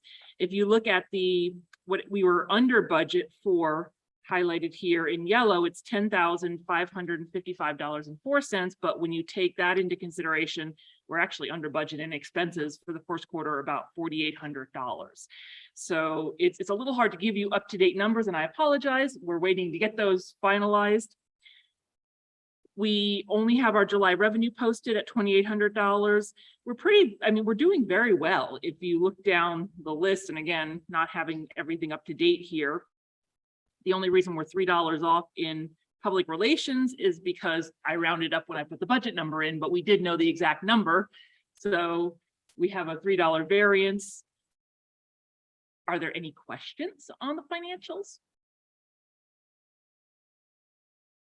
I will let you know that just because the information has not been posted by Toastmasters International does not mean that if you put an expense report into Concur, you will not get paid. That's a separate process. So rest assured there. Thank you. Yeah, thank you. All right, I have a question for all of you. We are about 15 minutes ahead of schedule. So, all right, I'm giving you a choice. Do you want to take a 5-minute break and come back, or do you just want to move forward so we can get out about 15 minutes early? Move forward. All right. Well, it just so happens that our next speaker is ready to move forward for her next session. And I am very happy to bring back somebody who is visiting from Jamaica. You know, as we continue to rebuild our district, and I don't mean Dwight. He's not visiting from Jamaica. He's here. He's here to stay, right, Dwight? All right. As we continue to focus on rebuilding our district, chartering new clubs with a focus on corporate clubs, it's an integral part of that mission. Please welcome back our Region 8 advisor, Distinguished Toastmaster Shirley Daly.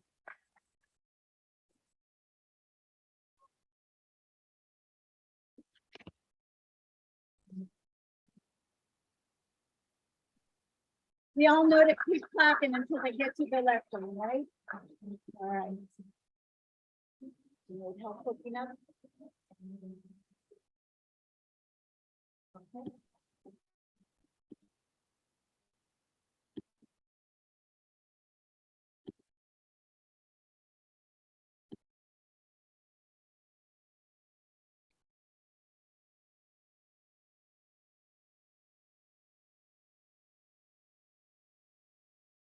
Okay, it's good to see you again. And guess what happens today? Anybody knows what's happening today? As it relates to Toastmasters? No? 98th birthday. Pardon me? 98th birthday. 98th birthday of Toastmasters International. So happy anniversary to Toastmasters International. Wow. I thought this would encapsulate quite a bit of who we are and what this organization would have done for us as members.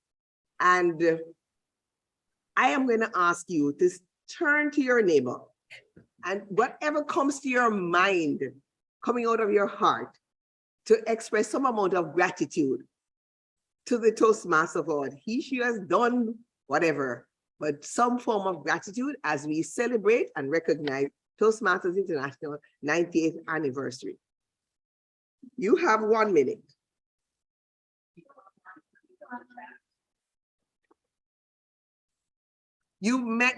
For persons who are online, please express it in the chat.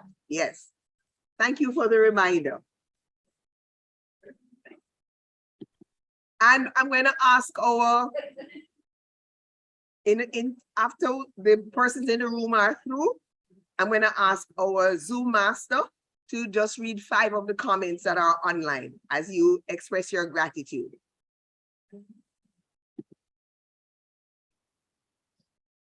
We're going to ask our timer, 30 seconds on the clock.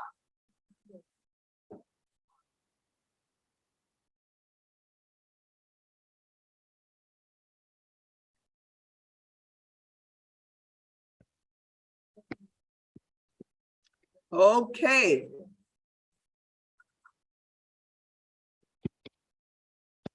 Just before we open to our persons in Zoom land or online, is there any, may I have two persons shout out something of gratitude for me, please, from in our audience, loud and clear?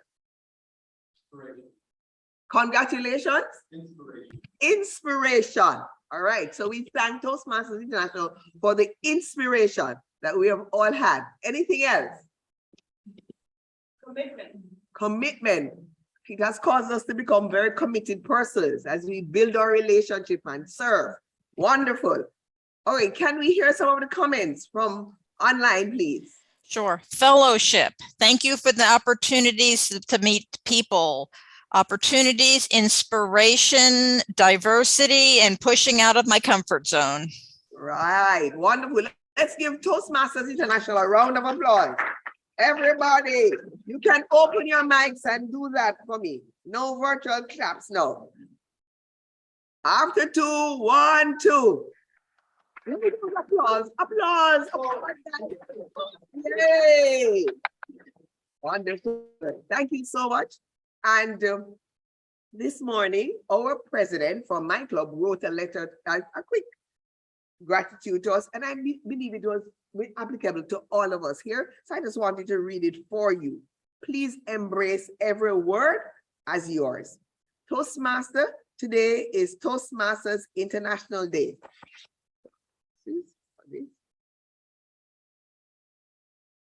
May all that you have learned and will learn strengthen your foundation as a leader, as a person.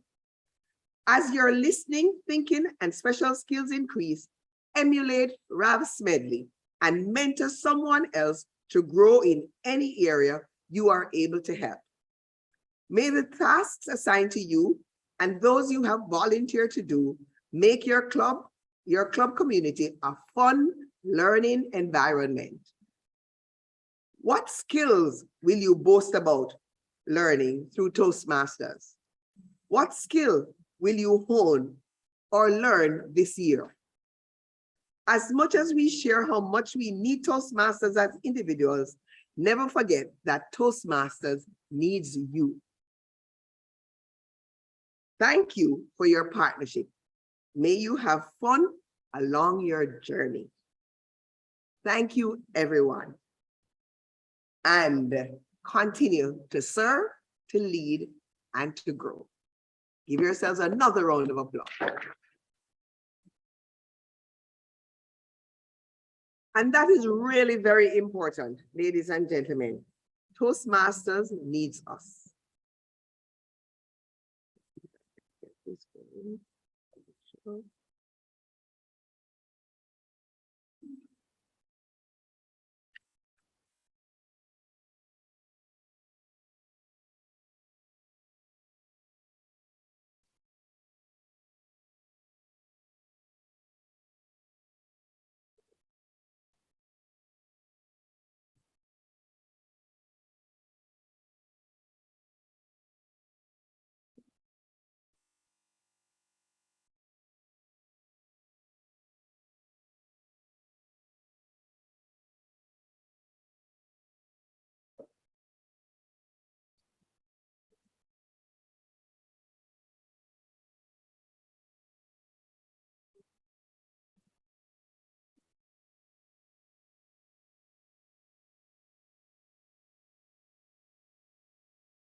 Thought I could get it to the on-site show. I'm not sure what's going on. I did. Okay, there you go. All right. Building new clubs. And it is always good to remember what is the French persons would say, our raison d'etre. What's our purpose? What's our mission? We build new clubs. Emphasis on we, all of us, and support all clubs in achieving excellence. So existing clubs are part of what we must continue as we figure out the mission. This means managing and focusing on new clubs as well as existing clubs. And I love to think of it like us here, if we were to think of a sandwich, the people, you as the leaders in particular, you are the key color, all right? Or you are the first part, that bread. And in the middle, club building. And at the end, you, the leaders. So much rest in your hands as it relates to carrying out the mission and building new clubs. So briefly, as we discuss together, one of the important things that I want us to take away is the ability to align the goals of the Toastmasters International 2022 to 2024 strategic plan with building new clubs. I referred to that earlier. I'm commending it again for you to look at. Explore and identify the strategies and tactics to be employed building new clubs, corporate and community.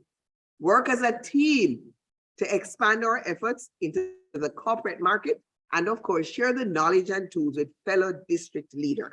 You'll have the recording. You can look at it closer. Today, we heard about closing the sale.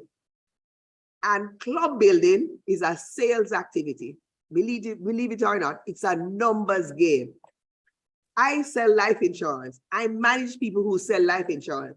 And in life insurance, the ratio is you have 50 prospects, you make contact with 40 of them, you have an interview with 30 of them, and out of that, you get 3 sales. It's a numbers game.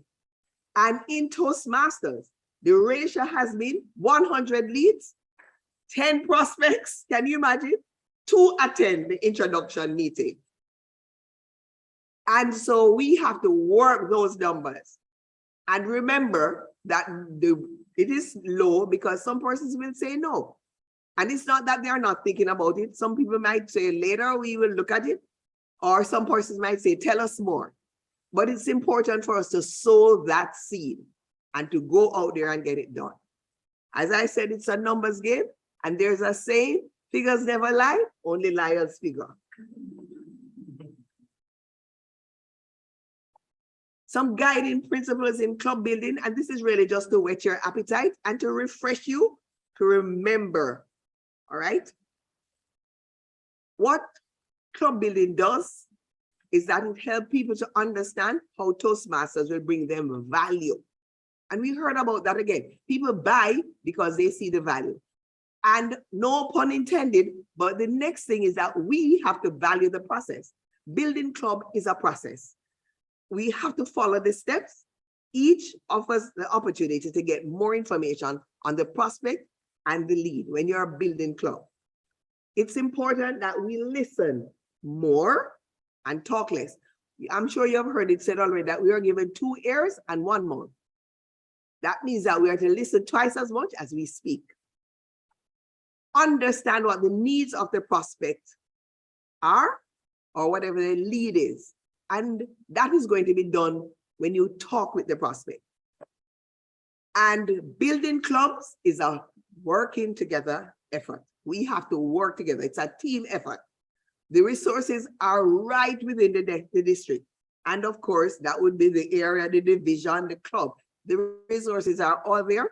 And you can also get expertise from your international director, or your region advisor, your district leaders. It's all there. And we need to leverage that.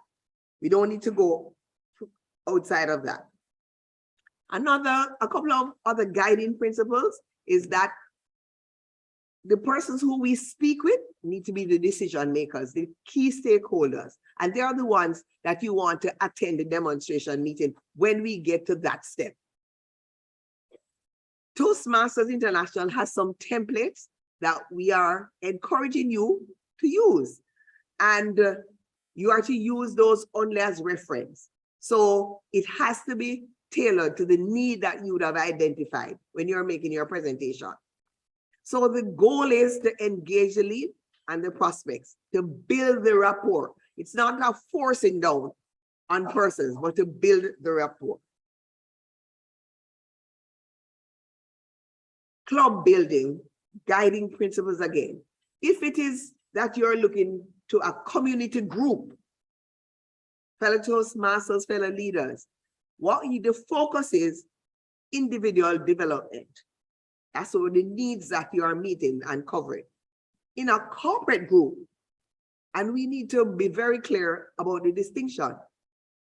The business needs are what we are looking at. The return on investment, what are the core values? What are the initiatives that this organization is about? All right? What are these? Is Toastmasters one of their initiatives as it relates to developing their employees, using this as a method or a medium. Therefore, depending on which group of persons we are working with or speaking with, our choice of words will be critical. And for corporate clubs, we don't talk about membership in a club, but we talk about enrollment in a program. Rather than talking about dues, we talk about tuition. And I'd love that to soak. I got quite a bit of information from this book, a handbook for building and sustaining vibrant Toastmasters programs in corporations. And that was written by Pat Johnson, a past international president, and she's also a past regional advisor, distinguished Toastmaster. And it is a very, very valuable book and presents quite a bit of guidance for us as we look at corporations, bringing the Toastmasters program, choice of words again, in corporations. And just to share a couple of thoughts from the book and important aspects. Some of the things she spoke about was the unique qualities of the Toastmasters education program. We know them, but it's always good to be able to enunciate, talk about them, list them. And it's an experiential learning environment. And we will be targeting adults, and adults learn by doing. That's what we mean by experiential. It's a self-paced self-paced program. You can stay in the program as long as you want. All right. Perhaps in the corporation, the company might set some specific targets and timelines, and that's different. All right. In this Toastmasters education program, there is no graduation. You have various levels of learning and development that you can go through. And now a couple of other qualities. It's no pass or fail. People learn from peer evaluation, not from instructor-led and graded program. And when you're speaking with the decision makers in the corporations, they need to understand this. The program focuses on communication and leadership development. Think about it. You picture it in the organization and for the employee, employer, employee, how it fits. And the program is part of a worldwide organization in more than 144 countries.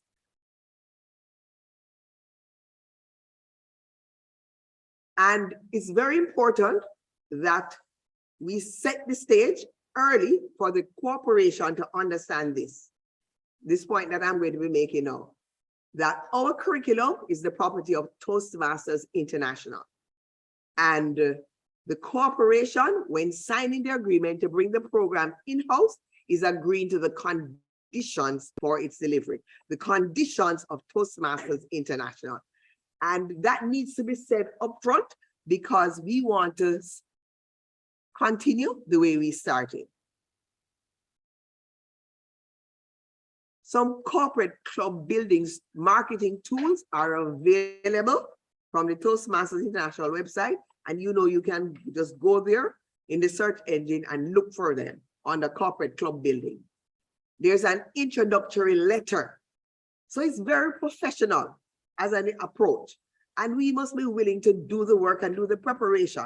We're up in our ante as we take our program to the professional level. There's a Toastmasters International fact sheet. It needs to be updated. When I looked at it, there are some things that have changed, even since we have gone online and the whole dynamic in our environment. There's also a flyer that speaks about, does your organization need better speakers and leaders? This might be an approach that you could use. There's also a flyer which talks about invest in a brighter future. Another one, become an effective speaker. And another one, transform your talent. Talent management is a big part of organizations and corporations right now, especially when the employers are looking at their employees and how they fit into the goals and values of the organization. So here is Toastmasters to the rescue, who can help them to formulate and to develop those. One of the important things when you have closed the sale with the corporation is to ask the human resource department to put the Toastmasters material in the new hire or the orientation package. And a key part of the relationship with the corporation is to identify a corporate champion, somebody who you're going to liaise with and be working with in the organization. That the buy-in would have been done, but to sustain it, so we need to have regular meetings with the corporate champion. All right. How I always think it's important to tie in all of this with the goals that we have, the district success plan. And remember what the district mission is. We build new clubs and support all clubs in achieving excellence. And also with the Toastmasters International Strategic Plan, which we made reference to. After this, you will want to go look at it. Now, the strategic plan and Toastmasters is into quite a bit of strategies. It focuses on the plan focus, the thinking and efforts of the organization on initiatives that are important now and within the time frame of the plan. They enable the organization to set aside other items and focus, making decisions about how to allocate resources for the most significant impact. And one of the reasons the plan is only for 2 years is because of how the environment is changing. Quote B. Yes, it is. And we have to be very responsive as an organization. So why is it we have a strategic plan? The delivery of the strategic plan will increase the value to the member. Everything we're doing is in the interest of the member.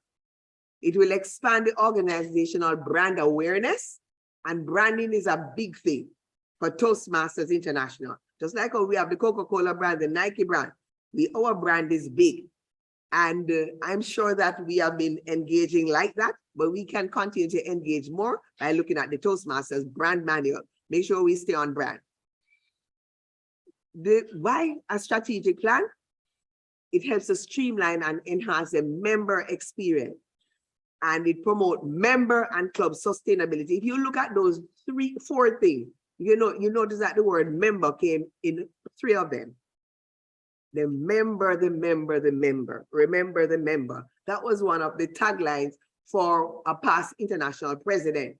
Remember the member. Everything we do is in the interest of the member. And I can tell you a little secret. When you're being interviewed for the RA position or for international director, you must remember to say that. All the things that the points you bring, the reason you want to become an international director or to serve as a region advisor, everything you say must come back to that in the interest of the member. They are the ones who drive the organization. The goals for the next 24 months are grouped into these categories: club excellence, member achievement, awareness and engagement, and operational effectiveness. Club excellence. Support all clubs in providing a consistent quality member experience by delivering on our brand promise. That's one of the goals of the strategic plan. And so what we are doing, empowering individuals through personal and professional development. Can you imagine sharing this with an organization? They will want to hear how. How do we measure club excellence? Back to club building. 4.5% increase per year of distinguished clubs. Member satisfaction, 5.8 rating. And what are the strategies here? Clubs conduct enjoyable, effective meetings. District conduct effective club officer training. So this is part of the sustainability and the club excellence aspect that we are talking about now. as we carry out the mission. We are moving and making sure that we have the excellence. The other goal, member achievement, support members in achieving their personal and professional communication and leadership goals through experiential learning. One of the mantras of Toastmasters is we learn by doing. We are into skill building, not just having knowledge, but using that knowledge. Skill building, important. How do we measure that? And Becky talked about pathways. Important again, where it's an education program. We're looking at increasing the pathways level achievement, 4% increase per year. And that's a measurement as to how well we did in that with regard to that goal. What are the strategies? Clubs orient and conduct needs assessment for all new members. Area directors, division directors, this is part of what we do. Club assign mentors to all members. We heard it today. And of course, you discuss it with the members when you're carrying through the assignment. Districts include member achievement focus session, club officer training, important. So all the things that we're doing, it's within a context because we are being very strategic. And awareness and engagement. How are we going to create awareness and engagement if we don't expand the global recognition of the Toastmasters International Program? And that is through club building, membership growth and engagement. And we need to take it into the businesses as well, the corporation. And a measurement for that will be a 4% increase in membership payments. And we know that we're not treading on easy ground, but it doesn't mean that we shouldn't be showing up and doing it. Member renewal rate, 1% increase per year. Club growth, 5% increase per year. That is what they're using to measure the effectiveness. Now, awareness and engagement, another goal. Members consistently invite guests to attend meetings. We need to be incentivizing that some more. Clubs regularly conduct open houses and membership growth program. Club building again. We need to set ourselves goals. Perhaps 1 open house per quarter or perhaps 2 for the year, but we need to extend the effort and grow. We have to do something. This is really a doing. Club and districts create effective public relations. Engage our public relations manager. They are going to help us to carry through and realize these goals as well based on their program. So everything is tidy. Districts actively prospect for and charter new clubs. Run the numbers, guys. Here's the numbers. You have to actively run the numbers. Districts and world headquarters expand global advertising program throughout the world. How is our advertising program going? The communication plan, the marketing plan. How is this dovetailing into all that we are doing in terms of our building, the building of club? Operational effectiveness. Create additional value for members, leaders, and stakeholders through standardized tools and processes, resulting in world-class operations.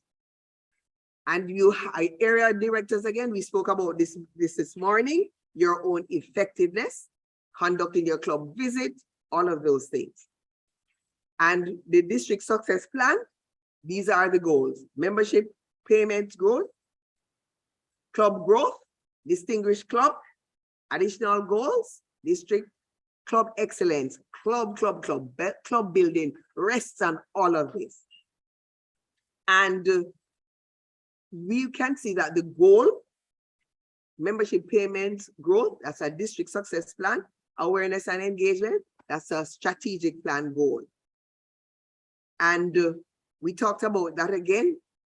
When we conduct effective club officer training, we have to be very intentional because we are ensuring the sustainability of the clubs.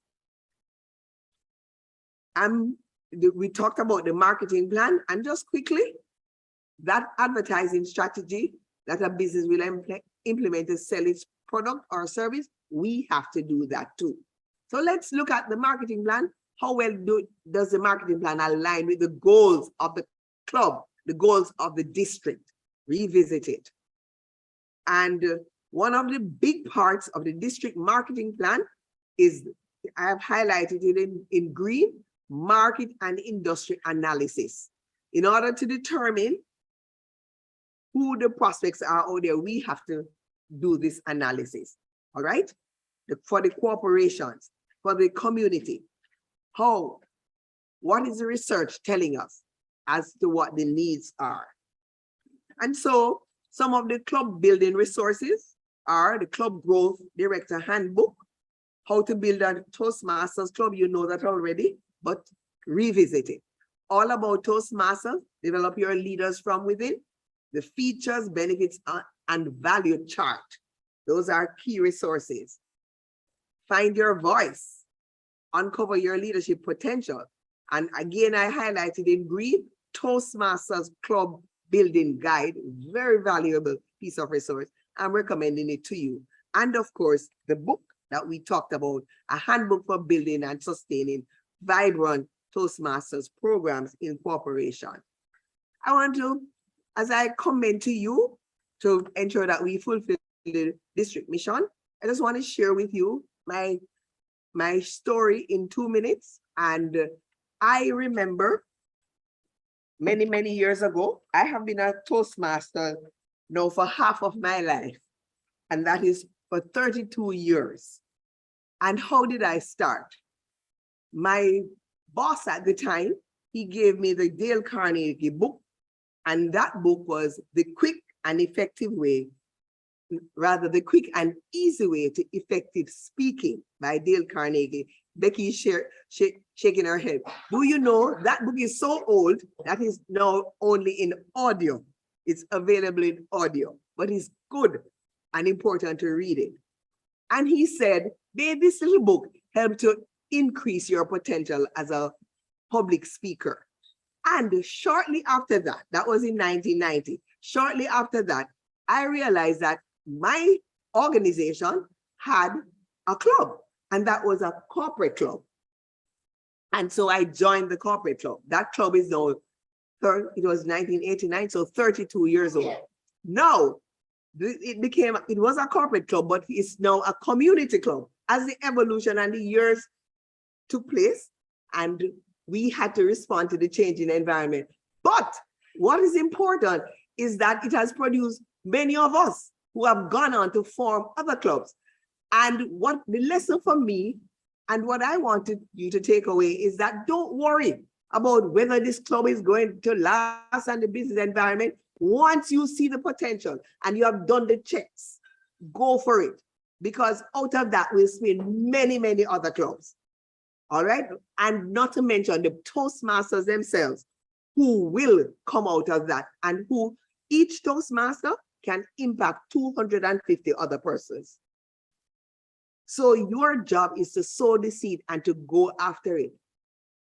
Or even though this club that I'm a part of now is a community club, we boast the privilege in Jamaica of being able to be housed by this particular corporation, this particular business for the last 32 years. They give us accommodation and we still bear the name, but it is not, they don't pay for us and all of that, but we still enjoy the umbrella and benefits of that. And we also use the opportunity to sell the Toastmasters benefits to employees at this corporation, at this organization. So it is a double whammy. And the encouragement here is to say, don't say, oh, it don't make any sense, or no, just go and do it. So I want to encourage us to see building new clubs as a part of our goal, and an important and significant one. Supporting existing clubs, equally do the balancing act. I'm commending you to take these guiding principles and build sustainable clubs. All right. All the very best as you continue the journey. Happy anniversary again. And let us continue to make our mark as we move towards celebrating with Toastmasters International its 100th year. How many persons will be alive to celebrate the 100th year? Go Norma, me too. Go District 84, continue and be on the go. District 84 on the go.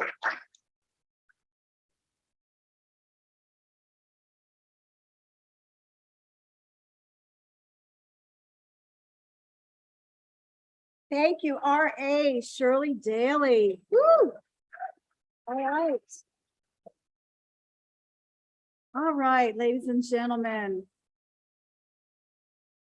Next up on the agenda, I want to just check with our parliamentarian. You've been awfully quiet today. Is that because I've done exceptionally well? You don't leave anything for me to do. I just sit here and listen and enjoy. You guys are doing a great job. Thank you. I was just being silly, but we hardly heard you talk, so I'm glad. Yeah, that's pretty unusual, isn't it? Well, I don't know. I'm usually the one who talks most of the time, so I'm glad that we had so many wonderful speakers and presenters today. First, we're going to look and see what's next on the agenda is any unfinished business. Or actually, I believe it's new business comes first. Unfinished, I was correct. I have it with a slash on my script here. Okay, so is there any unfinished business?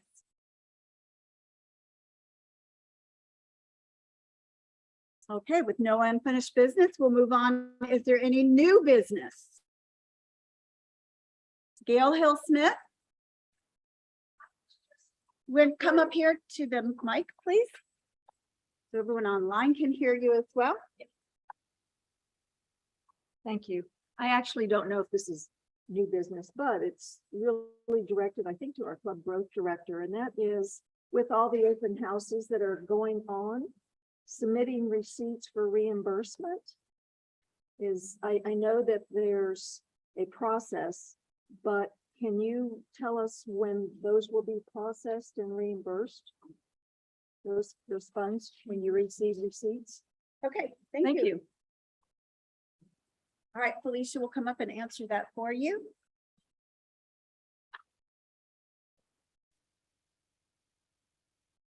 Thank you for the question. There's two ways that you can submit those receipts. You can send them to your area director.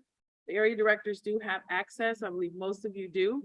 We are working to try to get presidential access for club presidents. That is in motion, which will make it a step easier.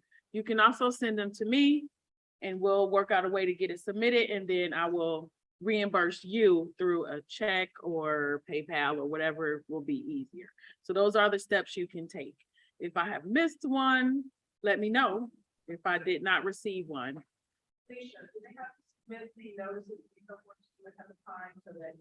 Yes, yes. The question is, what are the requirements to get reimbursed?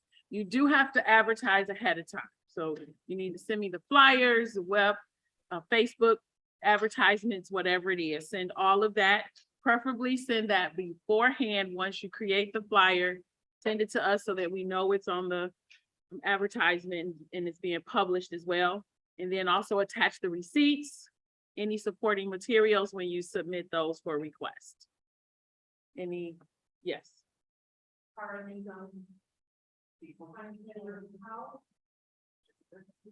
Yes.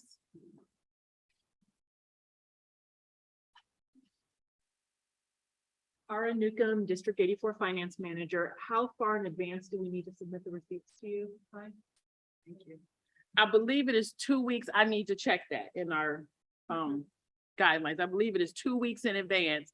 You must have everything being advertised. So in other words, we don't want you to create a flyer the night before and say you had an open house and get reimbursed. We actually want you to post it, to share it with Facebook, to share it with other resources so that people come to your open house, because the reimbursement is just one part.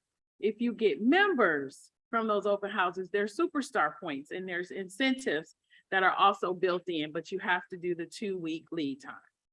Thank you for that question, Tara. Any other questions? Wait a second. I need to interrupt here. We are off the agenda. This is new business. New business is only things that would require a vote from the deck. What we're Okay. participating now in is announcements and questions and whatever wrap-up things we have to do. So I suggest, I didn't want to interrupt it in the middle of that, but that we get back on track. So new business is only something that would require a vote from the deck. Okay, thank you, Gail, and thank you for asking that question so that we could intentionally get Dennis to speak today. So that was a planned question. So Yeah. Dennis. Gail, the check is in the mail. All right.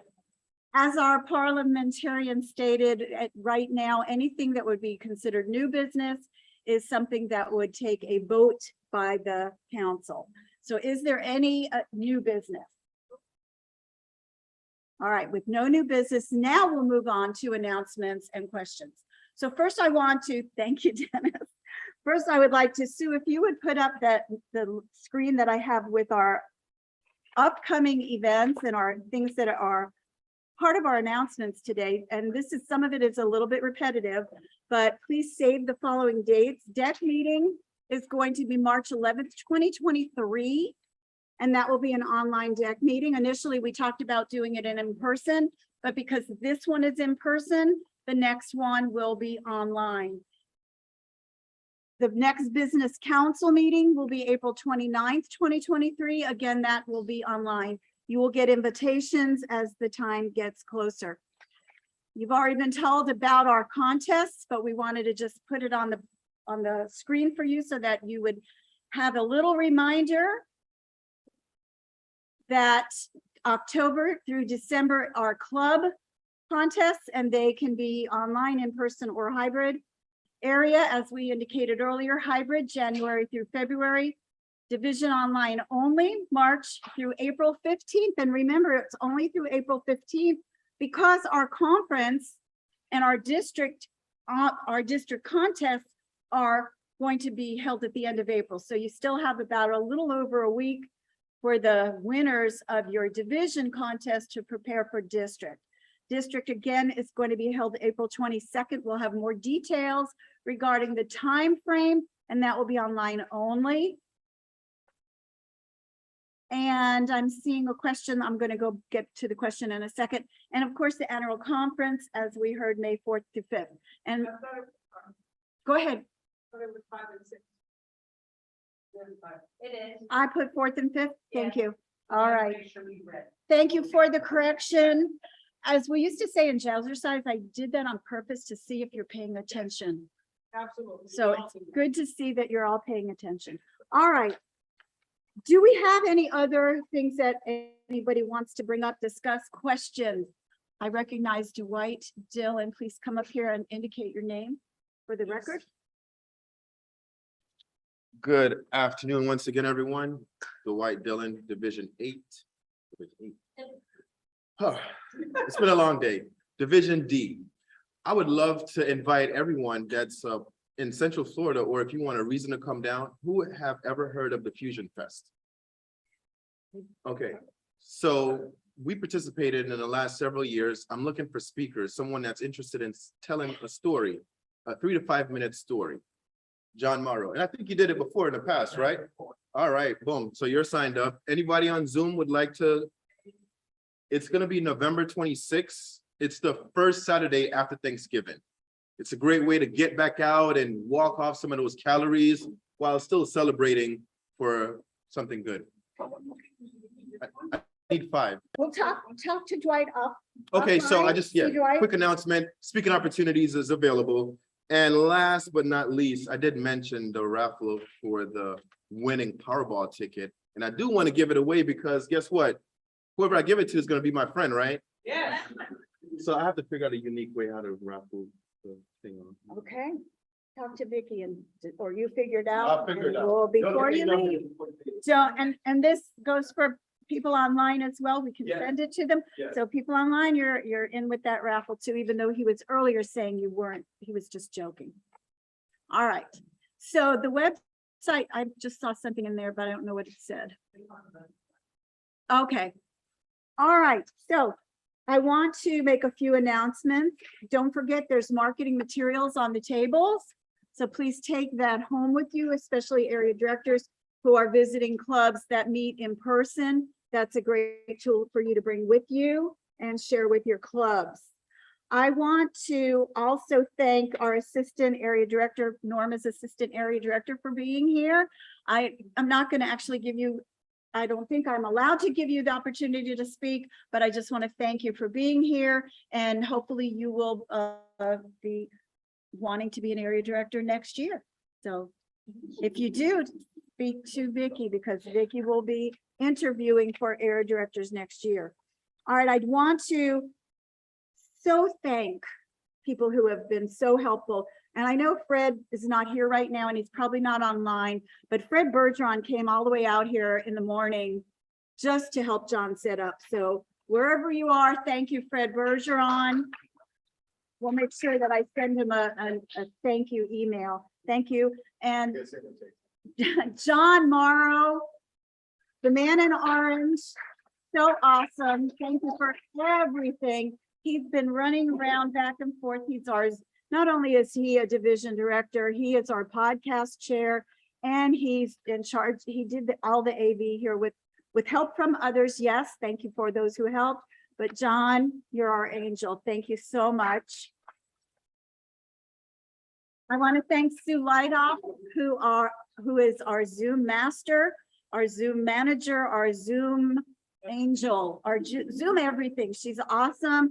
We don't even tell her what we need from her until the last minute sometimes, and she's there on top of everything. So Sue, thank you so much.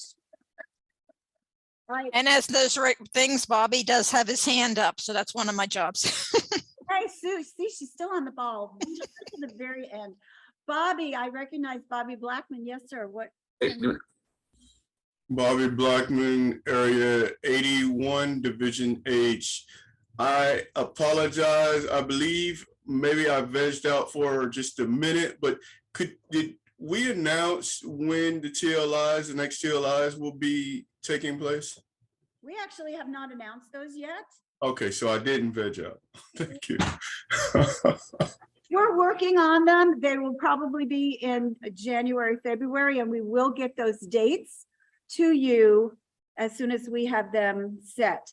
Somebody asked about, okay, so Dwight Dillon, when he gave his speech earlier, some of you may have come in a little bit late and didn't hear Dwight Dillon talk about closing the sale. He was bribing us with lottery tickets. And so I'm just joking.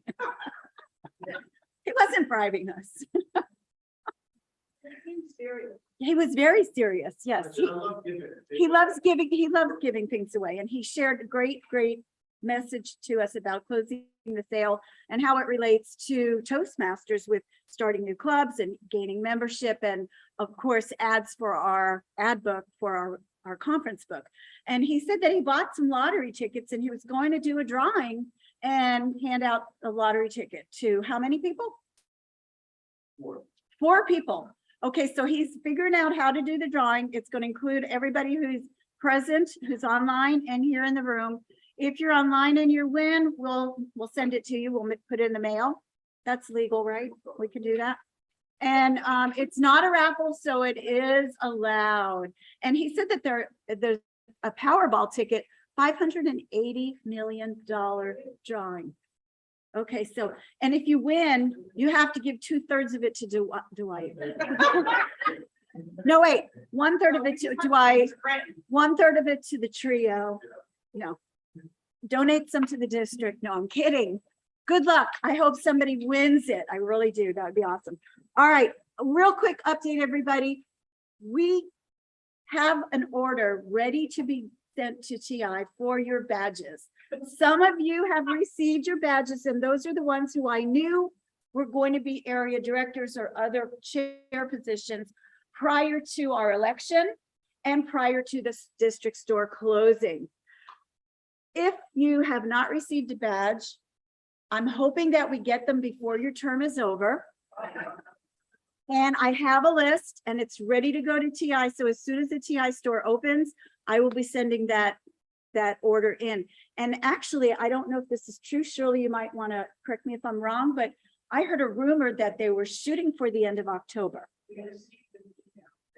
Yes, but we received an email, but that doesn't necessarily mean it's going to happen. Right, so, right, so fingers crossed, we can do that. But I promise you, if you are an area director or a division director that have not received a badge, it will be ordered. And even if you don't get it until next year, that only means you have to repeat that role again. Okay. Okay. All right. So I believe that is all I have to say other than, oh, Shirley's hand is up. Okay, Shirley, come on. Okay, we have a few more comments, and there's some questions on the screen. So go ahead, Shirley Daly. Yes, thank you. Just wanted to say thanks again for allowing me to share time with you. It has been a real honor and single privilege of mine. I wish you all the very best. And importantly, please note that the Toastmasters International Convention 2023 will be held in the Bahamas, Nassau, Bahamas, next year, August. For the details, please watch online, but I believe the dates are fixed, so you might want to go on the Toastmasters International website to determine that. I am looking forward to seeing all of us there next year, all being well. Continue to be in good health and see you at the top as you aim for those goals. Thank you. Thank you. And a great big giant thanks to Shirley Daly, our Region 8 advisor. Thank you so much. It's been a pleasure taking Shirley around town and visiting clubs, and I've so enjoyed spending the last few days with Shirley, as I know the rest of our trio has. So thank you for being here and sharing your time with us. All right, we're gonna, let's see, Mary wants to know who the winners are, Dwight. He's still working on it. We have post-toasting. Excuse me? We went to about 45 or 46, something like that. Okay. All right. Post toasties, for those of us who are here in the room, we're going to be going to the hotel restaurant. If you haven't already given your name to Amy Ann, let her know. And we are going to do post toasties. That's just a little after meeting event where you buy your own meal, your own drinks, but we sit and we talk and we network with each other, and we just unwind after several hours of sitting and listening, and now we can have a little bit more fun. And those of you online, feel free to stay on and do post toasties online. We sometimes can do that too, if anybody wants to stay on and head that up. But I know everybody's tired, so I don't want to keep you if you are not ready for that. All right, so let's see. We are being asked, anybody online have any questions, concerns? Bobby, did you have your hand raised again? Was there anyone else? Mary Arnold? No? All right, Norma. Norma here in the room. Quick, Felicia, I hope I'm not stepping on your toes or anybody else's toes. I hope I'm not stepping on Felicia's toes or anybody else's. I want everybody to know that Felicia and I have looked at the list of possible clubs, and we have actually started working with 6 of them that are expecting to charter by January 1st. We need your prayers. And thank you. You might hear from either one of us if we need help for a demo meeting or something to that effect. Thank you, everybody. Wonderful, Norma. Thank you so much. That is awesome news. And also, we do have people who want to be or need to be, if they're working on their DTM, you need to have either a new club coach, rather a sponsor or mentor position. Let Felicia and Norma, especially let Norma know, so that she can get your name on the list. Because if you're working towards that DTM, that's one of the requirements. John, you had a question real quick? Not a question, just a quick announcement. A quick announcement from Yeah. John Morrow with Dwight? This is a public relations thing that I wanted to share. And Mike, thank you, by the way. First of all, podcasts are now being published. They're on the D84 website. In addition to that, they are on Google Podcast and in the iTunes store. We have a backlog of podcasts, so they're being produced now at a regular rate of once every week. Please avail yourself of them. Number 2, the speaker training that we did a few weeks back. That was a 2-hour session Mark Guy was involved in, and we also did What in the World is a Tall Tale. That video is available on our YouTube channel. Please check it out. And finally, this past Monday night, Lakeland Toastmasters hosted Amplify Lakeland, and we had Matt Kinsey there, and he spoke, and that entire meeting was recorded, and it is now also on our YouTube channel, and we want you to enjoy that. And our thanks go out to George Hazard, who really is the impetus behind making sure that these are technologically ready and packaged for your enjoyment.